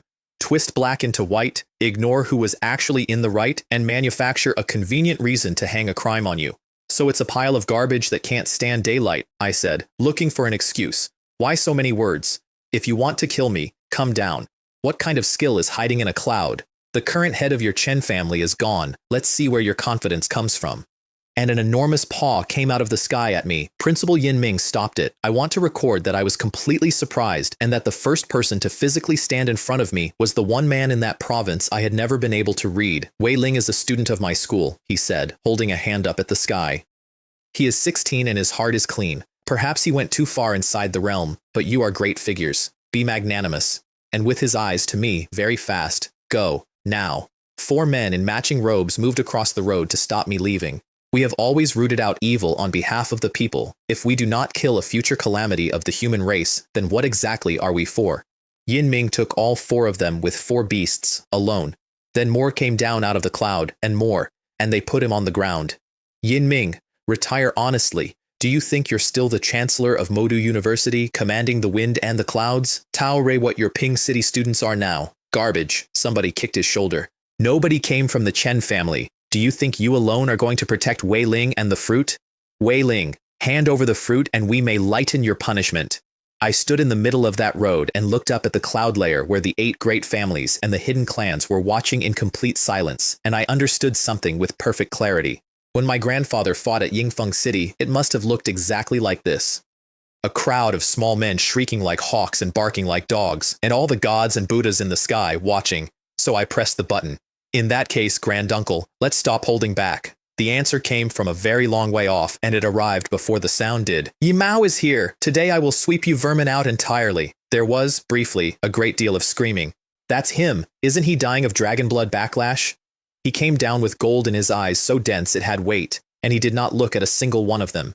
He walked past all of it and came to me, which frightened them considerably more than if he had been shouting. The leader of the 4 men in matching robes tried to laugh it off. Elder Chen, we were only playing with your junior. We didn't know you were still.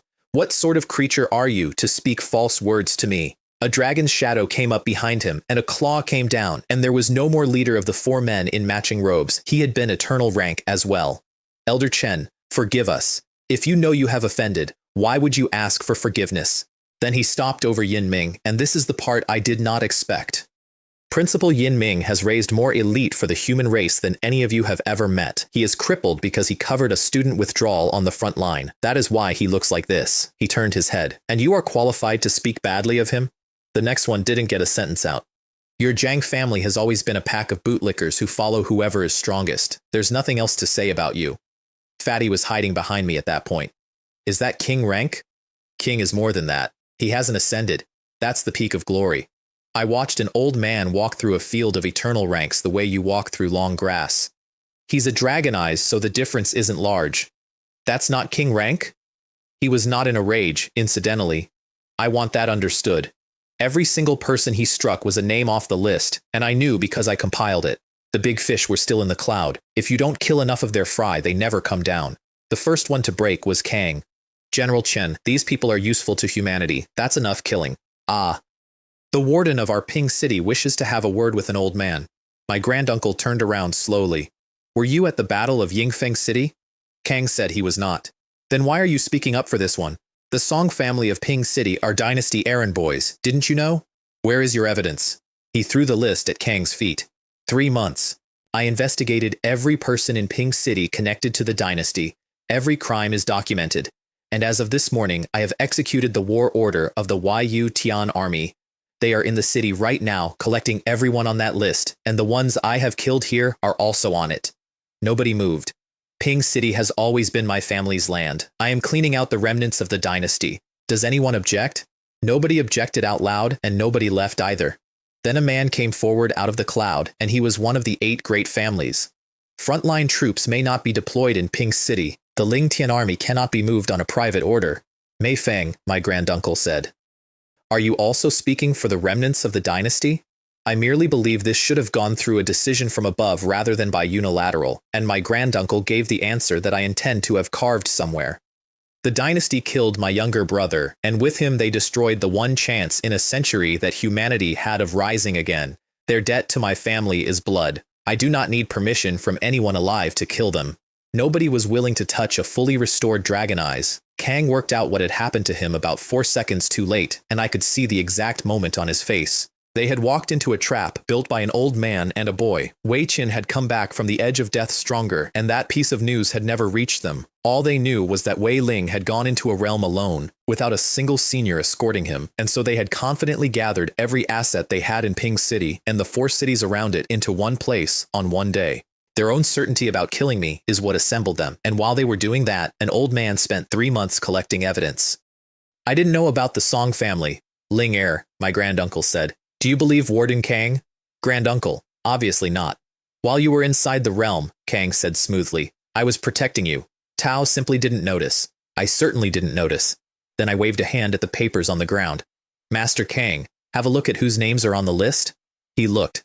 His own name was on the first page, in large characters, followed by a very dense wall of evidence and signed testimony. His aura came off him like a burst pipe. I am a warden. I answer directly to the people above. You do not get to judge me off a piece of paper. And he ran. With early glory strength, you think you're outrunning my hands? I, Wei Qin, am not that old yet. He simply stopped being where he was, and a dragon's claws closed around Kang like a cage. And then 2 men caught the claw. Mei Fang of the Mei family and Zheng Kai of the Zheng family, one on each side, and they pulled Kang out of it. A warden is appointed from above. Even with a mountain of evidence, this goes to a tribunal. Kang cannot be killed. And if I kill him anyway? Then don't blame the Mei family for being rude. More than 10 figures came down out of the sky, and they had bull's horns and yellow scales, and what came off them was not aura, it was death. My granduncle's face changed for the first time that day. Tao turned the Kuiniu into puppets. The Anyu swore to serve the Mei family until death, Mei Fang said pleasantly. They became puppets voluntarily. These are the 13 strongest members that Bloodline has produced in 100 years, all of them glory rank. I stood there and thought about a 2-meter boy standing in a forest asking me whether his people were even allowed to practice breathing techniques. Behind them, the Jung family put 100 people in the air, whose auras braided together until they made wind and rain. The Iron Guard camp. They eat together, sleep together, live together, and die together, and their strength is shared across all of them. We don't wish to be your enemy, Mei Fang said in the voice men use when they are enjoying themselves. But today's slaughter has already caused a great deal of grief, and now you want to kill a warden as well. In the Chen family, you are the only one who is strong. He spread his hands. I hope you'll be reasonable. My granduncle looked at him for a moment. That's true, he said. I'm the only one who's strong. If I force it, I probably can't handle your Iron Guard and 13 remnant puppets. Mei Fang started to smile. But the Yi family does not only have my strength, and he pointed at me. Tao are experienced men. It cannot be that you don't know what this grandson of mine means. Then he raised his hand, and gold went up out of it into the sky like a flare, and a dragon's roar came out of the light, and over the top of it his voice went across 4 cities. Today I came out to put down rebels, and traitors have stood in my road. I, Yimu, did not wish to make a spectacle, but my strength is not enough. Therefore I borrow the name of Yi Fan and the name of the Blood of Battle Heaven King to go on crusade against rebels. Zhan Tian is dead. The spirit of his army is not. Where are the men of the Zhan Tian army? The cloud layer came apart. I mean that literally. Something swept it open, and for a second every one of those faces was visible up there, and every one of them was afraid. There were no nobodies in the Zhan Tian army, even after their king died, even after suspicious men at the top disbanded them and scattered them across a continent. The name was enough to stop the breathing of every guilty person in that sky. Somebody up there tried to leave. There was a scream from that direction, and then the clouds opened and a man came riding out of them on an 8-legged sky horse with a silver spear in one hand like a long dragon and a head in the other. Zhan Tian army, Zhou Long, king of the silver moon and the spear, is here. Zhan Tian army, Go Linger, butterfly empress, is here. She came down inside a cloud of butterfly queens and took 2 lives on the way past without appearing to notice. White dragon Liu Min is here. Hydra Ro Chong is here. And the last 2 came down together, and I knew both of their faces because I had watched them float over a school realm on bird-type beasts while they gossiped about a boy who killed a Black Iron 9 on his first day. They unrolled an enormous banner between them, and the 2 characters on it lit up over that whole valley. Zhan Tian, General who chases the moon Yu, and General who chases the sun, Zhen, are here. Zhan Tian is dead. We are not. He Kun came down off the horse and walked past Mei Fang and Zheng Kai as though they were street furniture. Which of them is the commander's descendant? In front of you, my granduncle said. His only grandson. He beat the Jiang family's heir inside the realm today and took the creation fruit. And the dynasty's conspiracy in Ping City was uncovered by him and reported to me. He Kun looked at me for what felt like a very long time. No fawning, no arrogance, no fear. That bearing, he said. That is the commander at 20. And then he went down on both knees so hard that the ground moved. When the commander fell, our hearts turned to ash with the shame that our strength was not enough. We have been scattered on the wind for years, and we have not forgotten what he did for us. We should have died with him, but there were rumors of a descendant, and every one of us privately decided to serve that descendant. Today we see with our own eyes that his brilliance has not dimmed. The Zhan Tian army is at the disposal of the commander's descendant alone. And every one of them went down behind him, and the sound of it went through the soles of my feet. I had about 4 seconds to think, and I need you to understand what was actually in front of me. Human powers do not keep private armies. That is not a guideline. Blown up properly, that is treason. The Zhan Tian army was already under suspicion and already dissolved, and reassembling it and swearing it to a 16-year-old is, on paper, one of the 8 great families declaring independence. If I accept that oath, every person kneeling in front of me is a criminal, and so am I, and the people at the top will not tolerate that speck in their eye for a season. Elders, please stand up. I made my voice carry because half the sky was listening, and I wanted every word of it on the record. I understand what you felt for my grandfather, and I know what the words Zhan Tian are worth. But the Zhan Tian army never fought for the Yi family, and my grandfather never fought for the Chen family either. We fight for humanity, without profit, and acting within the rules is also fighting for humanity. Tao are all veterans of Zhan Tian. We are standing shoulder to shoulder today cleaning filth out of the human race, and we are only assembled here because wicked men obstructed us. I, Wei Ling, would be glad of your help. But what I hope for more is that in the future, on a battlefield, with the strength all of you have, any talk of oaths will be completely unnecessary. Jian explained it to the others afterward because He-kun is a spear and not a lawyer. Do not underestimate those few sentences. They just removed the crime from every man standing here. They have watched us for 15 years. We were not permitted to assemble. We came here ready to die and ready for whatever came after, and in about 4 seconds, that boy handed us a legal basis for being on this field. But he refused us. That was not a refusal. He said he will fight beside us when his strength matches ours. Which means he cannot raise an army today, and when he can, we go with him. And then Jian said the thing that got back to me eventually. With a mind that fast and words that precise and talent like that, that boy is going to be enormous whether anyone likes it or not. He-kun, when it was explained to him in small words, laughed loudly enough to startle the horse and raised his spear. The commander's descendant is right. We all fight for humanity. We simply got carried away. Today, we are merely assisting him in suppressing rebels. He looked around the field with enormous satisfaction. Point at them freely, little Wei Ling. Anything confirmed as a dynasty remnant, we execute on the spot, and with us standing here, nobody is going to make a sound about it. Nobody made a sound about it. While all of that was happening over a valley, the sun came up on Ping City. Old Jun opened his breakfast stall the way he opens it every morning, carrying the steamer baskets out one at a time, while his wife set up the soy milk and the fried dough sticks. In an hour, the early shift would start walking past. The first thing to come down that street was not the early shift, it was iron. Rank after rank of armored soldiers in step, and the sound of it filled the whole road, and there was nothing on that armor except cold, not anger, not purpose you could read, just an absence of anything unnecessary. Old Jun, his wife said. Old Jun, close it, close it. He dragged the steamers back inside with his hands shaking, and he took her by the wrist and pulled her in after them and bolted the door, and then he stood at the window and watched the iron go past. A voice went out over the whole city. The Yutian army has deployed to cleanse the remnants of the dynasty. Nobody is to go out into the streets.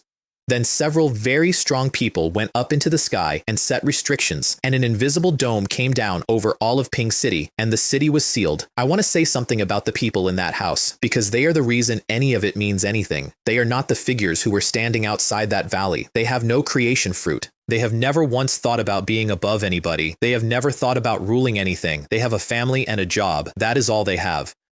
And the iron and the killing arrived at that hour, and it had nothing to do with them, and it was still a reckoning that was owed to them, and it was paid on their behalf whether they ever found out or not. At the school, a detachment surrounded the staff dormitory and started fighting somebody inside it. Guo Wei came out of his own building and heard a wolf howl and knew immediately who was in that ring because he has been listening to that particular wolf for 15 years. He told me later there was defiance in it, and something under the defiance that was simply weak, and instead of feeling anything like satisfaction, he felt panic, as though he were about to lose something. The Lingtian officer at the cordon read it to him off a sheet.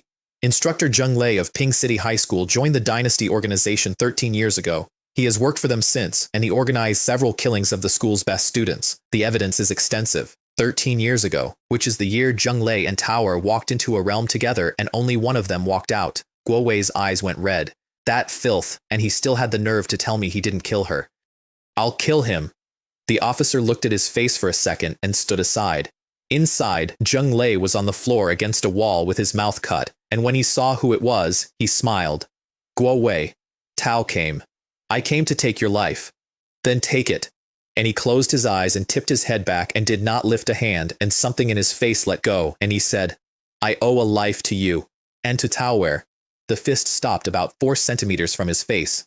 Tao were my closest brother, Guo Wei said, and his voice came apart in the middle of it. We ate together. We slept in the same room. We tested into the same university. We even loved the same. Do you blame me for loving her too? I never said I blamed you for that. He was shaking. But why the dynasty? Why did you kill Tao? We swore to protect her. I have told you many times, Zheng Lei said.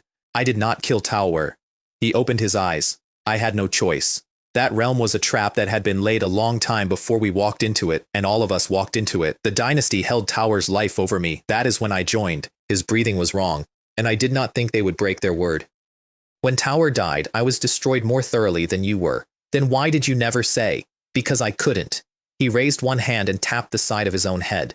The dynasty is a venomous snake. It bites you once, and it owns the rest of your life. After that, I had 2 options. Live like a dog, wagging and begging for scraps, or become a snake myself.